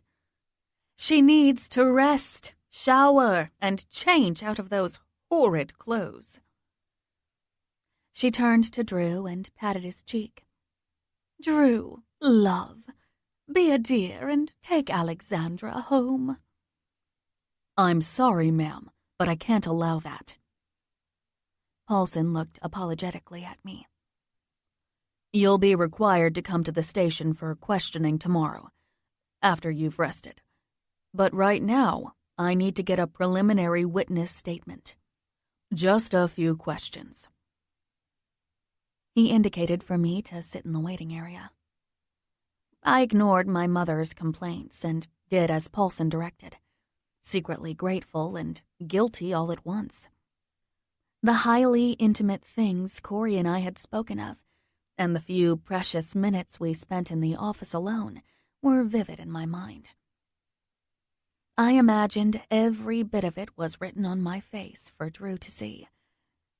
But I couldn't leave the hospital until I knew if Cory was going to be all right.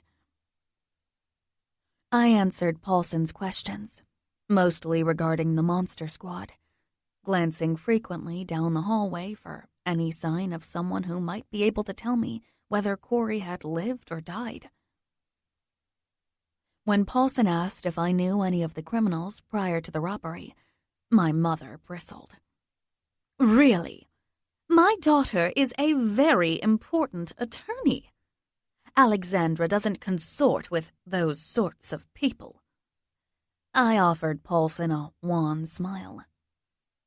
That would be a no. The questioning went on, and I did my best to answer fully. But down the hallway, another officer was talking to a nurse. Finally, a doctor in OR scrubs rounded the corner and joined them. Automatically, I rose and walked fast down the hallway, then jogged, then ran.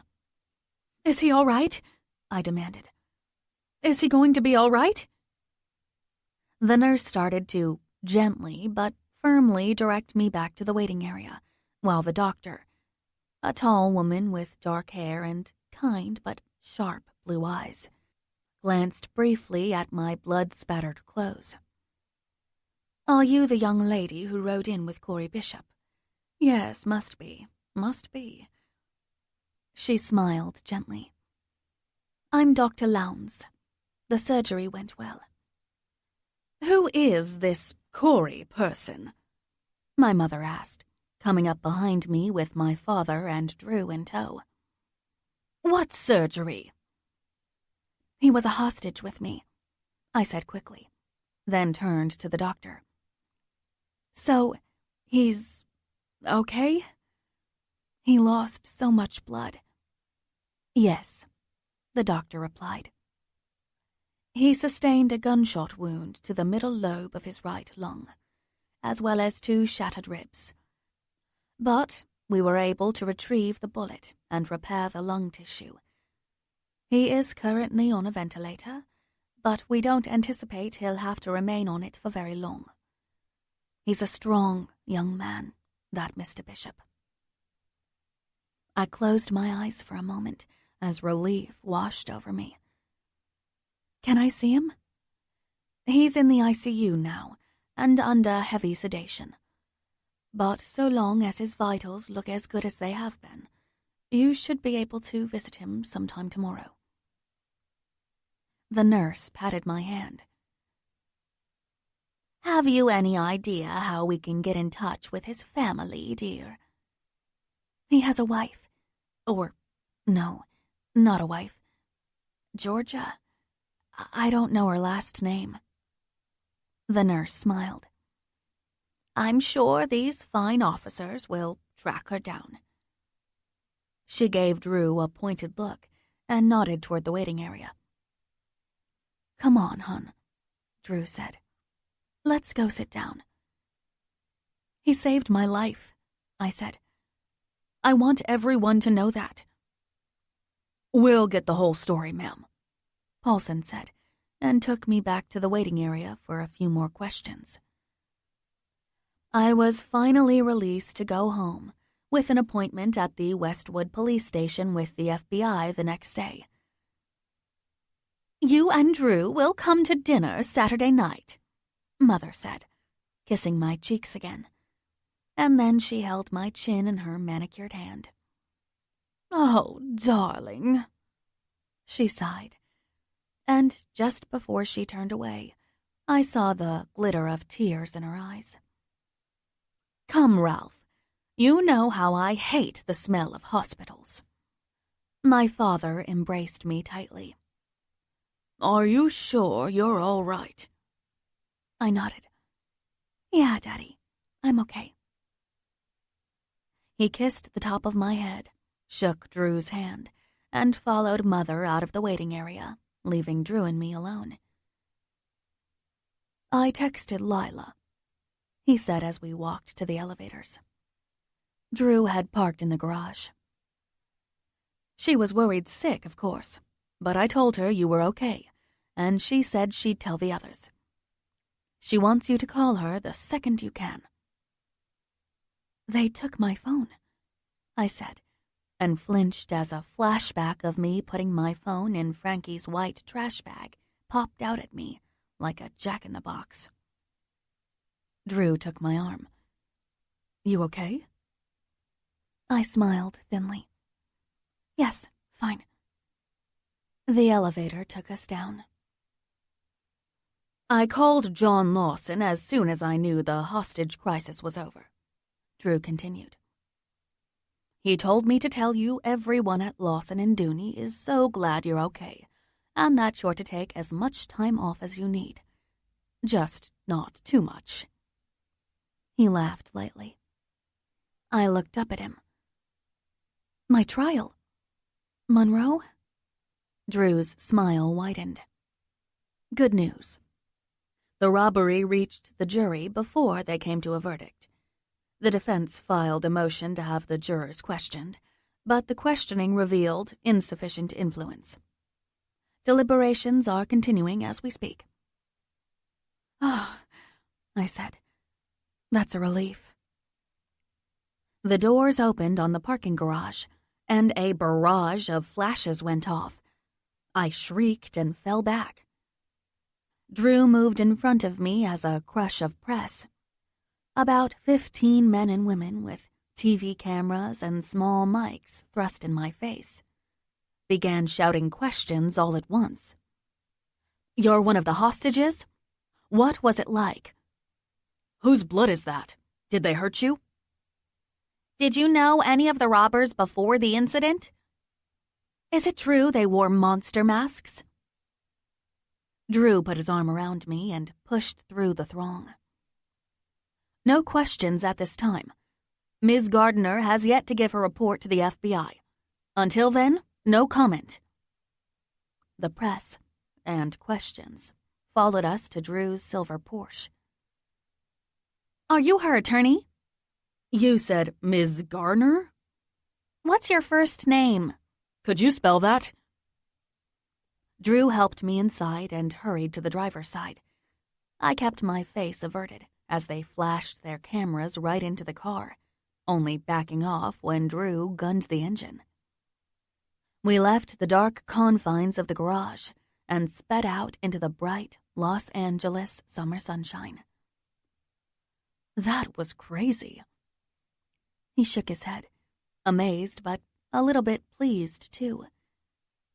But his face fell when he saw me trembling. "Are you okay?" "I don't know, Drew. I've hardly had a moment to process it all. I'm a little bit shaken up, to be honest.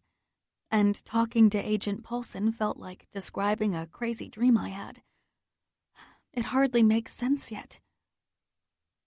Drew reached over and patted my hand. When you've had a chance to rest a bit, you can tell me all about it. He tapped the wheel with his fingers. So, who is Cory?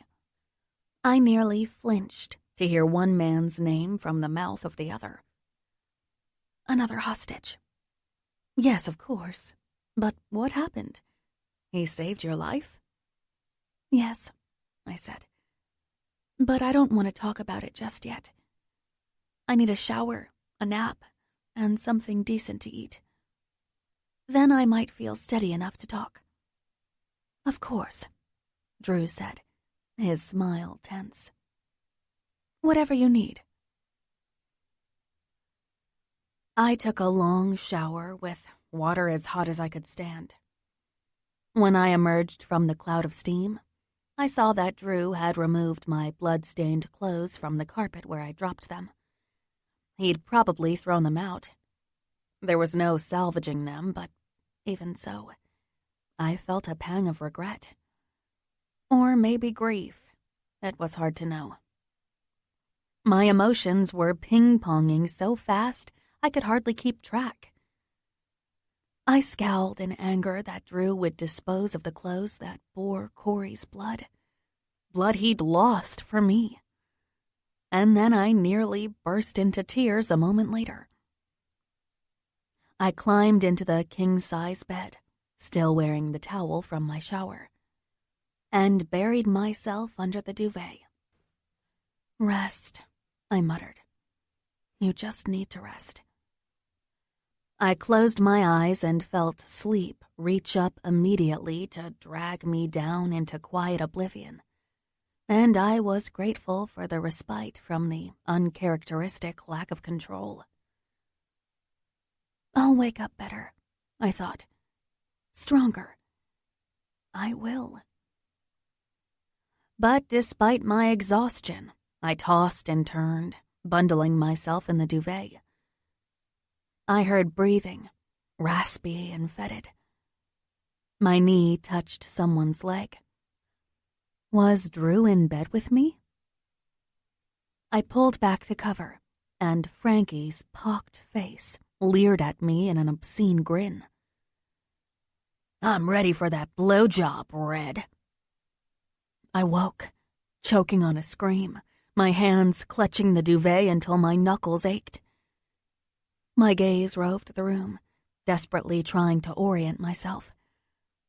It was the first time in 3 days I hadn't woken up in that bank office.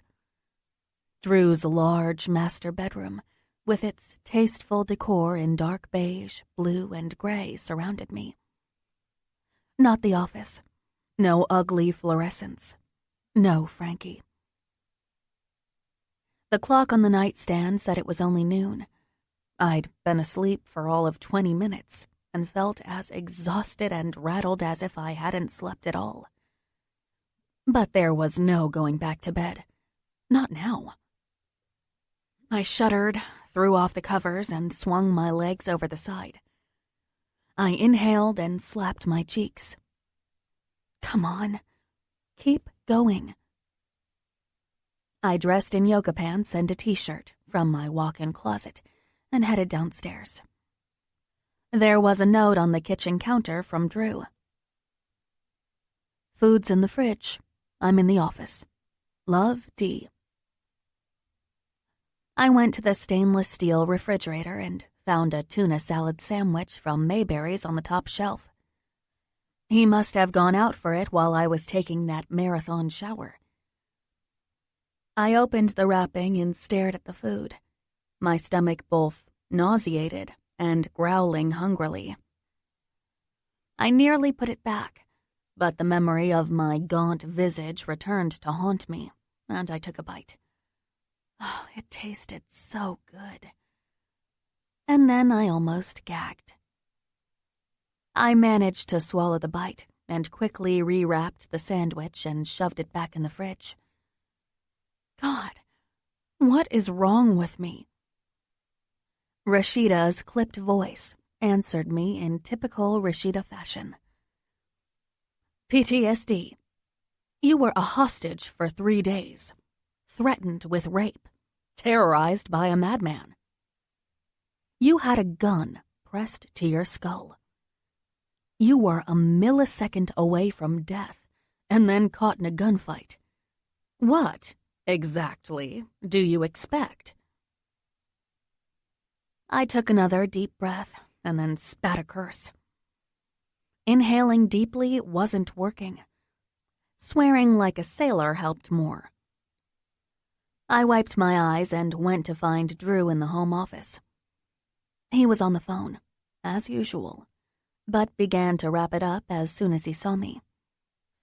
In the meanwhile, my gaze wandered over the office.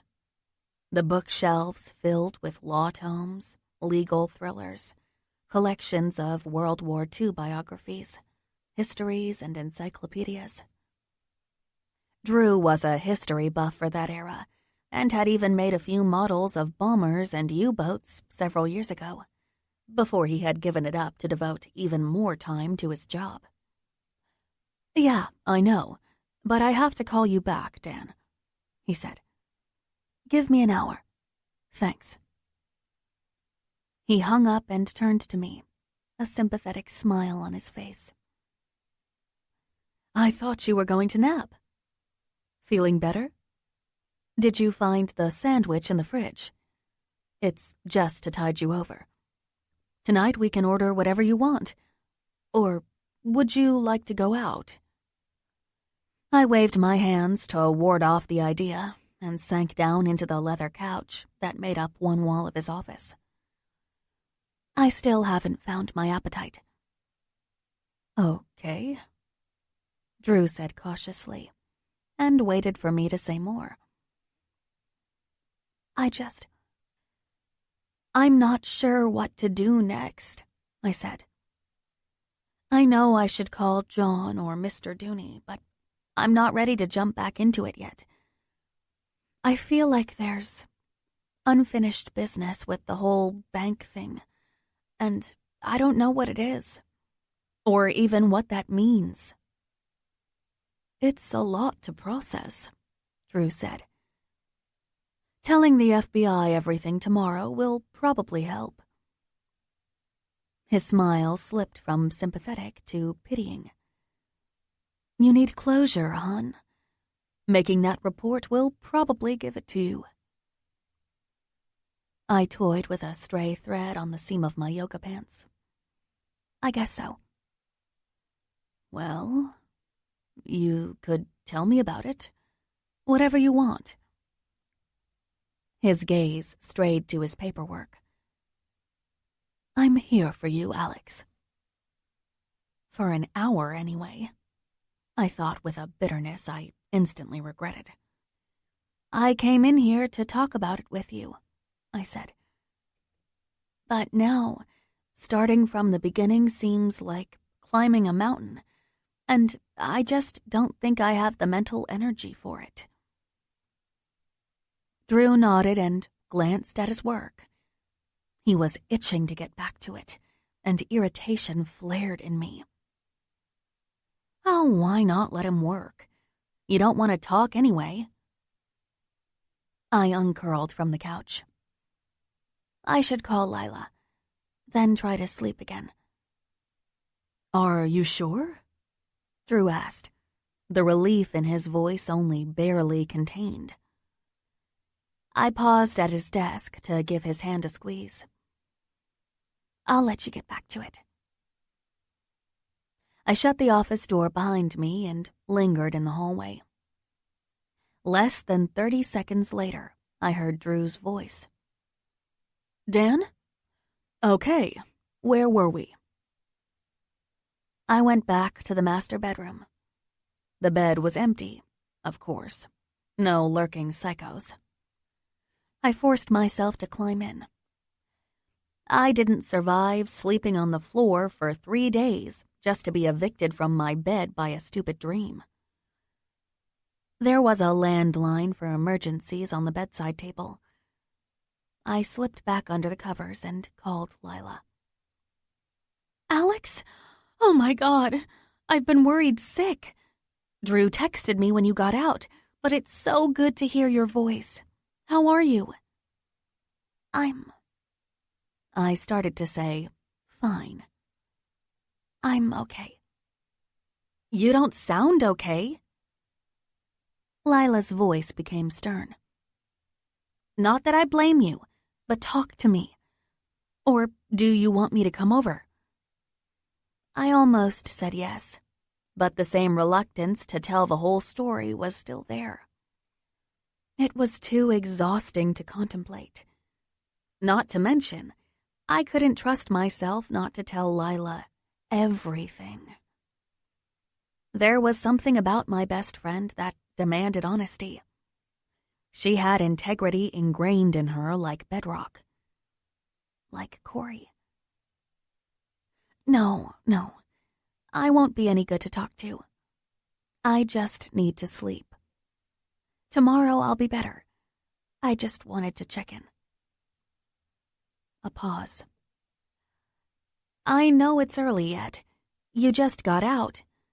But if I hang up with you, I'm going to feel like it was the wrong thing to do. I smiled. You're the best, Lila. I'm fine, really. You're not thinking about work, are you? I hope to God you're not stressed about that. Not now. No, I promise. I'm just really tired. We were hardly given any chance to sleep. Wow. I can't believe it. What an ordeal. Yeah, it feels pretty surreal. But I'm okay. I'll sleep for about 15 hours and call you first thing. Okay, Lila said, though she sounded wary. Anything you want me to tell the posse? Tell them I'll see them on Monday, as usual. If you insist, Lila said again, lighter this time. You get some rest and call me the second you can. I will. Love you. I love you, Alex. I'm really damned glad you're safe. Thanks, Lila. I'm okay. Only I didn't feel okay. I felt lost. It was 1 o'clock on a Thursday afternoon, and I had no idea what to do. I felt like I'd been plucked from the bank and dropped back into real life, and I wasn't ready. I watched a little TV. I tried to read a book, but neither could hold me. Drew came up around 4 to check on me with the tuna sandwich. I managed to eat half while he sat with me, chatting about his work. To my complete lack of surprise, he'd been in his office at Ellis Intel the entire time I was being held hostage. I couldn't really blame him. There was nothing he could do, and as soon as it was over, they notified him. It's probably what I would have done had the situation been reversed. Even so, I felt that irritation scratch at me, and when he went back to the office downstairs, I was glad. I tried the TV again, but the local channels were full of the bank robbery details. I shut it off and stared blankly at a movie. Then another. Night fell, and I tried to force myself to sleep. It would not come. Nagging disquiet hummed along my nerves, and my thoughts rattled around in my skull. Finally, after hours of tossing and turning, I fell into a fitful doze, only to wake in the middle of the night from a bad dream that was one shade shy of a full-blown nightmare. Drew lay beside me, on his side of the bed, his back to me, his breathing deep and even. The clock said it was 2 a.m., but I knew there'd be no more sleeping for me. What's wrong with me? The obvious answer floated up, but I dismissed it. The ordeal at the bank was a dark shadow over my mind, and sooner or later I'd have to confront it. Likely at the police station, as Drew had suggested. But it wasn't why my nerves felt itchy, or why a vague anxiety twisted my stomach into knots. "Cory," I said aloud, and immediately felt the coil loosen. The hospital's visiting hours were long over, but that didn't stop me. I threw off the covers and took up the message pad and pen by the bedside. I scribbled a hasty note for Drew and hurried downstairs. At the grand entry, I threw on a light jacket and tucked my hair into one of Drew's baseball caps from the coat rack. I doubted the press would be stalking out the hospital at this hour, but better safe than sorry. Then I realized I had no car. Mine was either still parked at the bank or at some police impound. Shit. We owned a Range Rover for road trips we said we'd take and never did, but it was parked in the garage with Drew's Porsche parked behind it in the driveway. After a moment's hesitation, I grabbed Drew's keys from the entry table, vowing to be back in time for him to go to work. Driving my fiancé's car to visit Cory, came the caustic thought as I sat behind the wheel. Nope, nothing wrong with that. I threw the car into gear and tore out of the driveway, leaving the thought in the dust. Chapter 15. Alex. Once out on the darkened road, I felt better, more clear-headed. Los Angeles streets were of a different breed at 2 a.m. There was little traffic, and I actually sped the sports car along the deserted roads. Not the brightest idea, given that my ID was still in FBI hands, but I wasn't about to let a policeman stop me now. I had to see that Cory was okay if I were to have any peace. He was there. He knows. I don't have to explain anything. I can just tell him I feel all mixed up inside and he'll know why. I realized that he wasn't likely to be in any shape for talking, but it didn't matter. It would be enough just to sit with him. The hospital, even this late, wasn't quiet or calm.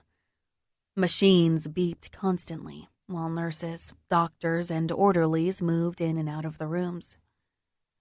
The 2 nurses behind the desk on Cory's floor gave me strange looks as I approached. "I'm here to see Cory Bishop." "Ma'am, evening visiting hours are from 6 to 8, said one nurse, a middle-aged woman with short dark hair and small, round eyes. Her name tag said Liz. "You'll have to come back tomorrow." "I can't," I said. "I have to see him. Tonight." "Are you family?" asked the other nurse, an older African-American woman with a warmer expression. Her name tag said Nicole. "We've been trying to track down a wife or parents since he was admitted." "I'm not family," I said. "I was one of the hostages in the bank." The nurses exchanged glances. I had a small speech prepared, an argument that was calm, rational, and convincing. A textbook Alex Gardner jury speech. Instead, I blurted, "I haven't seen him since the ambulance ride, and then there was so much blood. So much. And he was hardly breathing.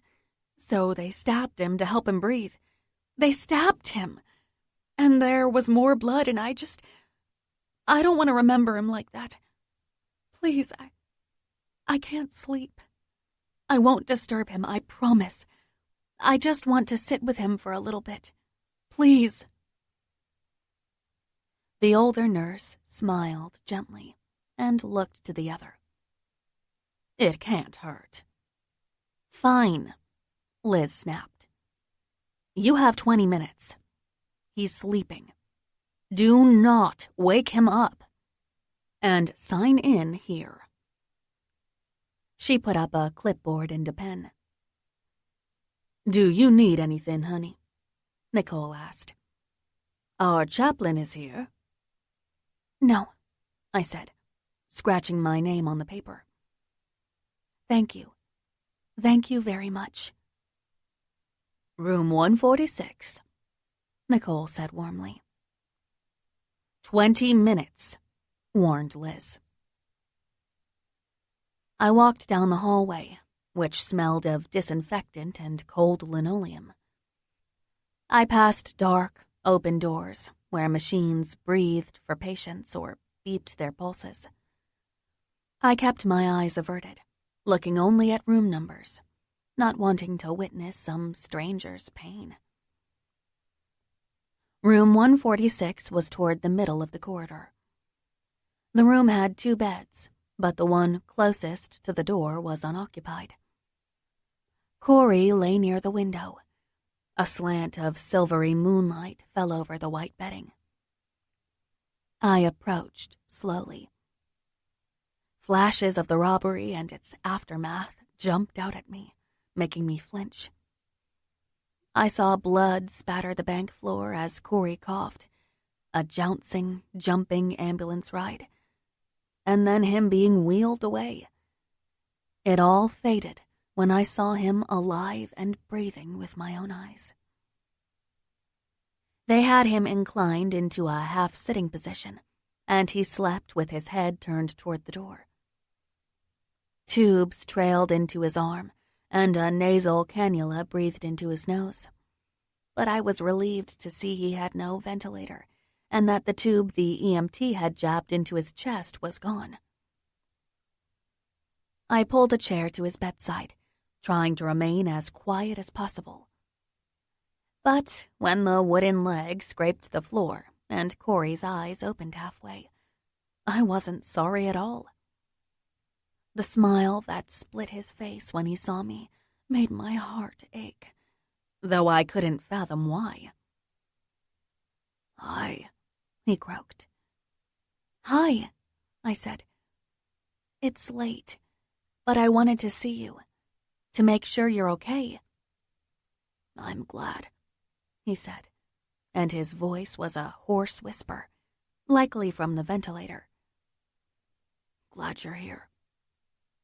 He sounded so weak, and I felt terrible for waking him, for being so selfish. Don't talk.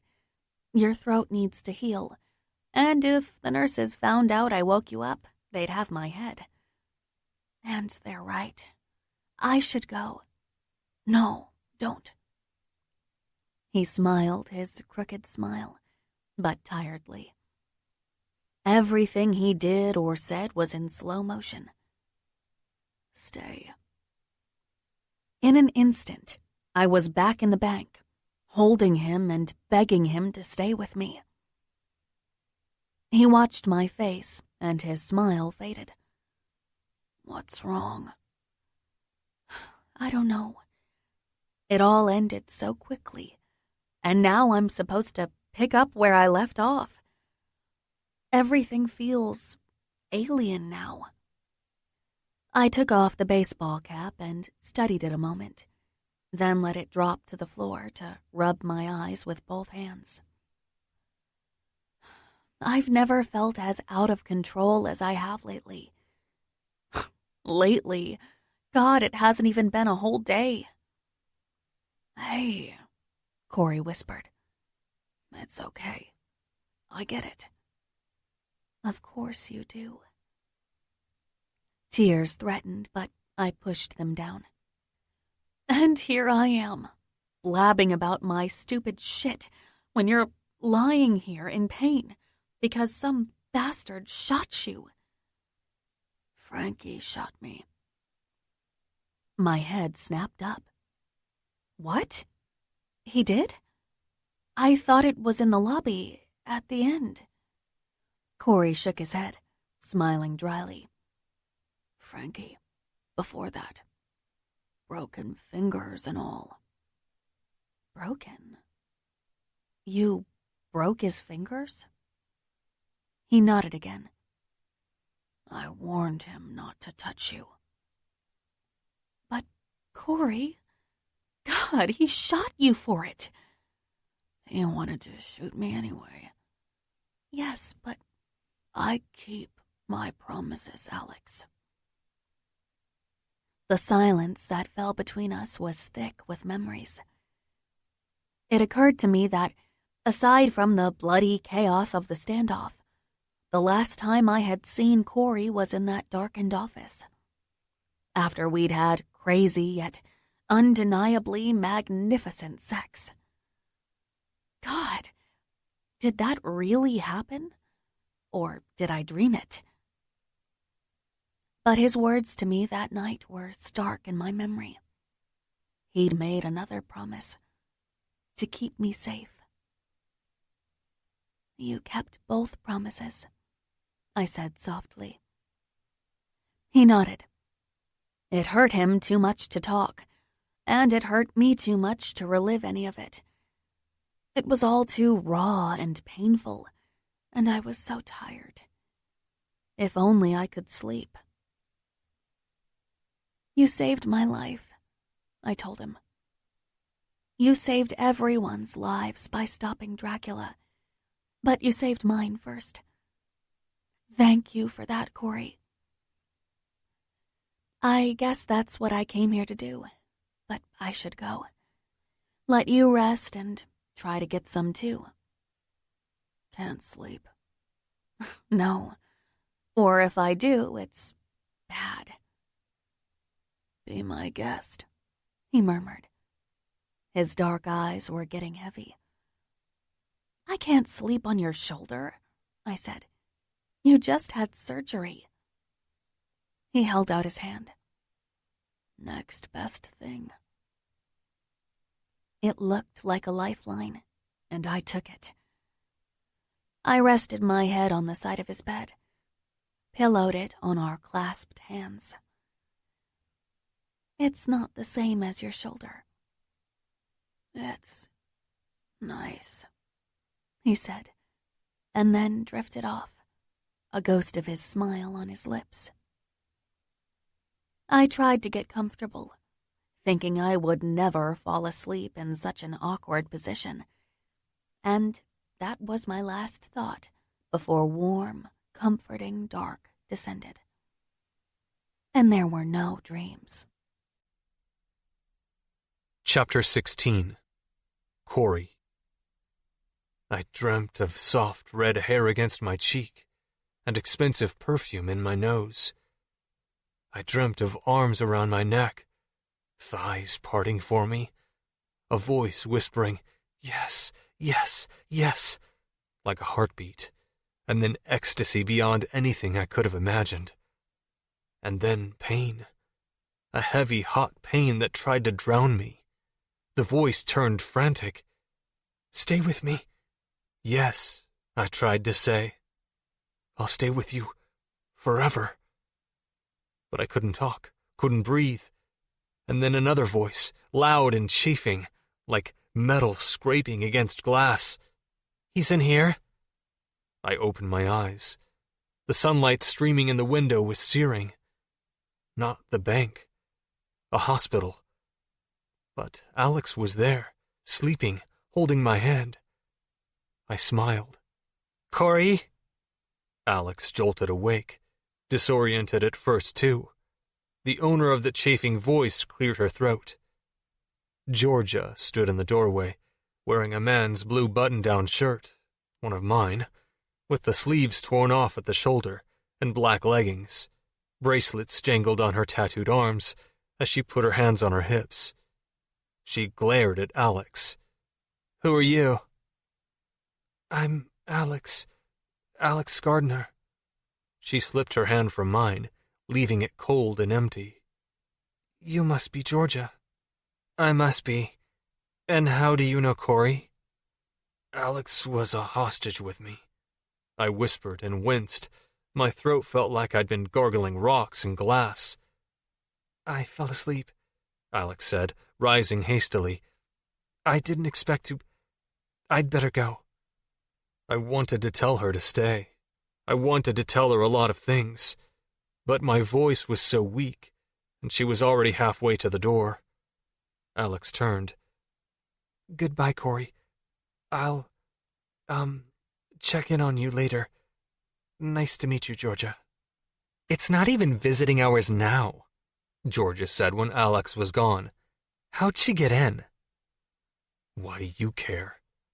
I wanted to demand. I tried to pry through the fog of pain medication to remember the last time I'd even spoken to Georgia. Weeks ago. A text that said to expect a hearing notice about her moving to Sitka with Callie. My girl. Where's Callie? I croaked. With Janice. Georgia flounced into the seat Alex had vacated. She smelled like patchouli and the mint tea she liked to drink. Did you think I'd leave her alone? I didn't take the bait. Why didn't you bring her? I didn't know what you'd be like. I didn't want to scare her. Oh, good. Yeah, no, that's good. Maybe tomorrow. We'll see. There was a silence, and then Georgia said, So the doctor said your lung collapsed, and that you have 2 shattered ribs? She'd know. The humor was lost on Georgia. She scowled, the hard lines returning to her face, which looked younger even than her 26 years. Seriously, Cory, you got shot? Saving her? She jerked a thumb, as if Alex were over her shoulder.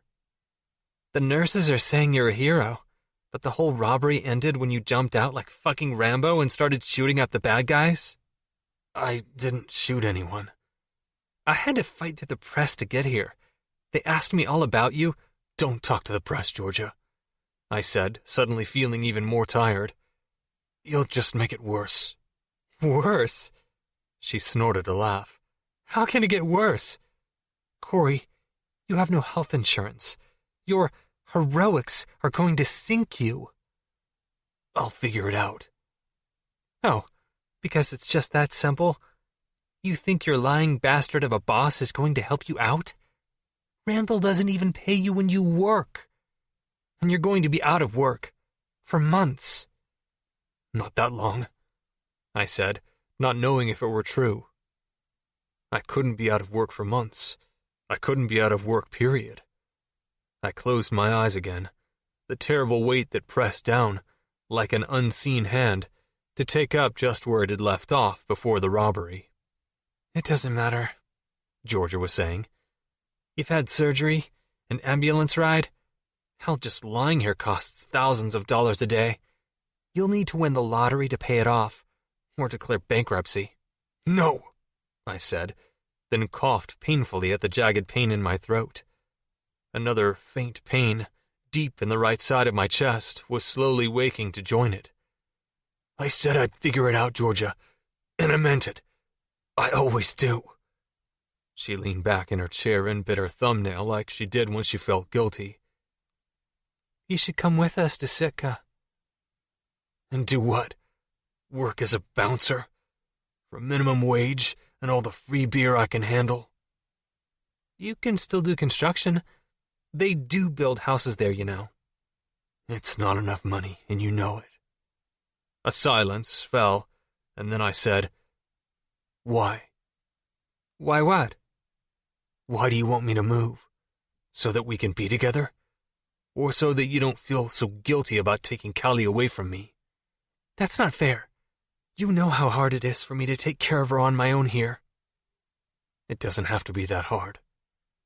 And it's just going to get worse, she said, as if she hadn't heard. You'll be out of work. Your skeezy landlord has probably already thrown your stuff out onto the street, and now you'll be up to your ass in hospital bills. She cocked her head. How are you going to continue the child support? Damn it, Georgia. I said I'd figure it out.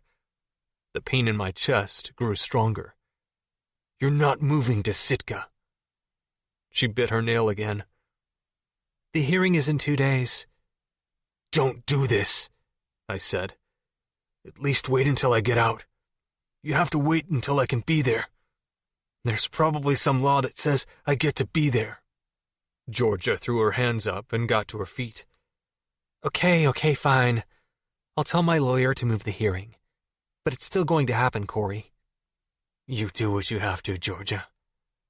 Her eyes filled with tears, and I instantly felt guilty for my snappishness and disgusted with myself at the same time for letting her manipulate my feelings so easily, like a puppeteer. "I thought you were dead, you know," she cried. "I didn't know what to say to Callie." "Nothing scary, I hope." The pain in my chest ticked up another notch. "You tell her that I'm okay, because it's true, I am okay." Georgia nodded, her tears drying as fast as they'd come. "I'll bring her by later this week." She turned to go, just as the nurse, Nicole, came in with a syringe of pale yellow liquid. "What's that? Pain meds? Another $300. She stormed out. Nicole wore an amused expression as she fit the syringe into one of the tubes that fed my arm. "How are you feeling, Mr. Bishop? Any discomfort? I guess the pain is starting to wake up." "Yeah, it is." "On a scale of 1 to 10. 6. 6 going on 50. This should help." Nicole finished administering the meds and made a notation on the whiteboard in my room. "Was that your wife?" "No," I said. "It's complicated." Nicole laughed. "Like my Facebook status." She checked the machine that monitored my pulse and oxygen levels, then moved to my side and gently leaned me forward. "I need to check your wound." I felt her pull aside the hospital gown and examine the place below my shoulder blade. It ached like it had been hit with a jackhammer. "Beautiful tattoo back here. I'm not usually a fan, but that looks like a work of art." I wanted to tell her most people considered their tattoos art, but I couldn't speak. My teeth were clenched too tightly against the pain. She eased me back down. "The wound site looks clean. No sign of infection. Dr. Lowndes will be in later today to check on you, and we're going to try to get you to walk a bit later this afternoon." "So soon?" My chest ached more just to think about it, and I wondered when in the name of everything holy the pain medication would kick in. "What?" Nicole pretended to be shocked. "Big strong guy like you? Be up in no time. Plus, it prevents bed sores and embolisms, and despite how crappy you feel now, your prognosis has the docs thinking you'll be out of here in 10 days, give or take." A little giving, a little taking. Drax's words and the black mouth of a gun pointed at my head rose up at me. I shook them both away.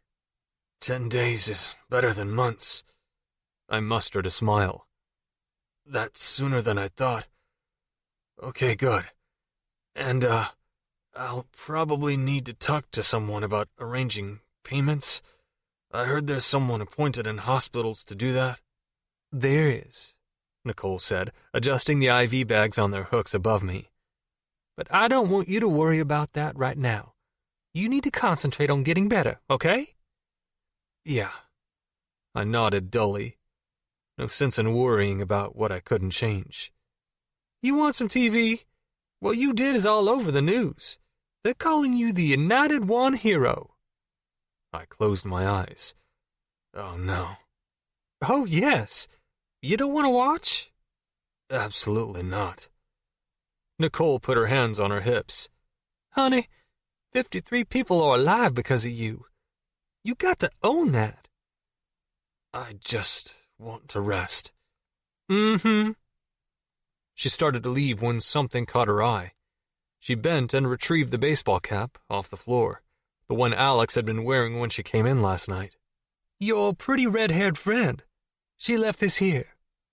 "Alexandra Gardner," I said softly. Nicole handed me the cap. Maybe I should track her down and tell her to come pick it up? She gave me a wink and a knowing smile, and then left me alone. I turned the hat over in my hands. The pain in my chest was lessening. The medication had come to carry me someplace else. And I hoped Alex would be there, waiting for me. Chapter 17. Alex. I raced back to the house in Pacific Palisades, wondering how on earth anyone survived in the age before cell phones. I'd reached for mine to call Drew at least 10 times on the drive, to apologize for staying out so long with his car. Relax. He took the Range Rover. No big deal. Only the guilt that nagged me wasn't so easily defeated, and didn't have much to do with the car. I fell asleep visiting Cory. That's not a crime either. How about sleeping with someone who is not my fiancé? I muttered. Guilty as charged. Once home, I raced to the landline in the kitchen and called Drew's office at Ellis Intel. I'm so sorry, I blurted the second he picked up. I fell asleep at the hospital. I figured that might have happened, Drew said. I took the Rover. Right, yeah. I chewed my lip. I thought you'd be mad at me. Why aren't you mad at me? Mad? Of course not. You've had a real rough couple of days, to say the least. I could hear his smile over the line. And the Porsche belongs to you as much as it does to me. What's mine is yours. Or will be once we're married.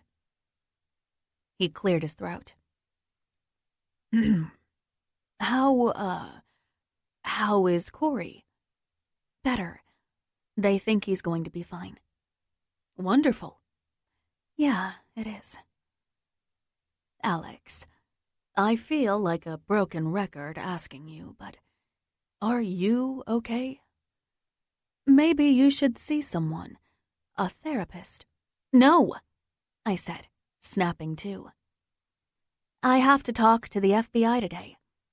That'll bring closure, right? Like you said? Therapy is fine for some people, but it isn't for me. Alex, I love your mother to pieces. You know I do. But I can practically hear her words coming out of your mouth. He was right. Marilyn Gardner had particular ideas about help. Never show weakness. And act strong and you will be strong were a few of her favorite mantras. Jesus, Drew. The robbery happened less than 36 hours ago, I said. Give me a week before you start in with your diagnoses. All right, Drew sighed. What time is your appointment? 10 a.m. I'm going to stop by the office first and see where Monroe stands, then leave straight from there. Do you want me to come with you? To give the statement? My mouth dropped. I assumed you would. Then I wondered if Wolfman had given his statement, and if it included how a $20,000 diamond ring came into his possession.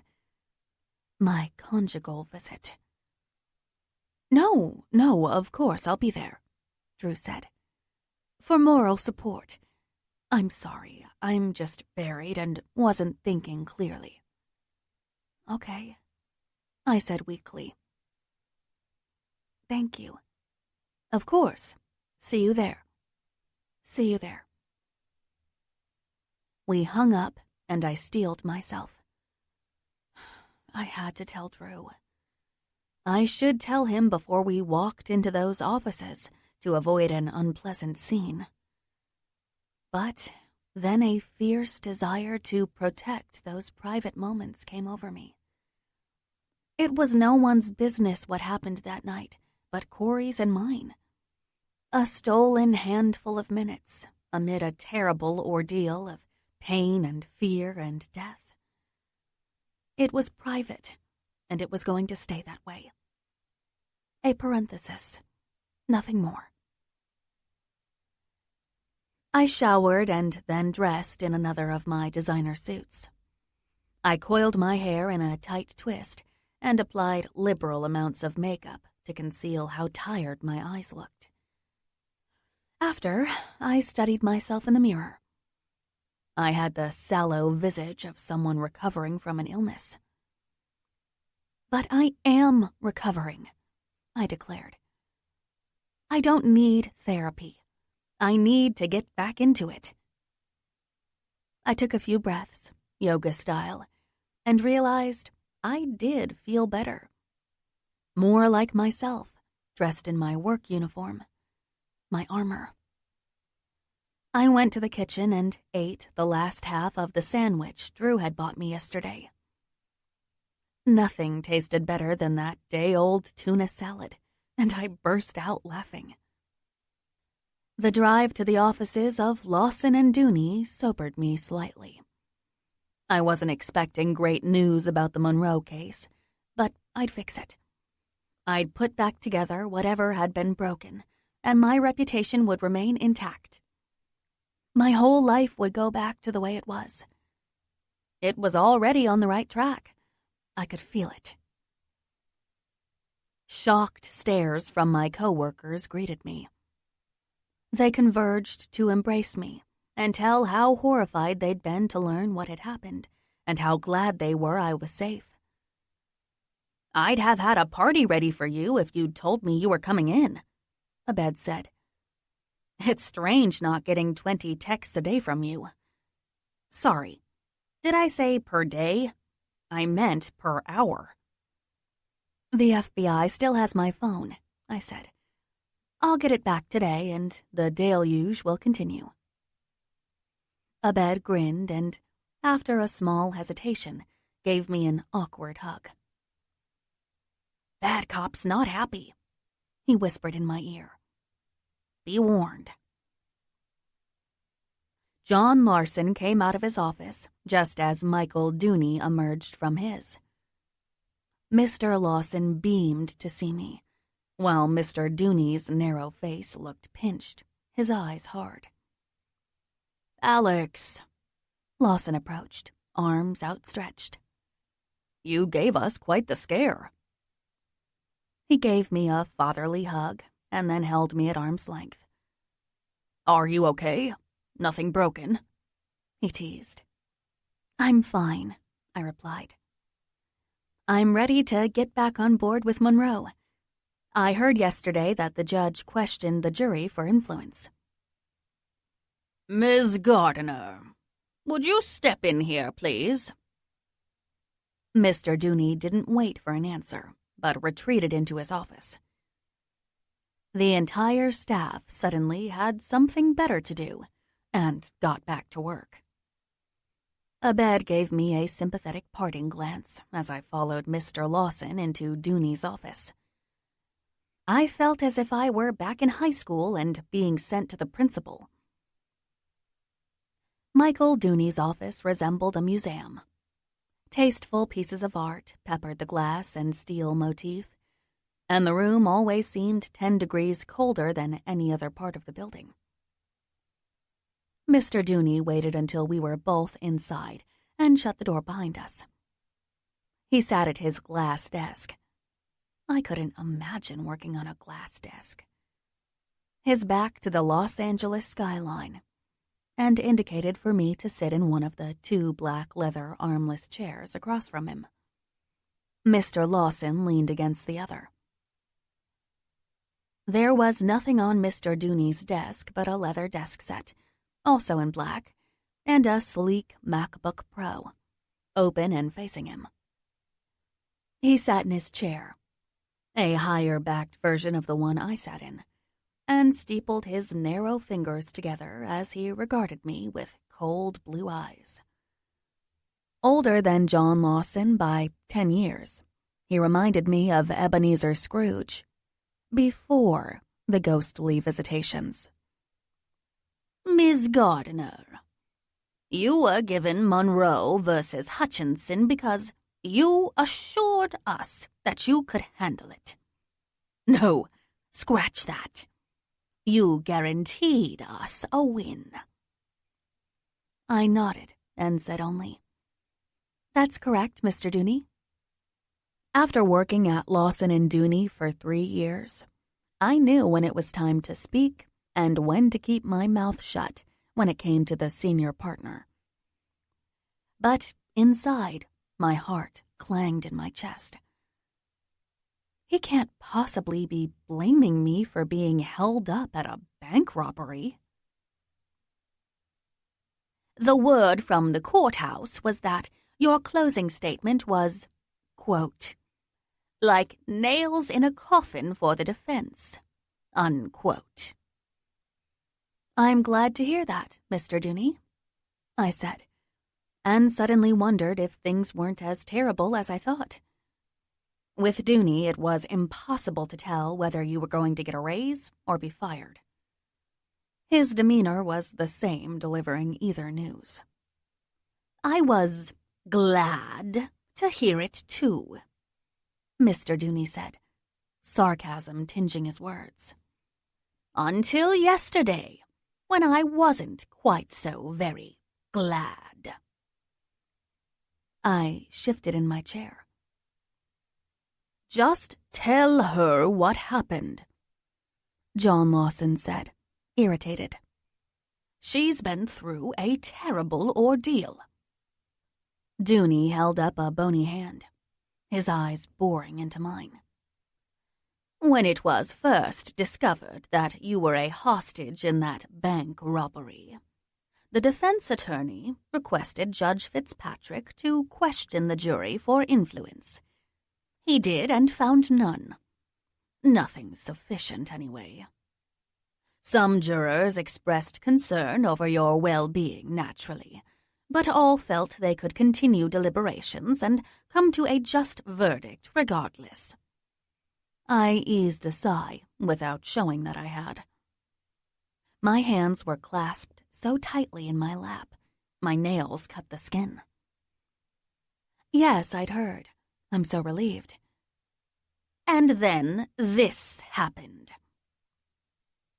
Dooney flipped his laptop around and started a video of a news report from KTLA.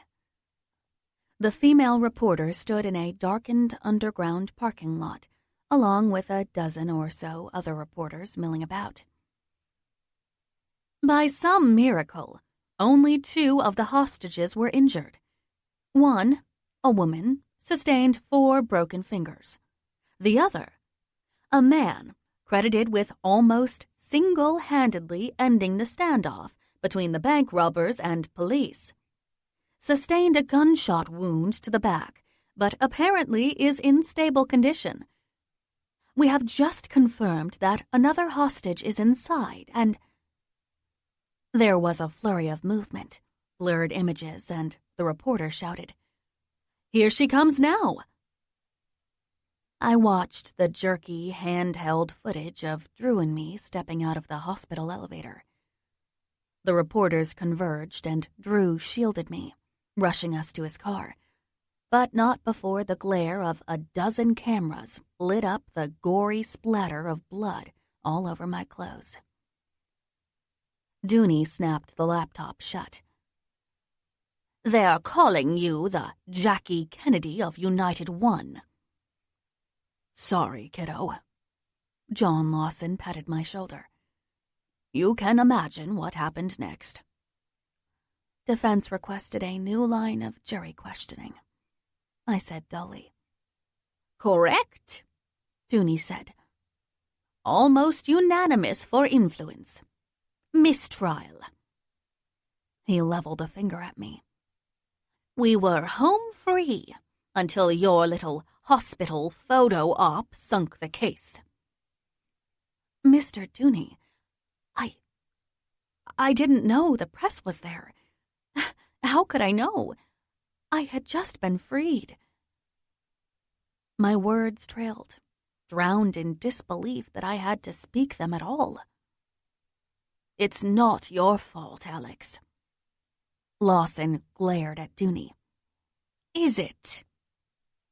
Dooney ignored his partner. "You know our philosophy, Ms. Gardner. We do not represent our clients solely within the courtroom. We never stop representing them. Not on our days off, not at home, not standing in line at the local deli, and certainly not while the jury is in deliberations for a trial that could have meant millions to our bottom line." I took a deep breath, squared my shoulders. "Mr. Dooney, I'll fix it. I know it's a lot of work." "A lot of work." He sat back in his chair. Another man might have smiled, even if sardonically. Michael Dooney never smiled. "Aside from discovery, we have to start from scratch. And by we, I mean this firm, not you." I reeled. Am I being fired?" "No," John Lawson said. "No. A leave of absence only. A paid leave of absence. To give you time to recover from your ordeal. We'll get Upton to take over Monroe." Dooney's lip curled slightly, and I knew then that he did want me fired, and that what prevented him wasn't any kindness in his withered old heart, or the mercy of John Lawson. It was the fact I would slap him with an unlawful termination suit before the day was over, and he knew it. To say nothing of the bad press. "Mr. Dooney, I understand you're disappointed in me," I said, striving to keep my voice even. "But I feel I must remind you of the countless other wins I have logged for this firm. That, Ms. Gardner, is why I'm being lenient with you." "Lenient?" I surged to my feet. I was a hostage for 3 days. I had a gun pointed at my head. A madman threatened to rape me in front of 6 other people. My apologies if my head wasn't in the game, or I would have thought to bring a spare suit to the hospital. Dooney was unmoved. "Enjoy your time off, Ms. Gardner. Use it well. Come back with your head in the game, or don't come back at all." I sat in the parking lot behind the wheel of Drew's Porsche, waiting for the rage at the injustice of it all to find me. Instead, I felt a sweep of relief, like a cool breeze on a hot day. What is wrong with me? My surety that I was on the right track to picking up my life where I'd left it slipped. My emotions simply refused to match the situation the way they were supposed to. The Alex of 4 days ago would have been humiliated at being taken off a case. I would have fought to get back on, and yes, I would have mourned the loss of such a huge payday. Now, the only thing I could think of was how relieved I was that Mr. Monroe's lies and duplicity were now in Christopher Upton's hands. Upton was a shark, like I had been. I told the empty car. I am a shark. Even so, I felt as if a huge shadow that had been hanging over my head had blown away. But that's not how this is supposed to go. My last hope was catharsis. If I told the FBI my story, maybe it would be like lancing the wound, and all that poison would come pouring out, leaving me clean and whole. I could only hope. Drew was waiting for me at the lobby at FBI headquarters on Wilshire Boulevard. "You look good," he said. "Better." "You ready for this?" I forced a smile. "You bet." We were ushered into a medium-sized office where 2 agents sat across from a paper and mugshot-strewn desk. A tape recorder and a camera recorded me as I told them everything I could remember, and I answered their dozens of questions. The ugly parts gave me pause. The remembered stench of Frankie's breath on my cheek and his horrible, cackling laugh made me stutter. They asked me about the incident with Amita and her Bluetooth, and about the standoff at the end with Vince. I told them carefully in measured tones of Cory's heroics in both instances.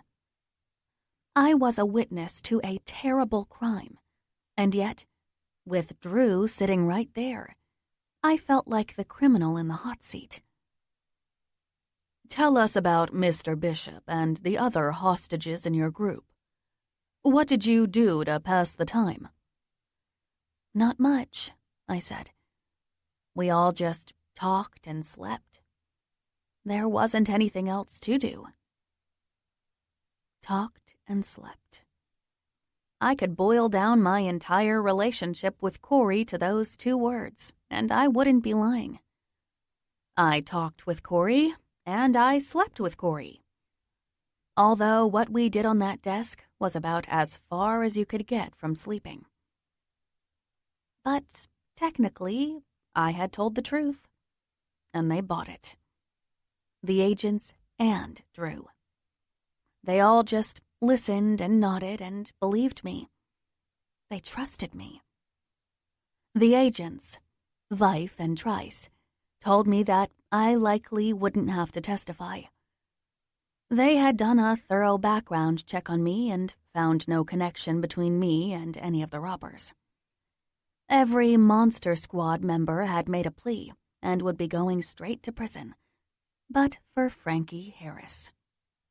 The late Vince Harris's younger brother would be recovering from broken fingers, nose, and teeth, courtesy of Cory, before his prison stint began. The interview wrapped up. They returned my purse, which was just as it had been when I dumped it in Frankie's trash bag. Cell phone and party invitations, my wallet, my sunglasses, everything intact. And then Agent Viff slid a tiny manila envelope over to me. "Nick Santoro, you knew him as Wolfman, said this belonged to you." I gave the agent a weary glance and took the envelope, but his face was passive, no clue that he knew something he shouldn't. The engagement ring slid out onto my palm. Drew beamed. "Saves us a ton of insurance paperwork." "That's it?" I asked slowly. "He just gave it back?" Trice nodded. "Not that he had a choice, but he was able to tell us whom it belonged to. That was a help." Again, no pointed looks at me. No sign that Wolfman spilled my secret. I stared at the ring. "I want to remind you that Wolfman, Nick, did his best to protect us from Frankie. He saved Cory's life. If you could go easier on him." "That's up to the DA," Agent Trice said. "But he'll have your statement." Back in the lobby, Drew slipped the ring back over my finger. "Where it belongs," he said. "Yes," I murmured as he kissed my cheek. "Where it belongs." What Cory and I had done was locked away in that bank, and I forced myself to brush away the lingering heat of those memories, or how hard my heart beat thinking of his kisses. A second chance is what this means. I survived so that Drew and I can be together. Because we're meant to be. It was almost 1 p.m. by the time the FBI authorities released me. Other agents were driving my Mini to our house as we spoke. Drew drove the Range Rover home, and I climbed into the Porsche.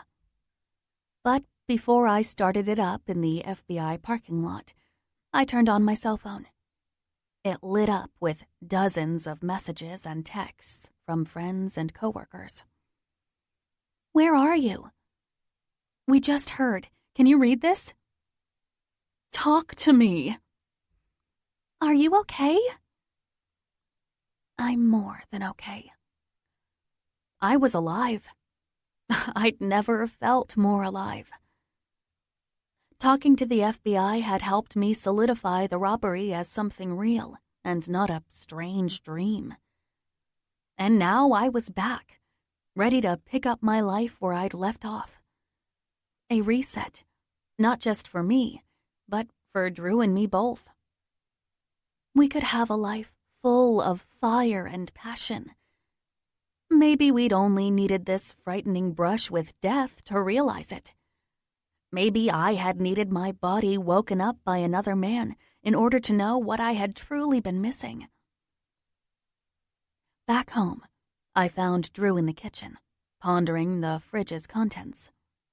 "Hey," he said when he saw me. "I'm at a loss. I think takeout." I flew at him, silencing his words with a crushing kiss, my hands tearing at his suit jacket as I pressed my body against his. Drew broke the kiss, like a man coming up for air after being swamped by a tidal wave. "Oh, what? What are you doing?" "What does it look like I'm doing?" I breathed, tearing off his tie. "I want you, Drew, right here."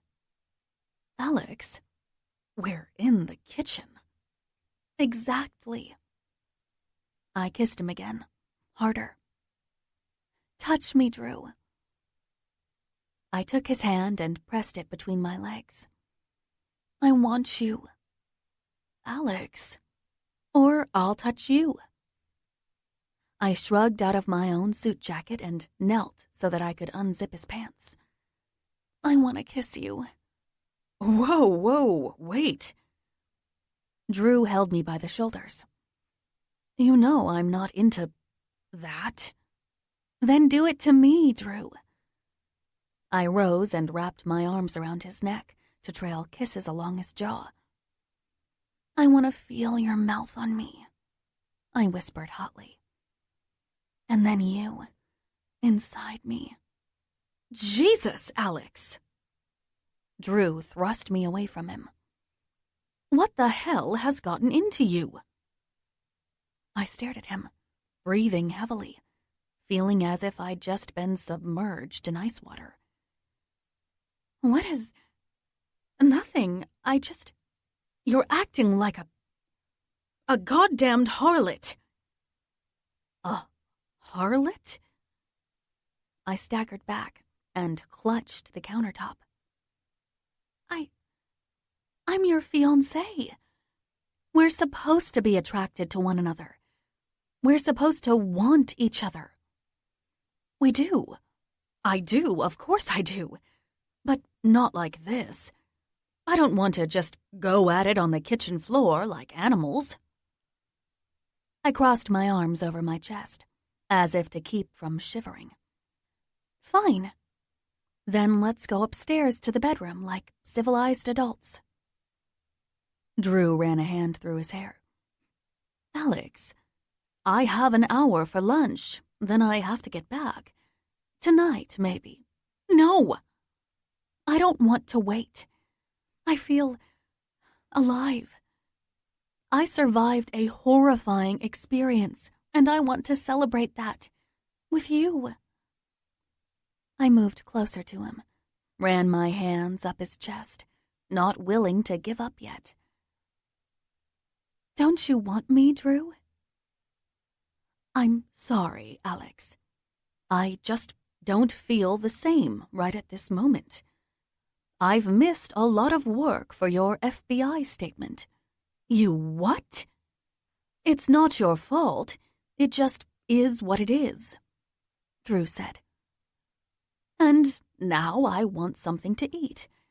Later we can, if you still want to.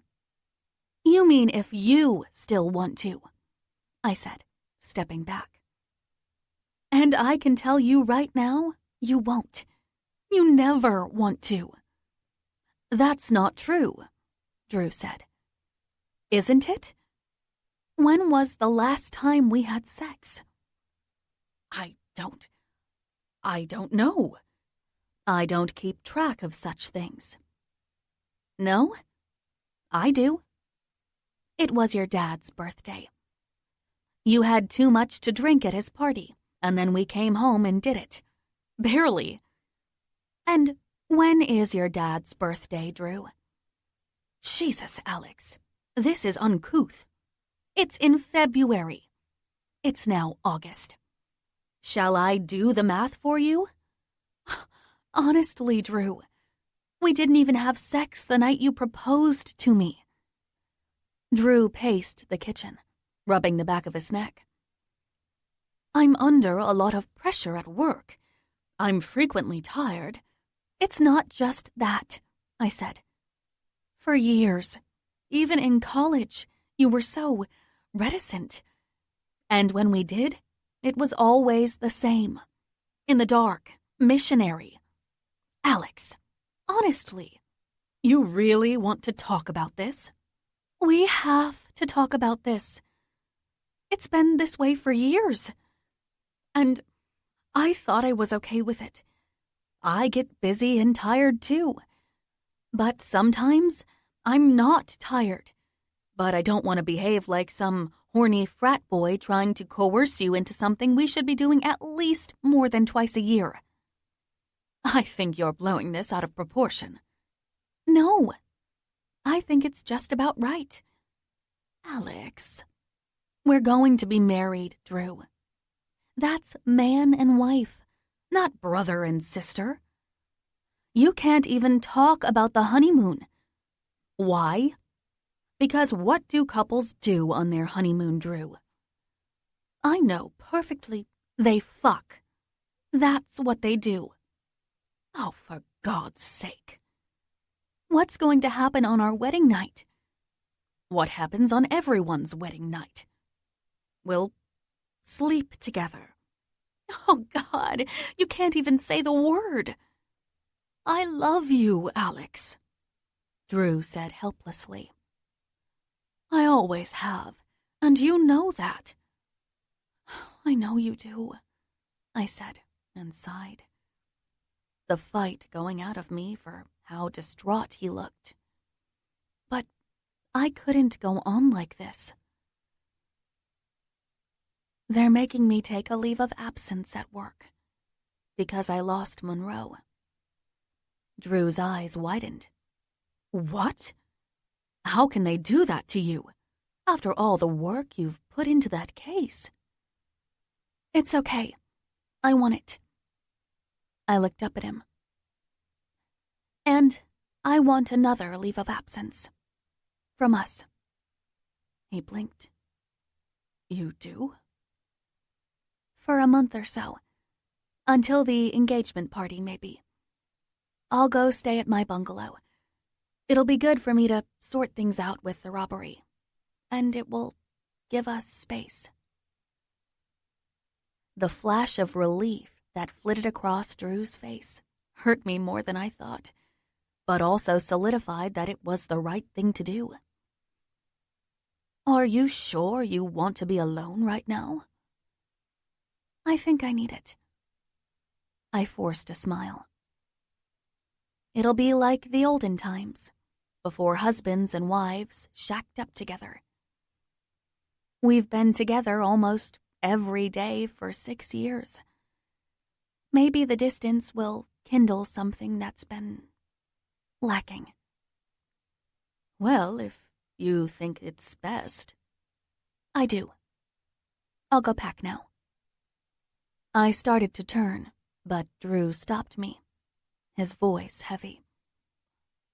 "I do love you, Alex." "I've never doubted that," I said. "But it's not enough." Chapter 18. Alex. The following morning, Saturday, I awoke from a terrible, fitful sleep, peppered with flashes of the robbery. Leering grins and blood and gunshots that echoed in my mind.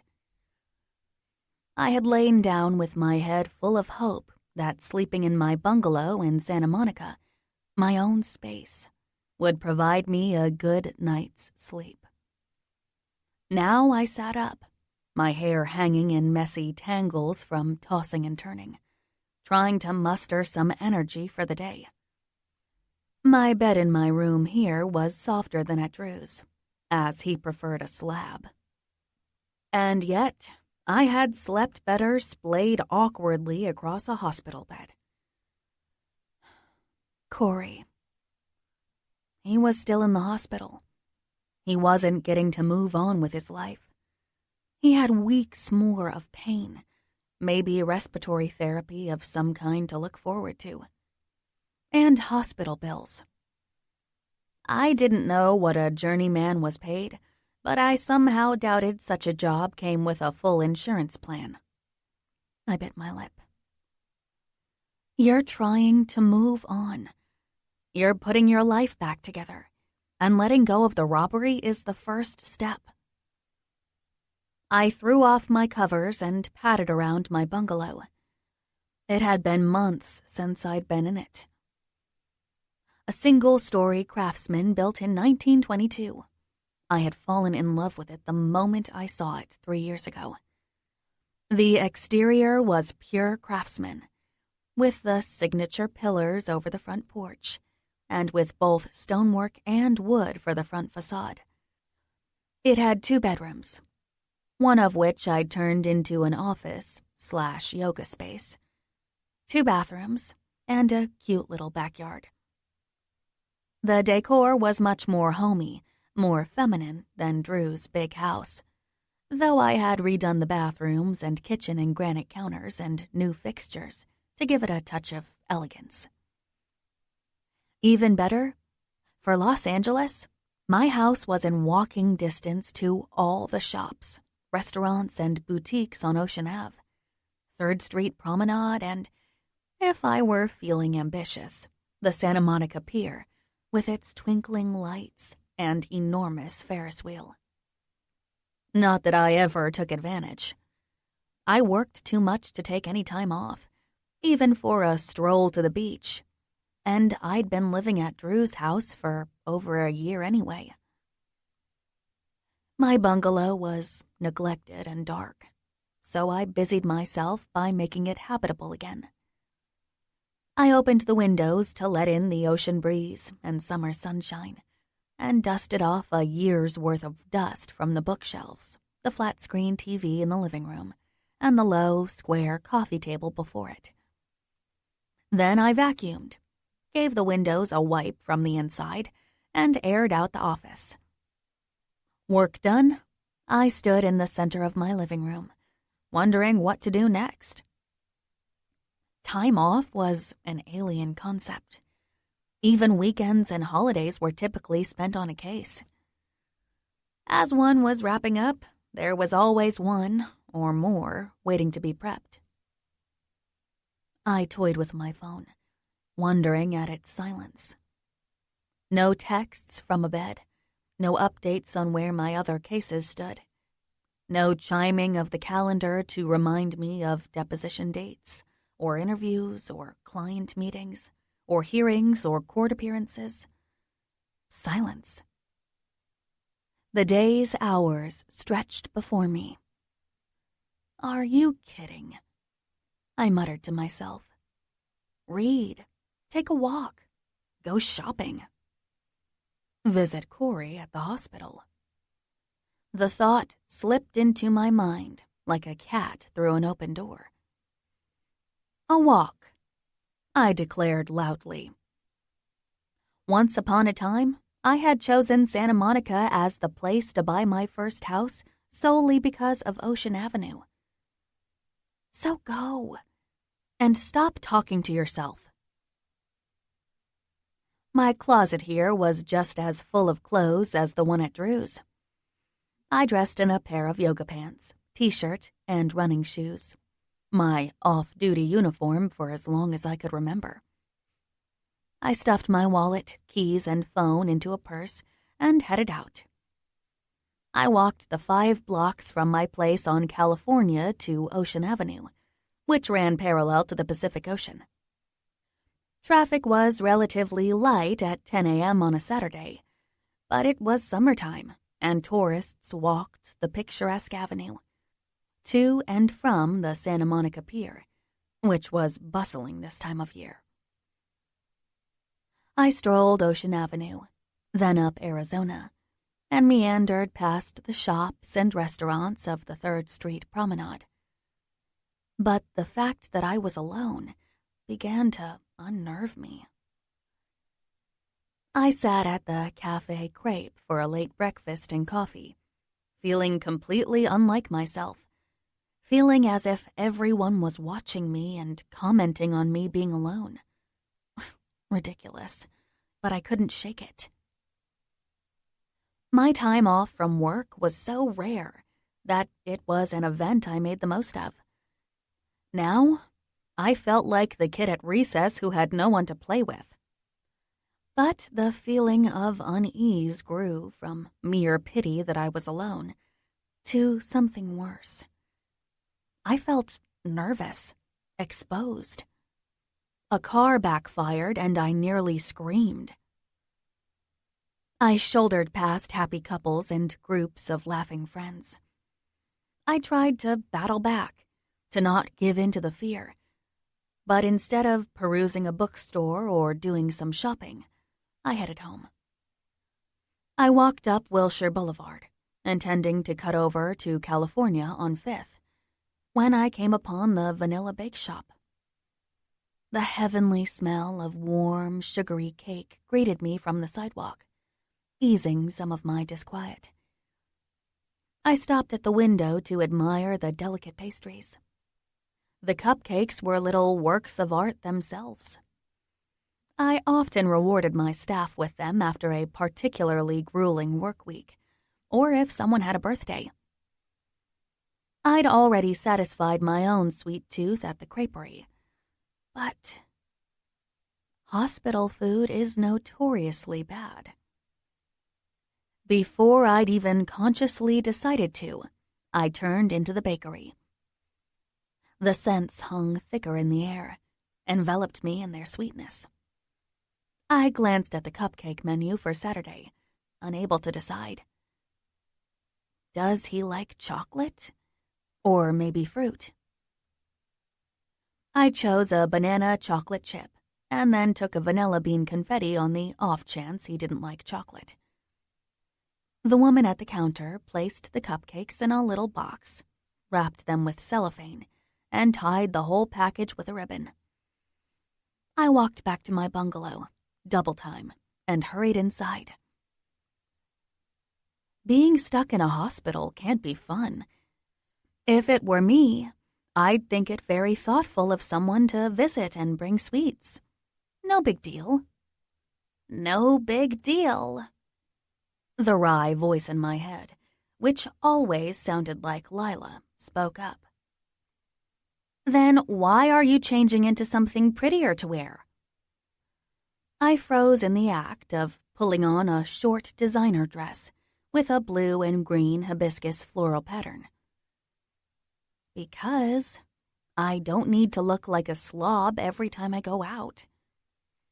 I finished dressing, brushed out my hair, and let it fall around my shoulders instead of tying it up, and added a light touch of makeup.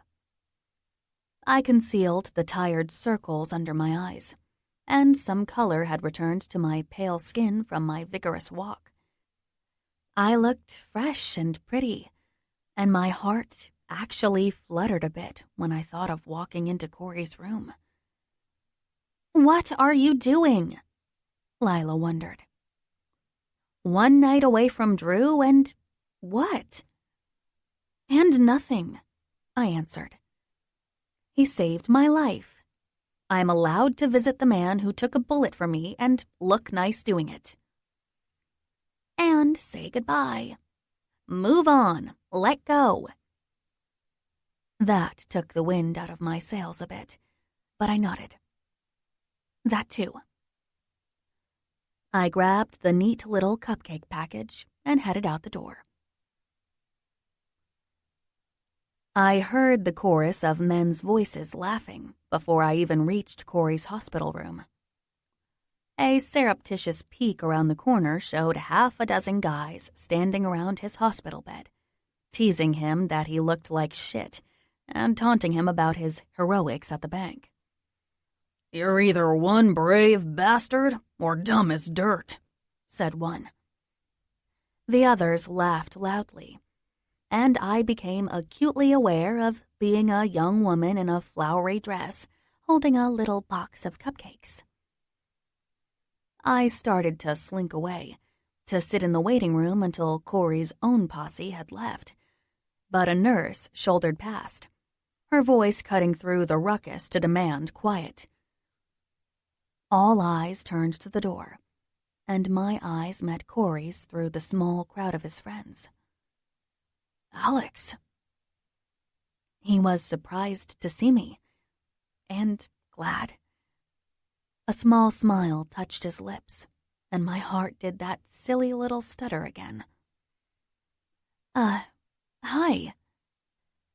I squared my shoulders and walked in. The men stepped aside to let me into their midst, and I could feel the glances being exchanged all around me. I set the little box on the bedside table. "Thought you might want something besides hospital food. I didn't realize half of Los Angeles was going to be here, or I'd have brought more." The 6 men, all in jeans and work boots, some in plaid shirts, some wearing T-shirts that read Randall Martin Construction, laughed and accepted me immediately. I liked them, but for one. A guy who'd been sitting in the chair beside the bed was hounded for not giving it up to me. As he did, he gave me a lascivious wink as he eyed me up and down without bothering to be subtle. I sat, and introductions were made. The men's names came and went, but Doug Lyman was the winking slimeball, and I picked out one man, Victor Ruiz, as Cory's best friend. There was something about the two of them that reminded me of Lila and me. An easy familiarity and no bullshit policy.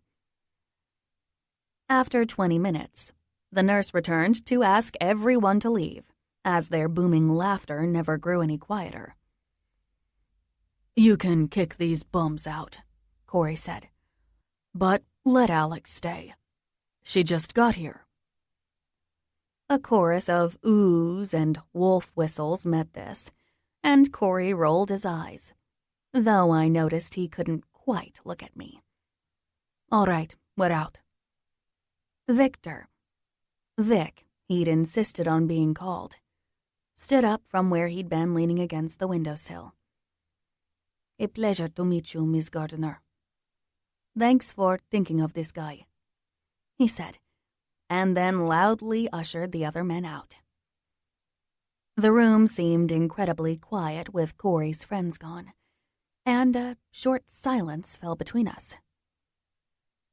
"I wasn't expecting to see you again so soon," Cory said. "Thanks for coming." "Sure." He looked so much better, even since yesterday. They'd taken out the nasal cannula. Color had returned to his tanned skin, and the hoarseness of his voice was gone, leaving his low, gravelly tone. He looks beautiful, I thought. And that's why I should leave. This has to be the last visit. "You look good," I said. Really good. You look gorgeous, he said. And I had to find somewhere else to look besides his rich, dark eyes. His hospital gown was short-sleeved, and I noticed a tattoo on the inside of his right forearm. 2 prints, like fingerprints, except they were baby feet and rendered with perfect detail, as if they'd just been stamped on his skin. Above the little feet was the name Calliope Rowan Bishop. Below, a birth date. I hadn't noticed that before, I commented. That's amazing detail. Yeah, the guy I go to is really good, Cory said. He made the prints from the hospital certificate they gave us when Callie was born. You have other tattoos? I asked, trying to keep my voice light. I had guessed he had. Not guessed. Fantasized. I cleared my throat. Only 3. Big one here. He tapped his left shoulder, the one closest to me, the one I'd slept against for 3 days. And 1 more on my back. I nodded, at a complete loss as to what to say next. Do you have any ink? He asked, and it felt so strange that there was anything left between us that we didn't already know. I smoothed down my dress. No, I don't, I replied, and the image of Georgia with her 2 full sleeves down her slender arms came to me. He must like women with tattoos. Anyway, I can't stay long. I was just taking a walk today and passed this bakery I like. I started to reach for the cupcakes, but he caught my hand in midair and held it. How are you? Better? I nodded, staring at our clasped hands. I think so. What about you? They say I'll be out in a few days. Really? That's great, Cory. I itched to pull my hand back and wanted to hold on tightly at the same time. I noticed you have your ring back, he said quietly, glancing at the huge stone on my other hand. That's good. Yes. I put my left hand in my lap. Have you seen Callie? Not yet. Georgia said she'd bring her soon. Oh, good. He turned his head and really looked at me, and I knew the sudden awkwardness between us hadn't gone unnoticed. What is it? You can tell me, Alex. Talk to me. I nearly did.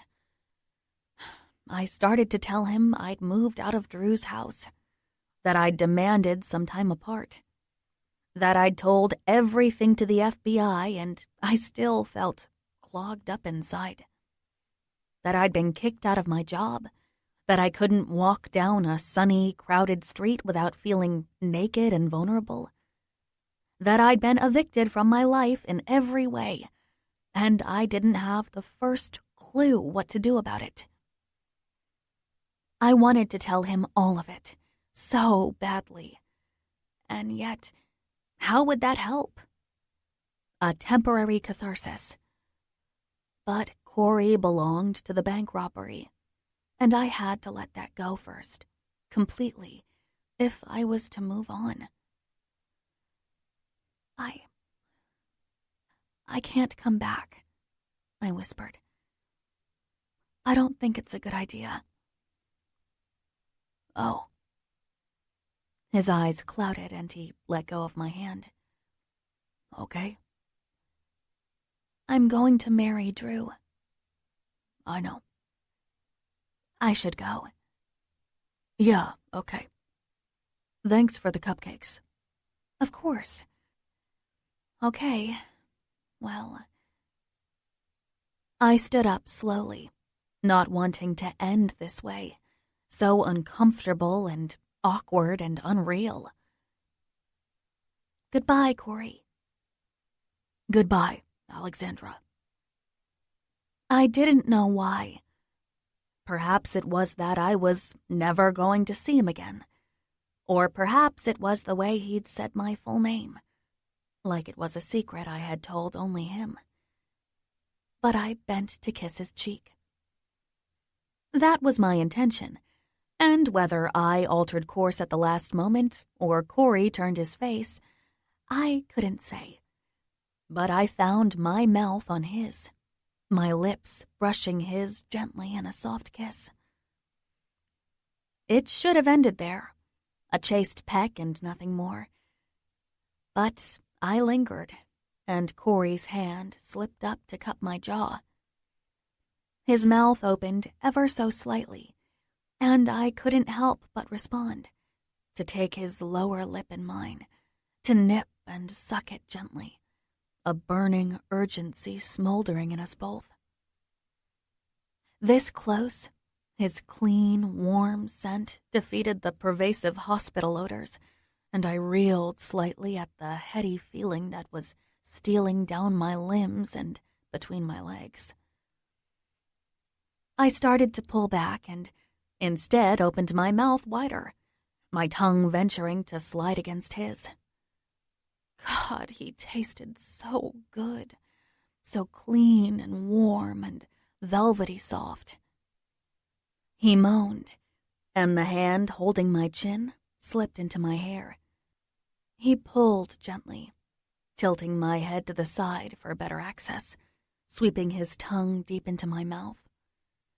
My eyes fluttered open a moment, and I had to fight a very real urge to straddle his erection, which was tenting the hospital blankets.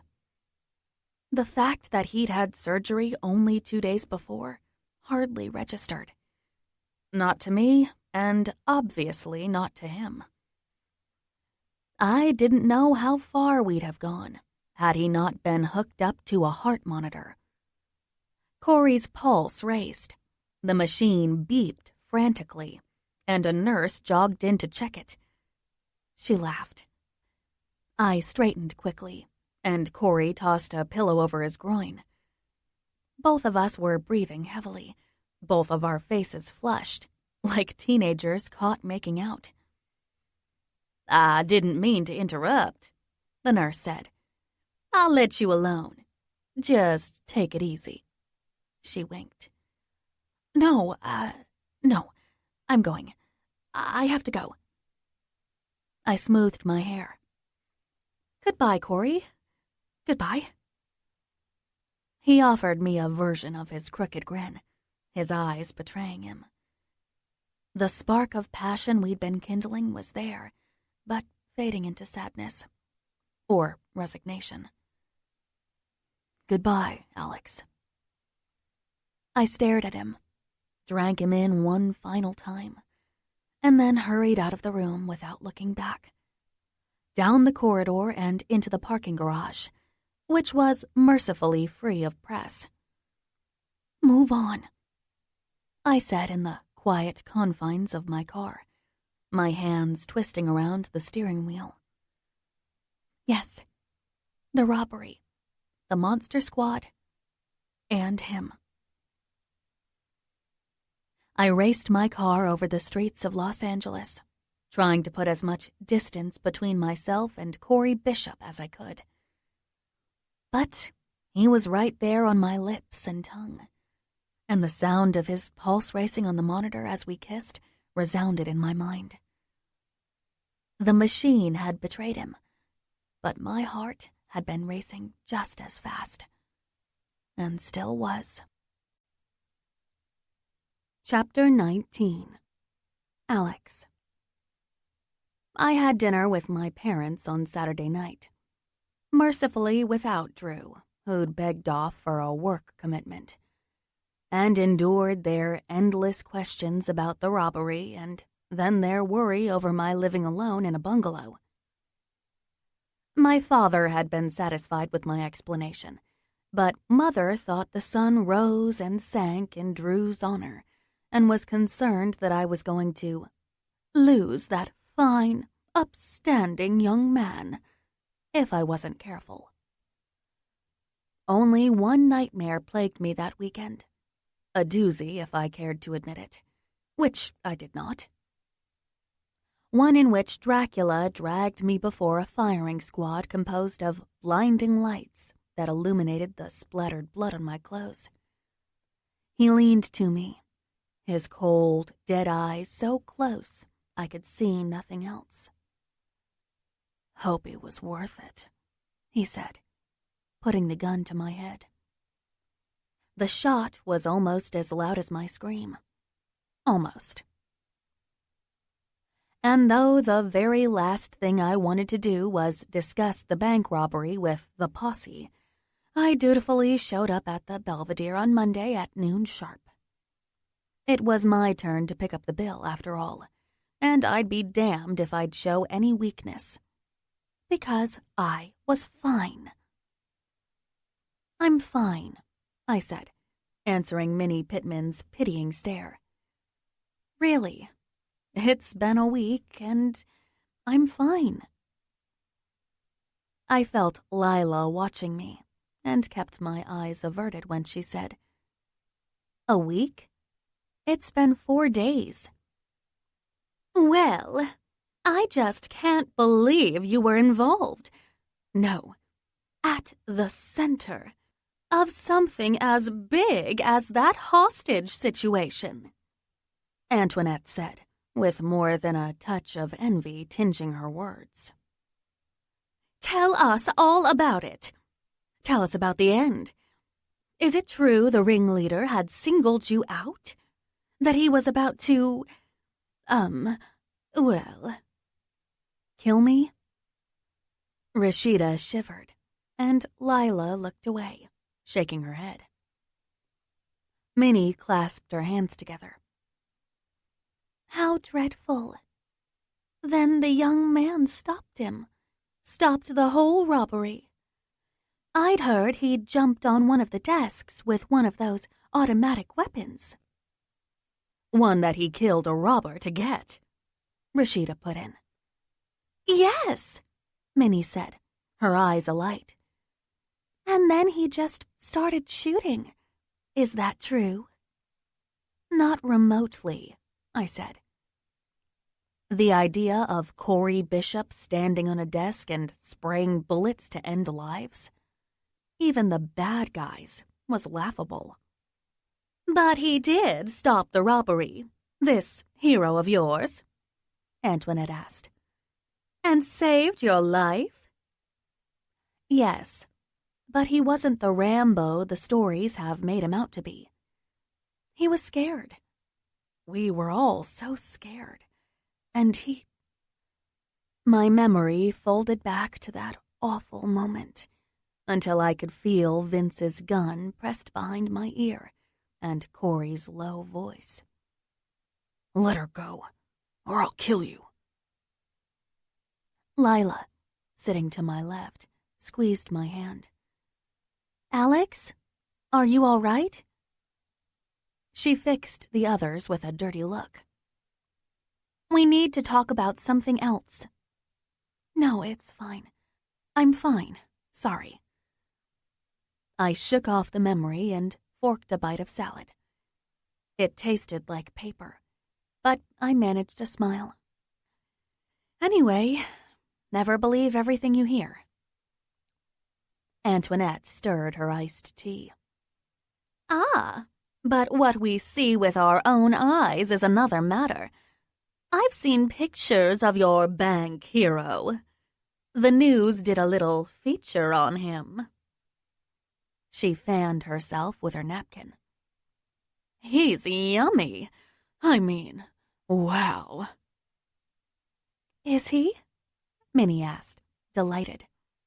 "I hadn't seen."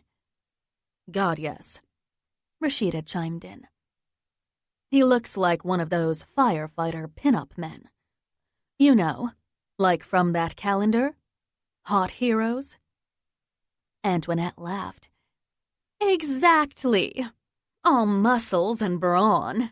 One of those men who are so astonishingly good-looking you just want to set your house on fire so he'll show up.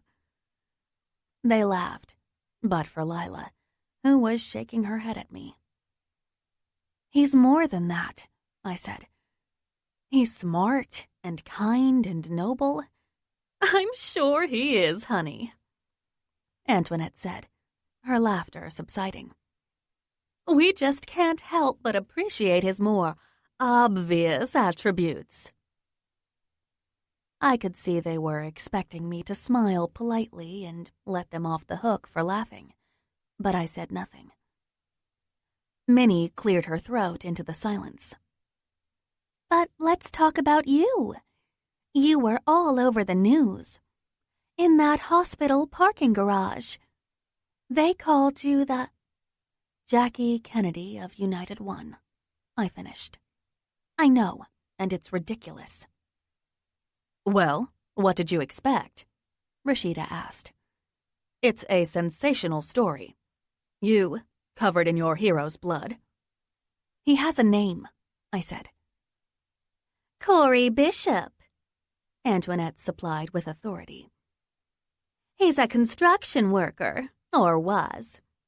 Someone let it slip that he has no job and no health insurance. A struggling working man. Was that you? Rashida asked.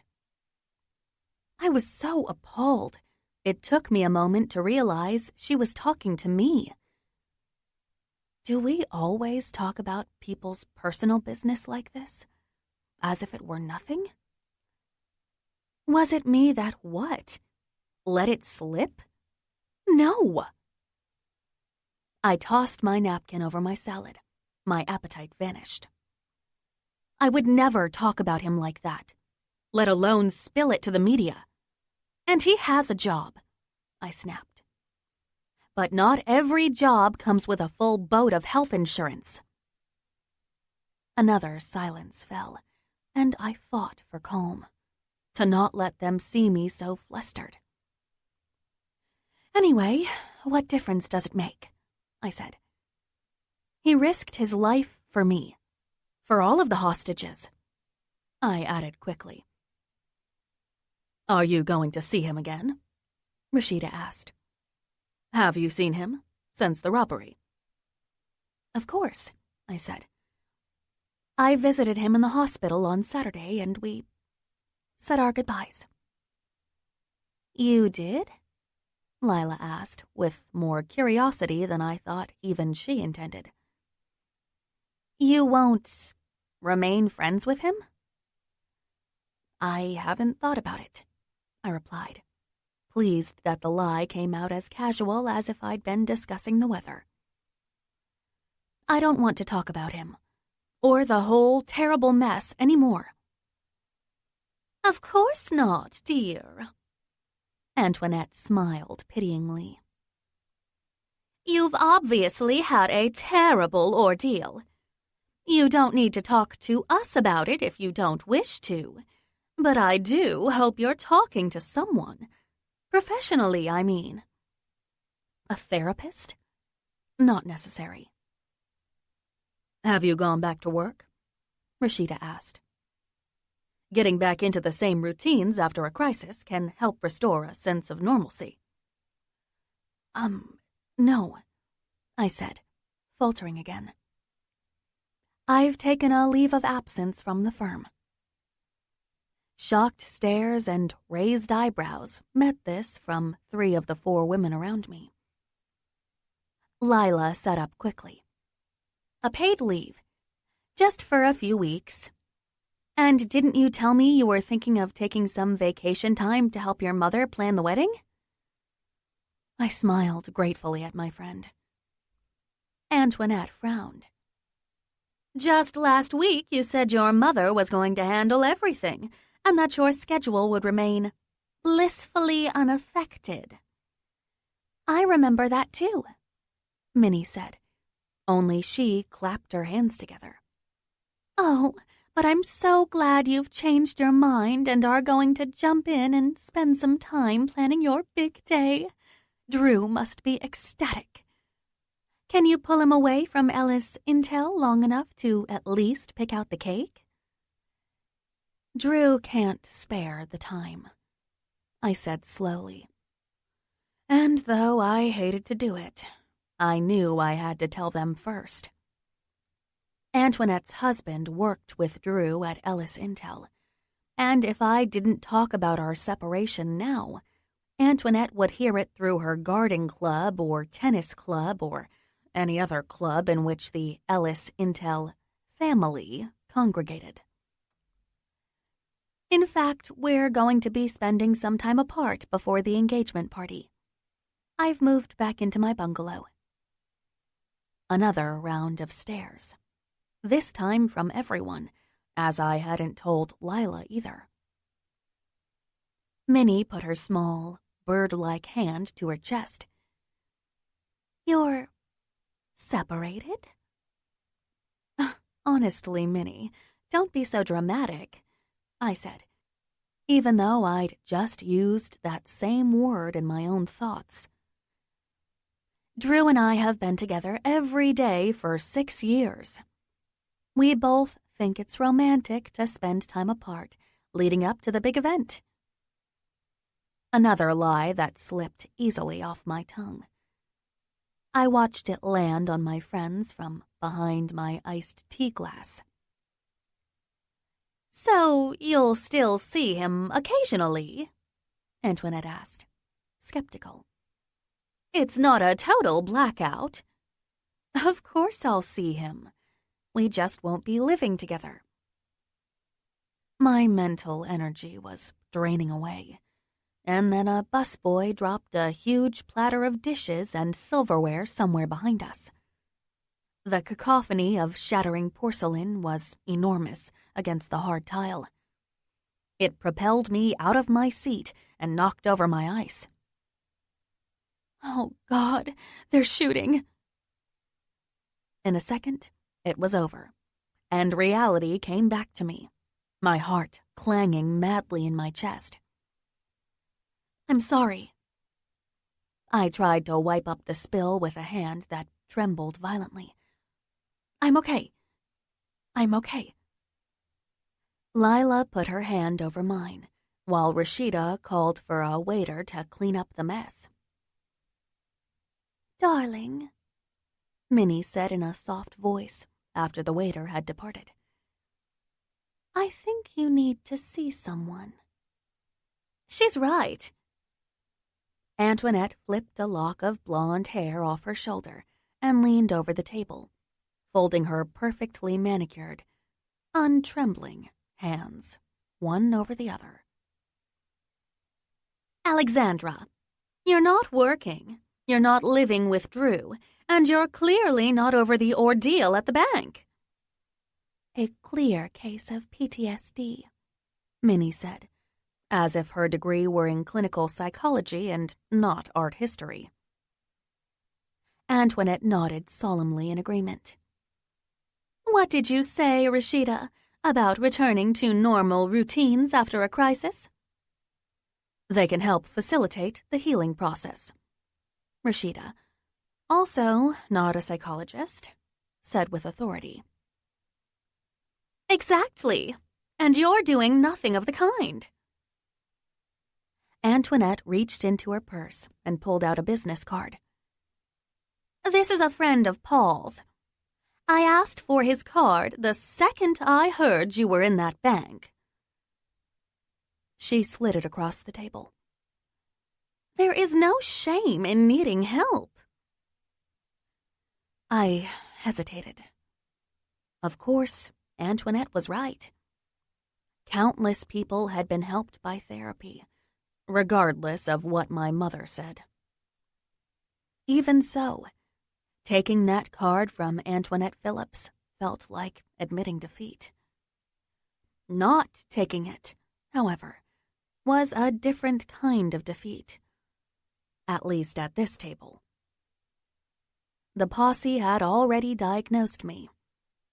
To not take the card didn't mean strength. It meant I was in denial. Weak. I straightened my shoulders and put on a thin smile. I'd recovered slightly from the shattered plates, and my hand only trembled a little as I reached for the card and dropped it into my purse. I'll think about it. The other women departed at 1 o'clock, but I had nowhere to go and nothing to do, so I lingered over paying the bill. The others had politely protested that I should be allowed to skip, given my recent circumstances, but I insisted. It was my turn.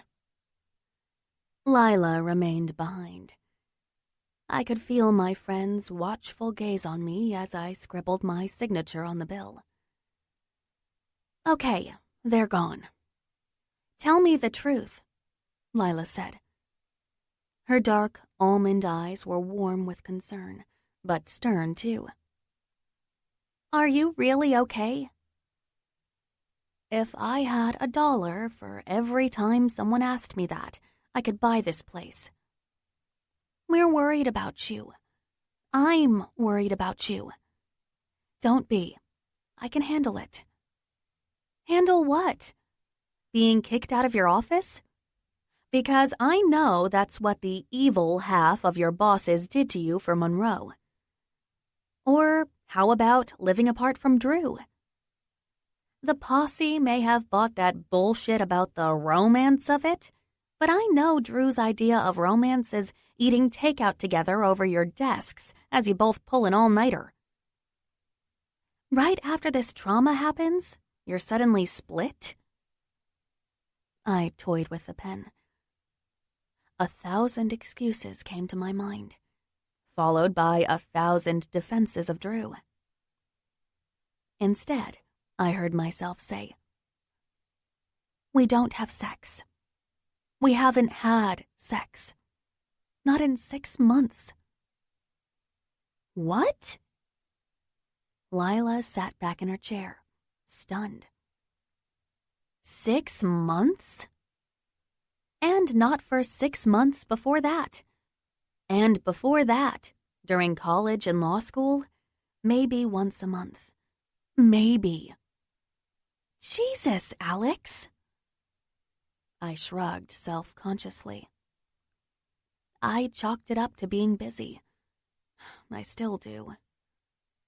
Back then, we were busy with getting our degrees and then jumping into intense careers.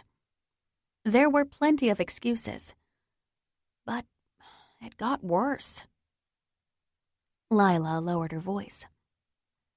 Do you think he's got someone else? No, he'd never do that. And every single time he's canceled some plan or stayed out late, I could always call him and he'd be where he said he'd be. Moreover, he doesn't have it in him to cheat. Unlike me, apparently. But the infrequency isn't the worst of it, I continued. What's worse is the complete lack of passion. There's no fire. He usually has to get himself drunk, and the entire glorious event lasts a few minutes. I sighed. I feel terrible talking about him like this. But did something happen? I told Lila how I threw myself at Drew in the kitchen and the subsequent argument. He was relieved, Lila, that I wanted to move out. Relieved. I could see it. He's gay, Lila said. Right? I mean, that's the obvious answer. I don't think so. Why not? For the same reason I don't think he's ever cheated on me. I can't picture Drew being passionate with anyone. Man, woman, no one. Lila nodded, mulling this over. Okay, she said finally. What about your job? How bad does the Monroe stuff hurt? not as bad as I would have thought, to be honest. I'm glad that someone else is taking it. To have to do all that work all over again. And it was unethical. Like Cory, Lila would be a juror I'd dismiss in a case where David was going to get screwed over by Goliath. Lila waved her hand. Never mind. I don't want to give you a hard time. I only want you to feel better. I know you do. Anyway, it's not ideal. My status at the firm has plummeted, but I'll deal with that when I get back. Or quit, Lila said. I smirked. I may have a bit of PTSD, but I'm not stupid. Lila shrugged. Just throwing that out there. And speaking of PTSD, you keep saying you're okay, and then you jumped a mile over some broken dishes. Can you blame me?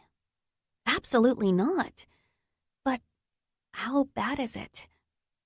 I can't sleep, I admitted. I was so used to having Cory's shoulder as my pillow. I froze.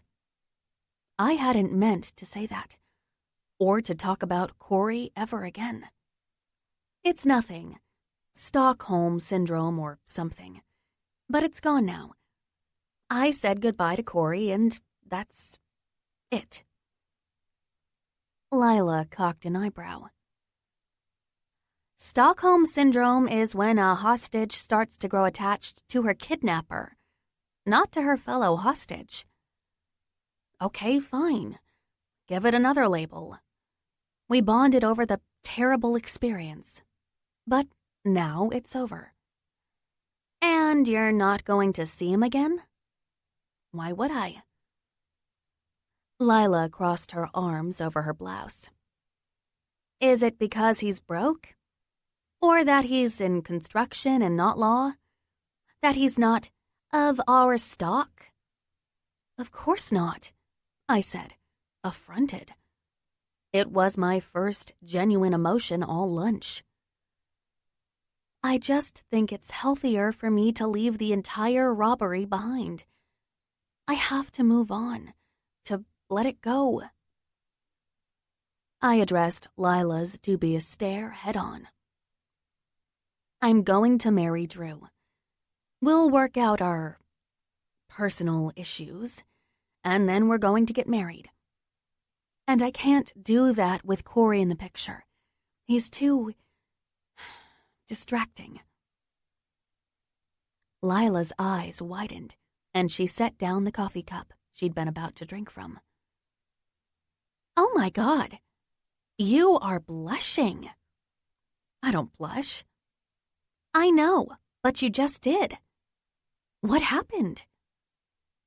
Everything happened with Cory. But how could I tell Lila we had sex in the middle of a hostage crisis? She'd personally drive me to a psychiatrist that very instant. Nothing, I said. Nothing happened. She narrowed her eyes. How can he be distracting if you're never going to see him again? Because I toyed with my pen. My brain is stuck in the bank, and he was there. Talking to the FBI helped, but I still think about him. About Cory. A lot. Maybe Antoinette was right. I need to see this therapist, so I can move on. Lila nodded. Come on. The waiter's giving us dirty looks for hogging his table. We left the restaurant and stood together under the awning out front, while the valets brought our cars around. Lila turned and took me by the shoulders. I love you, she said, giving me a fierce hug.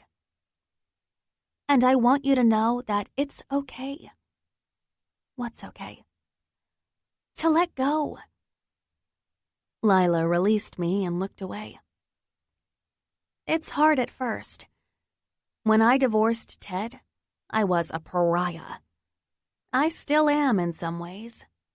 No, Lila. Yes, Alex. Rashida won't even look me in the eye, and if Minnie gives me that lower lip pity pout one more time, I'm going to throat punch her.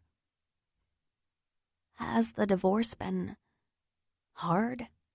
I asked, and then muttered a curse. Of course it has. And I've been a terrible friend, wrapped up in my work. Yes, you were busy, Lila said with a dry smile. You're always busy. And I don't mean you're too busy for me. You're too busy for you. Which is why I don't think it's a bad thing that you're off work for 3 weeks. And I think maybe you should think more about why you blush when you mention Cory Bishop. Lila grinned. See? You don't need Antoinette's therapist when you have me. Tell me, how does Cory make you feel? Cherished. I felt cherished by Cory. But, oh, Lila, there's so much more to the story than you know. But I couldn't tell her that. Telling anyone brought it out of the bank and into this life, made it real. And Lila's husband had betrayed her weeks after pledging his life to her. She would never understand if I told her the truth. The valet pulled up to the curb with Lila's BMW. She paused before climbing in. When I divorced Ted, people, including my own mother, told me I was insane for letting such a catch get away. Never mind that catch cheated on me with an intern 2 months after our wedding. It wasn't Ted whom they cared so much about. It was the lifestyle they told me I was crazy to discard. The mutual friends, the social appearances, the security of our dual incomes. She met my eye. If you think it's important, Alex, I can tell you right now, it's not. Nowhere near as important as being happy. And alone and single and a pariah, I'm damn happy. I watched my friend drive away. Happy. I'm happy with Drew. We have some intimacy issues to work out, but otherwise... I tipped the valet and climbed behind the wheel of my Mini. The memory of Cory's kiss was as fresh in my mind as if it had just happened. I couldn't remember any of Drew's kisses. Not one. I pulled the therapist's card from my purse and dialed the number before activating the car's Bluetooth. Dr. Kinley's office. How can I help you? Make my life go back to the way it was. Chapter 20. Cory. I stood in the hospital bathroom, shirtless. The fluorescent lighting washed out the color of the roses around the face of my Santa Muerta tattoo that covered the muscle of my left shoulder.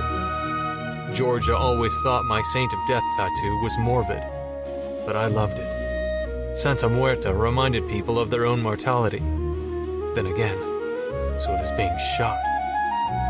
I studied the scar on my chest, a white circle over my right pectoral that was the circumference of a straw where an EMT had stabbed me. I'd been drowning in my own blood until then, nearly dead. I turned and glanced over my shoulder. The tattoo on my right shoulder blade was vibrant, but my eyes were drawn to the white horizontal seam beneath it, halfway up my back, where they'd pulled a bullet from my lung and replaced part of 2 ribs with metal rods. Hard to imagine it was only 2 weeks ago. I inhaled deeply, but slowly, carefully. No pain. It was as if I'd never been shot at all. and now they were letting me go. I put on a white sleeveless undershirt and a plain t-shirt over that. My jeans felt a little loose, but wearing them was infinitely better than having my ass hanging out of a hospital gown. I ran some water through my hair and glanced a final time at my reflection. I'm the same guy. Only I wasn't. The nurses said everyone called me the hero of United One. It made my stomach churn. You saved 53 people, they constantly reminded me. I couldn't tell them the truth. That I wasn't thinking of 53 people that day. That my distracting Dracula long enough to let the cops do their job was a happy coincidence. The police saved the hostages. I had only ever intended to save one. Just one. But she was gone, and all I had to show for it were 2 shiny white scars and a mountain of debt. Now Georgia can take Kelly to the moon for all I'd be able to stop her. And then there was Georgia. Prior to the robbery, she'd had a strange grip on me, pulling strings to get what she wanted, hooking me on her line, using Callie as the bait. Now when she'd come to visit me over the last 2 weeks, twice, only once with Callie, her tossed-off comments about my job, my living situation, my good-for-nothing boss, meant nothing to me.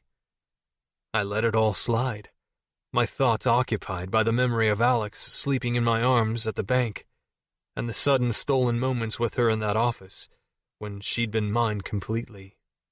We have 10 minutes. Almost as potent was the memory of her kiss in the hospital. It was supposed to have been a peck on the cheek. I would have bet my truck, my most prized possession, on it. But I had turned, or she had. I preferred to believe it was the latter. That kiss. Such a contrast to the hard, emotionless kisses Georgia gave me whenever I was stupid enough to allow myself to spend the night with her. If she kissed me at all. It had been ages, now that I thought about it. But Alex, her mouth had parted for me, her tongue stroking mine until I was hard as a rock and desperate to have her again for one more night. No, every night. I brushed those kinds of thoughts aside, buried them deep with every other thing I wanted from life, but could not have, could not work for. Alex was gone. That kiss had been goodbye, and even so, she was from another world. A world of money and privilege, expensive lunches and cars. She was grateful to me for saving her life, and that was it. She'd gone back into her cushy life, and there was nothing I could do about it. You have bigger things to worry about, I told my reflection. As I'd suspected, my landlord had evicted me from my cruddy little apartment in Culver City. And cruddy though it was, it had 2 bedrooms, one for Callie when it was my weekend to have her. Now it was gone, those weekends gone with it. I put my hand to my chest, wincing with a pain almost worse than being shot. My girl. I emerged from the bathroom. Vic Ruiz was scanning the room for stray items to toss into a duffel. About time. Thought you fell in. Hey, man, I said. Thanks for getting the guys to salvage my stuff, and for letting me crash at your place for a few days. I appreciate it. Or nada, my friend. Carla's happy to have you. She's going to feed you until you burst. Be warned. I won't be there long enough, but she's welcome to try. When's the hearing? Friday. In 2 days? Vic ran a hand through his dark hair. How you gonna find a new place by then? I won't, but I can ask the judge for more time.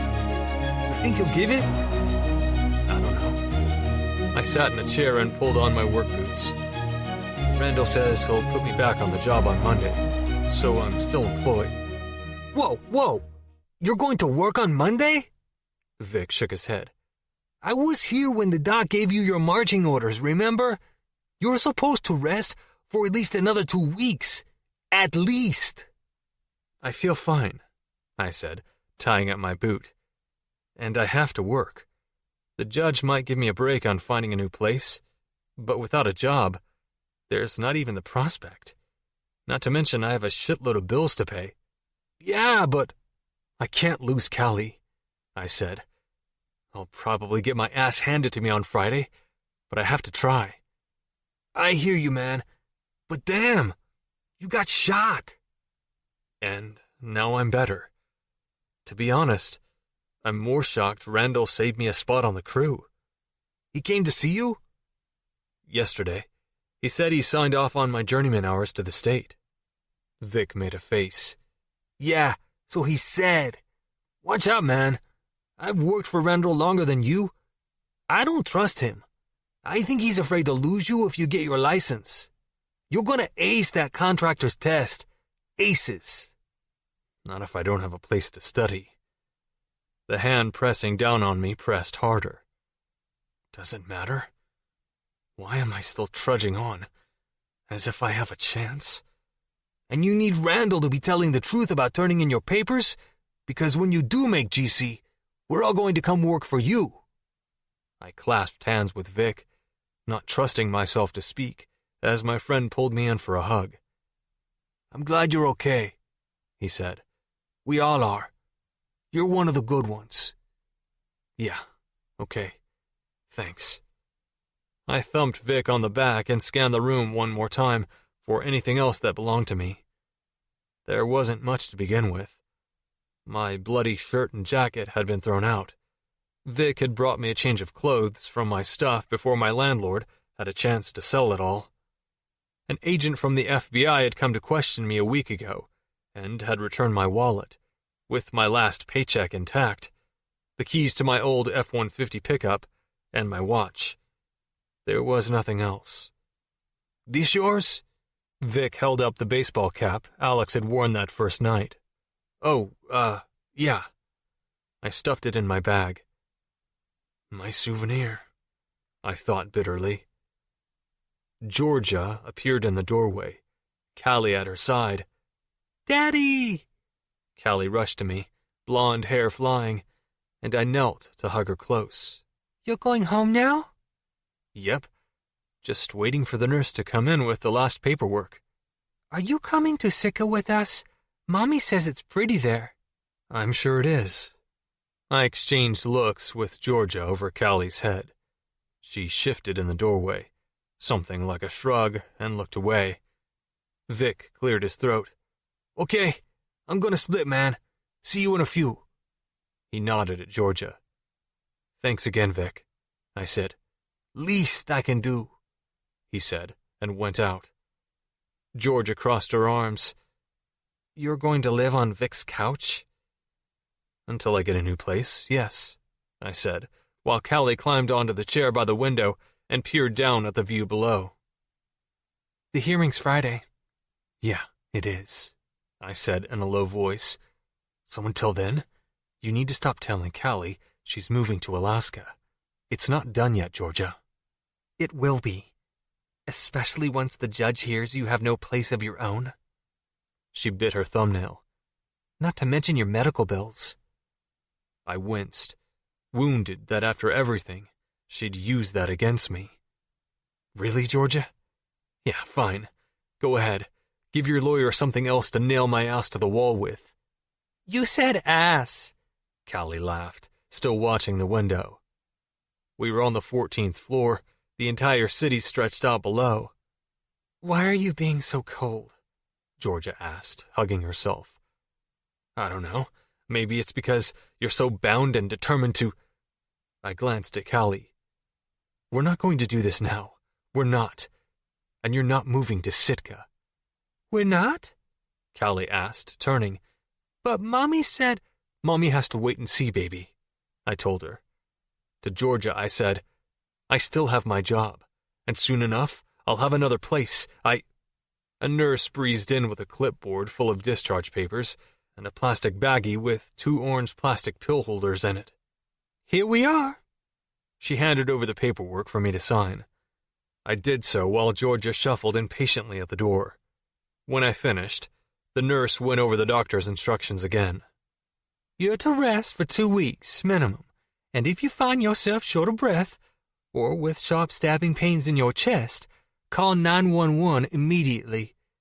This is your prescription for any muscle or bone aches at the surgery site, and you can have it refilled once should you need it.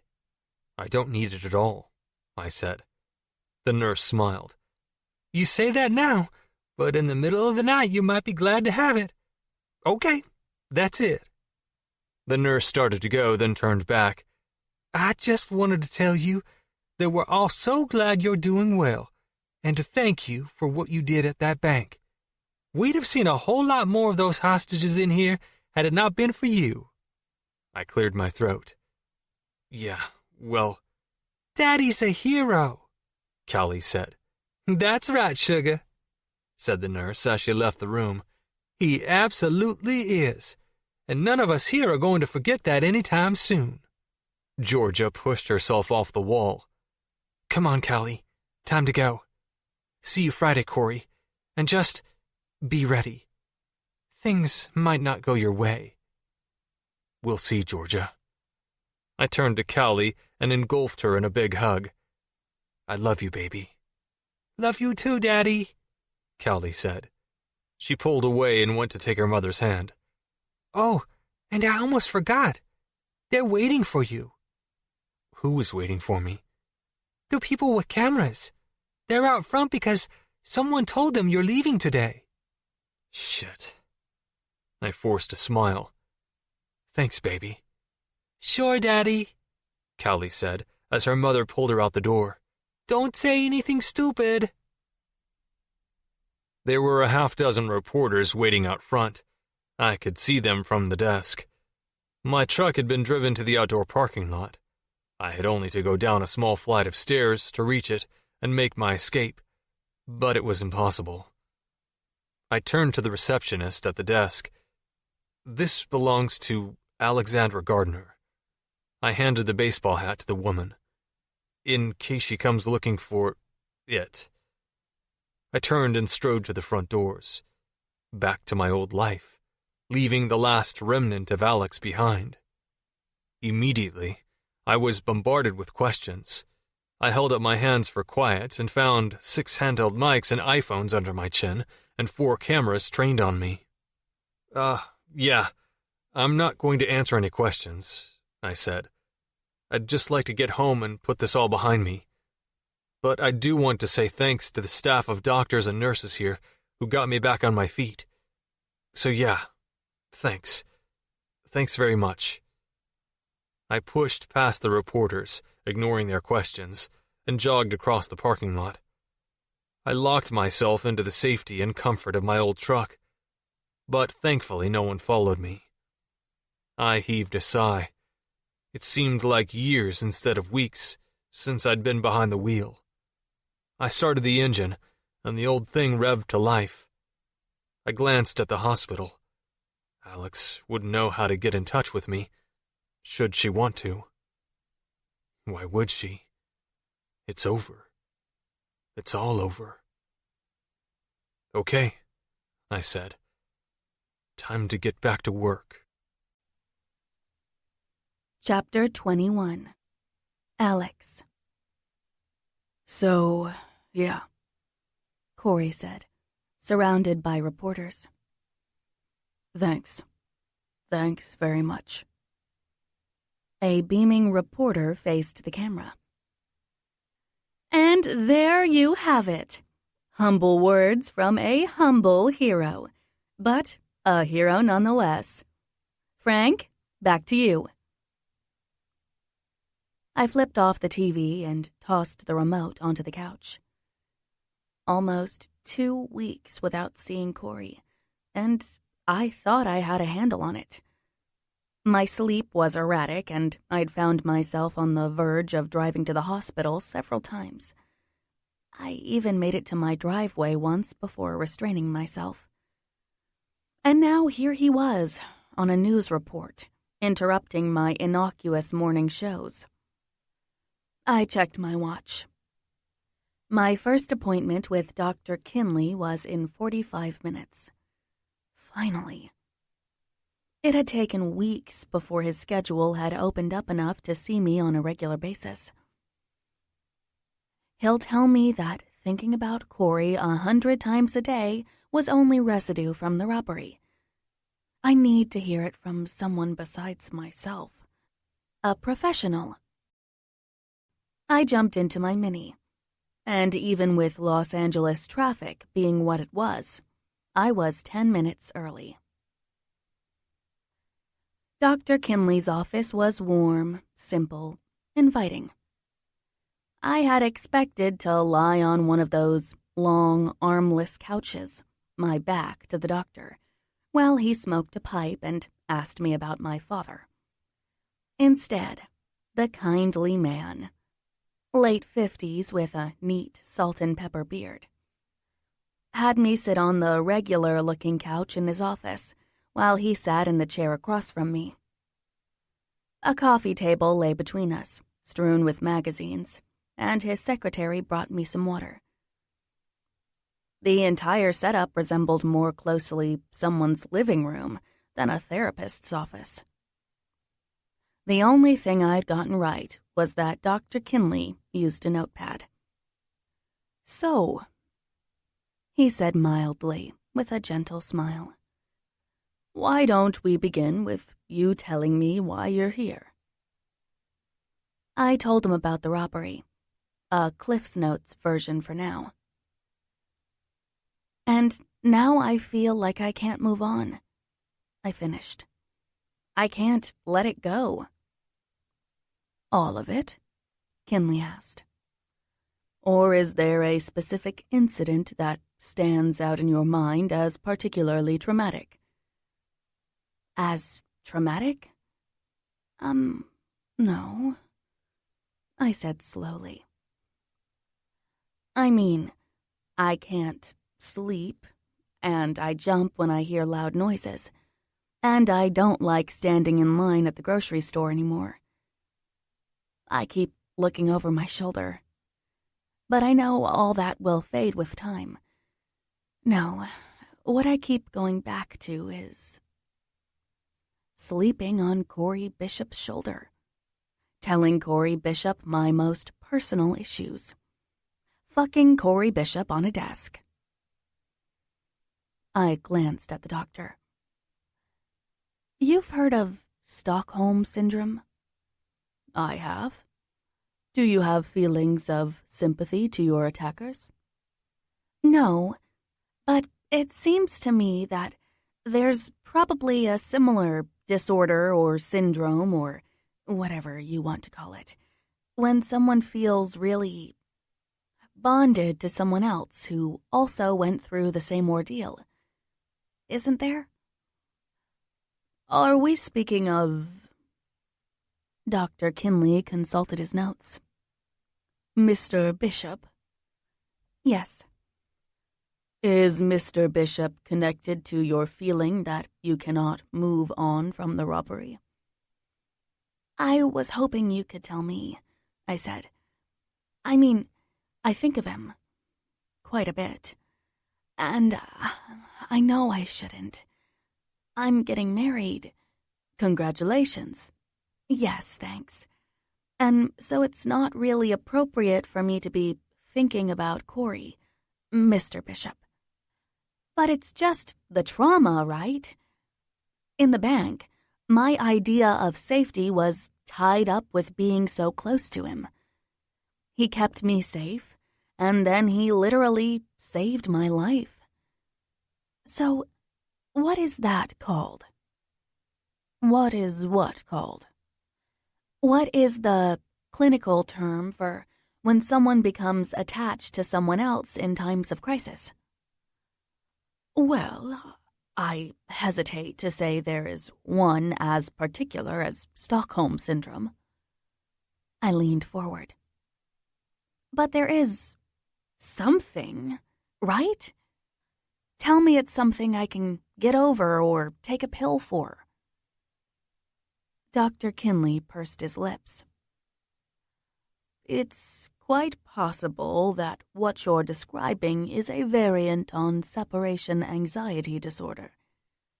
If you've developed an emotional attachment to Mr. Bishop during your time of crisis, you could now be experiencing anxiety related to being apart.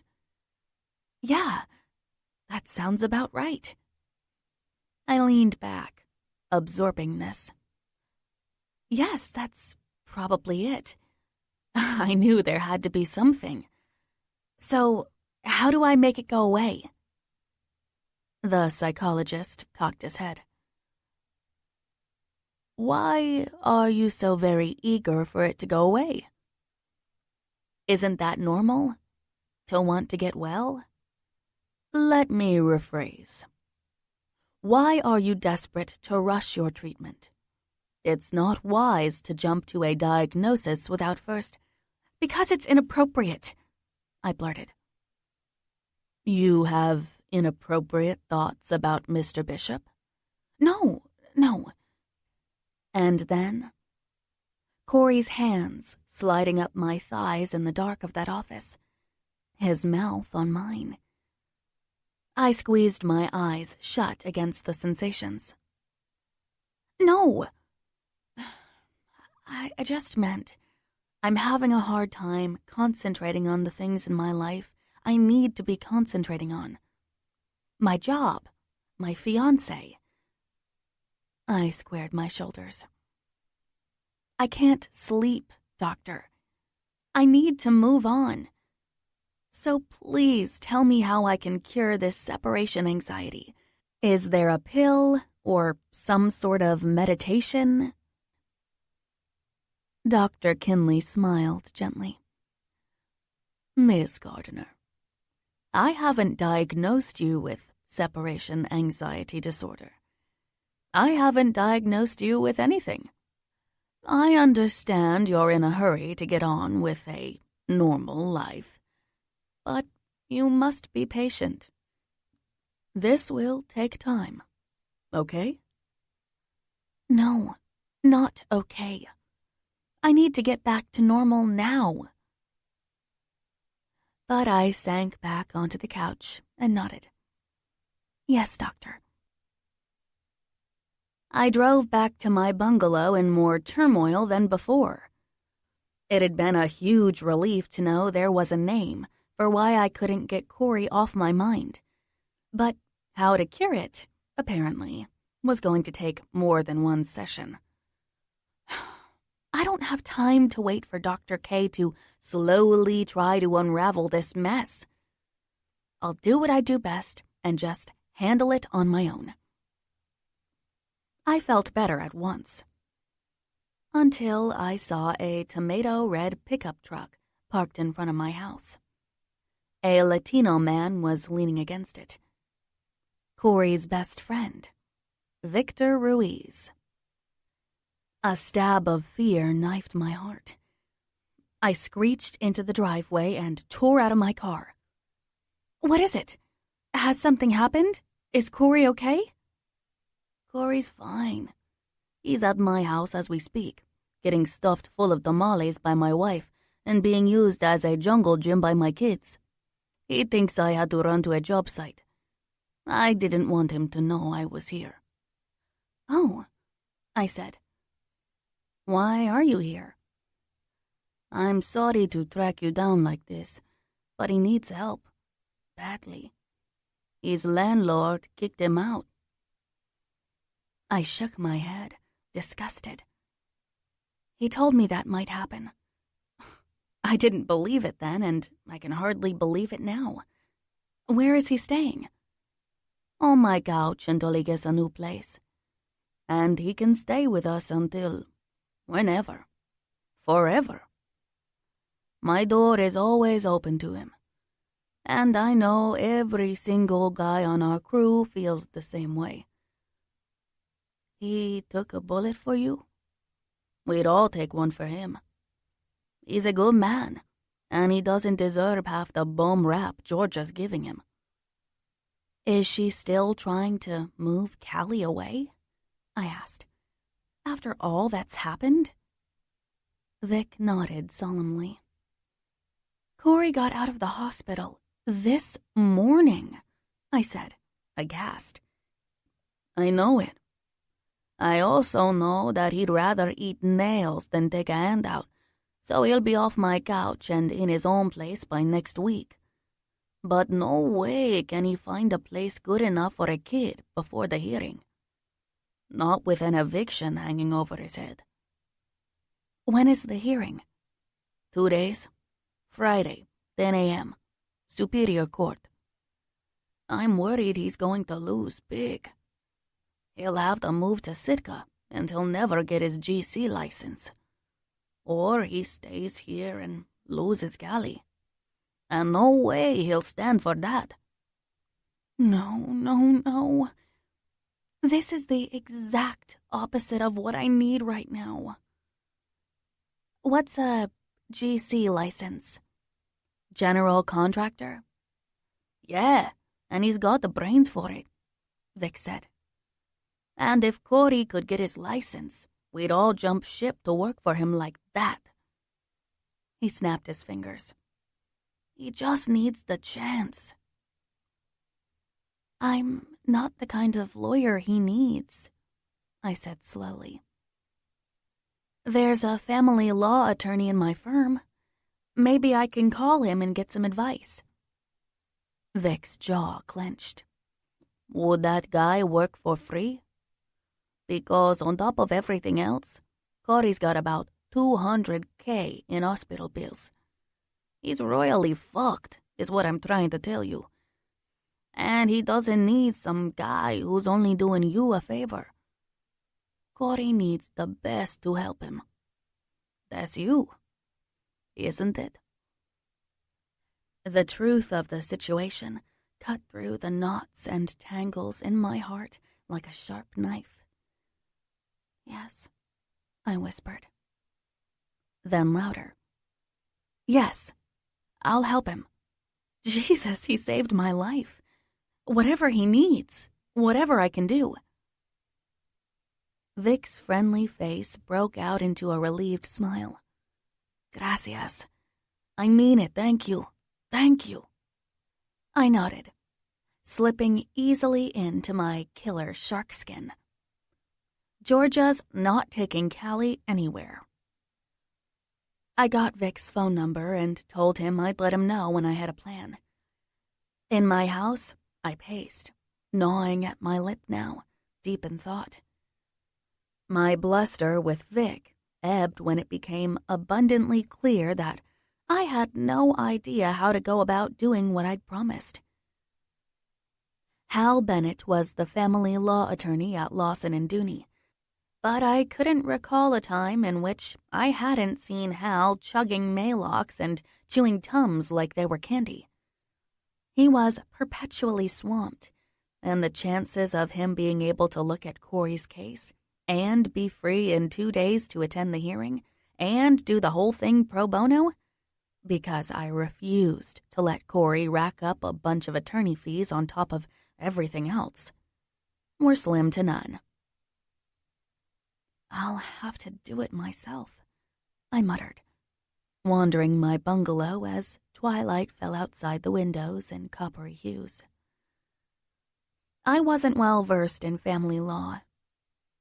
Could Georgia just take Callie out of state? I seemed to recall from my law school studies that it wasn't easy, especially when the father wasn't abusive or a criminal. But with no immediate place to live, I wasn't so sure about Cory's chances. And that hospital bill. That was the real bitch. I could advise Cory to declare bankruptcy, and then nearly laughed out loud at the thought. He'd rather walk through fire than not fulfill an obligation. And it would destroy his credit for years. No chance he'd be able to start his own business. I thought about asking my father to help, and rejected that as well. Cory's pride and sense of integrity would never recover, and I couldn't do that to him. There had to be another way. A slow smile spread over my face as an idea took root. He wouldn't let any one person help him, I murmured, The idea unspooled, and its perfection nearly made me shout for joy. I fished my cell phone out of my bag, but before I could make my call, it rang with a number I didn't recognize. Hello? Alexandra Gardiner? Yes. Hi, I'm Nicole, one of Cory Bishop's nurses. You left a hat here, and he wanted me to let you know we had it. A hat? I had to think for a minute before remembering I'd worn one of Drew's old hats the first time I visited Cory in the hospital. Oh, right. I don't normally call patients friends over such a silly thing, but you two just seemed so darn cute together. Attached, last I saw. I could hear her smile knowingly. I cleared my throat. Listen, Nicole, you're actually just the person I need to talk to. Oh, yeah? Shoot, honey. I told Nicole a few details of the plan, and she was on board before I'd even finished. This is wonderful, she cried. The girls and I had started one of those, what's it called? GoFundMe? But we've been too busy to really get the word out. This should do the trick. It's perfect. You got that right. We ironed out a few more details, and I hung up, highly satisfied. Next, I tracked down Carol, Gil, and Tanya, and called them, one after the other. Talking to them was more difficult than I had anticipated. The sounds of their voices tried to suck me back into the bank. But I powered through and told them the situation. It warmed my heart to hear they were all more than willing to do whatever it took. We're not going to let him down, Carol promised. With the plan fully rolling, I called Vic. He'll hate that, Vic said, though I could hear the relieved smile in his voice. He might hate us. Let him, I said, smiling too. It's not like he doesn't deserve it. I got off the phone with Vic after he promised to give me a progress report the next day.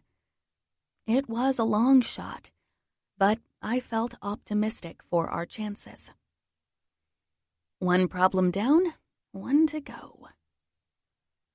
I took up a legal pad and pen, coming up with, and rejecting, several ideas on how to solve Cory's residency issue, until realizing the pen had leaked ink all over my fingers.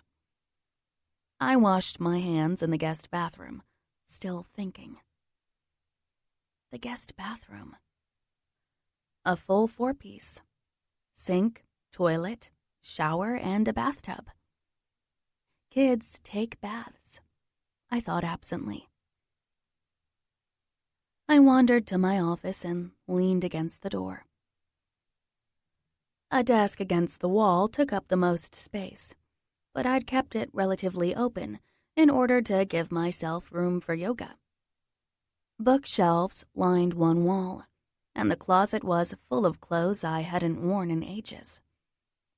Nothing in the room that couldn't be easily relocated to the attic.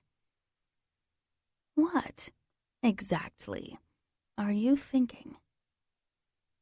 I didn't let myself think. I took up my cell phone again and punched the number to my paralegal. Abed? It's Alex. I need you to look something up for me. Chapter 22. Cory. I glanced across the small courtroom in Superior Court in downtown L.A. Georgia didn't look at me, but remained safely barricaded behind the lawyer she got on loan from a friend, Mr. Jeffries, a chubby, balding man with a smug look on his face. He'd shaken my hand upon first entering the room with a condescending smile, like he felt sorry for what he was about to do to me, but only a little. I sat alone on my half of the room, tugging irritably at the collar of my dress shirt. I'd worn an old tweed suit jacket as well, a tie and khaki pants, in a futile attempt to look upstanding. I wished I had thought to cut my hair, but it was too late now. As if it mattered. This hearing was going to wreck me, and no haircut or semi-decent outfit was going to change that. Judge James Walker entered, and the bailiff told everyone to rise. The judge, an annoyed-looking man in his late 60s, intoned in a bored voice, "With regards to docket number A4599, Owens v. Bishop, concerning the residence of Calliope Bishop, a minor child, I will now hear arguments." Mr. Jeffries got to his feet. "Good morning, Your Honor.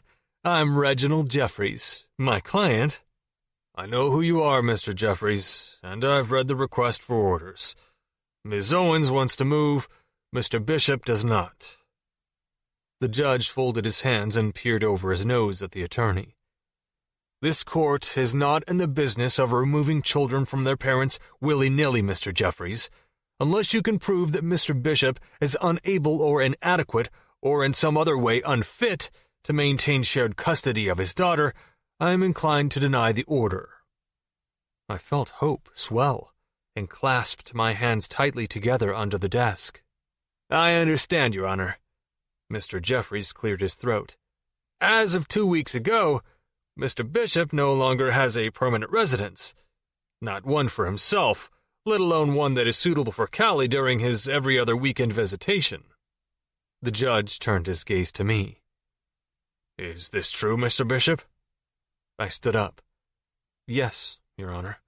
I was recently hospitalized. I got out 2 days ago, and during that time—" "I heard," Judge Walker said, "and I have to warn you, I will not be swayed by heroic deeds. I am only concerned with the facts as they stand right at this moment." "Of course, Your Honor," I said. "I only ask that I be given a little bit of time." Judge Walker held up his hand. "We're not at the asking part of this hearing. We're at the telling part. You may sit." He turned to Jeffries. "What else? I want to hear your whole case, and then I'll let Mr. Bishop tell me his. Go." Yes," Jeffries said, clearly rattled by the judge's rather abrupt demeanor. "Mr. Bishop doesn't have suitable housing for the minor child." "You already said that." "Nor does he have employment." I surged to my feet. "That's not true. I have a job, Your Honor." "Mr. Bishop has been advised to recover from the injuries for another 2 weeks. My client, Ms. Owens, is eager to settle down in Sitka, Alaska, prior to the start of the fall school term for her daughter. And should Mr. Bishop ignore the medical advice given him and sustain further injury, and lightning might strike Mr. Bishop, rendering him a drooling vegetable right at this very moment," the judge said. "But since we're only concerned about what has actually occurred and not hypothetical calamities, I'm going to give Mr. Bishop the benefit of the doubt on this one." He peered at me. "Are you employed?" "Yes, with the same company as at our last custody hearing, Your Honor." "Are you going against the medical advice of your doctor and returning to work sooner rather than later?" "I feel fine, Your Honor." "Oh, goody." The judge turned to Jeffries with a sigh. "What else?" Jeffries squared his shoulders, and I knew what was coming next. His ace in the hole. "Due to Mr. Bishop's recent hospital stay, a stay of 2 weeks that included surgery, respiratory therapy, and round-the-clock care, he has accrued a medical bill to the tune of $207,000, and—" he rocked back on his heels. "He has no health insurance." Judge Walker's eyebrows furrowed, and he looked at me, as if disappointed. "Is that so?" I didn't bother to argue. I had nothing to argue with. "Yes, Your Honor, it's true." Judge Walker sighed. "Sum it up, Mr. Jeffries." "Yes, Your Honor. Mr. Bishop has no current residence and a job that pays $44,000 per year, which is not enough to cover adequate housing expenses, child support, never mind handle that enormous hospital bill in any meaningful way. whereas Ms. Owens has secured housing, a job, and childcare in the form of family relation in the town of Sitka. There was nothing to prevent Mr. Bishop from moving to said town as well, but there was very little keeping Ms. Owens or Callie here." "Very little," scoffed a voice from the back of the courtroom. "except for the opportunity for a child to see her father." I turned and watched Alex Gardner march up the divide between the benches. She looked stunning, in a smart tailored suit of light blue that made her eyes stand out like chips of glass. Hard glass that bored into Mr. Jeffries like little daggers. My heart tripped at the sight of her, and then hurried to catch up. Alex marched up to my table, laid her briefcase down, opened it, and pulled out a sheaf of documents, talking all the while. "I apologize for my tardiness, Your Honor, but I vastly underestimated how crowded the family law department can be." Judge Walker peered down his nose at her. "And you are?" "Alexandra Gardner. I am Mr. Bishop's attorney." "Since when?" Jeffries blurted. "Give me $1. Alex muttered under her breath to me. "What? $1. Give it to me." I fished out my wallet and handed her the money. Nothing happened yet. Nothing had changed. And yet I knew right then, as Alex took that $1 and smiled at me, that I wasn't going to lose my little girl. "Since right now," Alex said, holding up the bill before stuffing it into her jacket pocket. "Because I'm a type A personality, I filed the substitution prior to being officially hired. For the record, my bar number is 34222 if the court requires it, though I'd hazard a guess Your Honor would like to cease with the theatrics and get right to it." "He would," said the judge. "Excellent. Might I have a moment to confer with my client?" "You may." I stared as Alex sat beside me and pulled a small collection of papers together. "Sign this," she whispered, thrusting a pen at me. "What are you doing here?" A small smile played over her lips. "Doing what you hate. Helping you. Sign." I glanced at the papers. A lease agreement. "What is this?" "This is how Callie stays in L.A.," she whispered. "Sign." Without waiting for my answer, she rose to her feet and addressed the judge, while I put my signature and initials on the documents where little yellow arrow-shaped tabs told me to. "Your Honor, I don't know what sort of allegations Mr. Jeffries?" "Thank you. I'm still getting up to speed." She laughed airily, and in the next instant, her voice turned deadly serious. "I don't know what sort of allegations Mr. Jeffries has leveled at my client, but these are the facts as of 9:45 this morning. Mr. Bishop has adequate housing, more than suitable, safe, and comfortable for his daughter during his visitation." "Where?" Jeffries demanded. "What sort of housing?" "A 2-bedroom, 2-bathroom house at 225 California Avenue in Santa Monica. Callie has her own room and a safe neighborhood and a fenced yard to play in." Georgia hissed a string of words at Jeffries, clutching his arm. "Your Honor, this is the first we've heard of this arrangement," Jeffries said. "Surely the rent at such a locale is beyond Mr. Bishop's capability." "Quite the contrary," Alex said. "The rent at this location is quite affordable, at $1 per month, utilities inclusive." I stared. Oh, Christ, what has she done? But there was nothing to do but sit back and watch the show that was Alex Gardner, tearing apart George's plans to take Callie from me. "The residence is subject to inspection by an appointed representative from Child Services," Judge Walker told Alex. "I'm not going to take your word for it, Ms. Gardner, in case you were harboring the delusion." "Of course not, Your Honor," Alex replied, unruffled. "And as for my client's employment, he is gainfully employed and has completed the necessary hours and apprenticeship to acquire his general contractor's license. Child support payments to Ms. Owens will continue without interruption." "Is that so?" Jeffries whined. "Residence aside, how does Mr. Bishop plan to continue child support and pay down $207,000 in hospital bills?"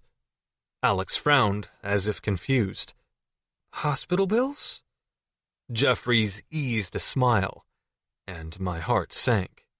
"I'm sorry, Ms. Gardner," he said in a voice that oozed condescension. "You're new to the case. Perhaps you were unaware that Mr. Bishop has medical expenses nearing $250,000. "No, I'm quite up to speed," Alex said, shuffling through some papers until she found the one that she wanted. "Clearly, you are unaware that Mr. Bishop has no medical bills of any kind." Jeffries crossed his arms. "How is that possible?"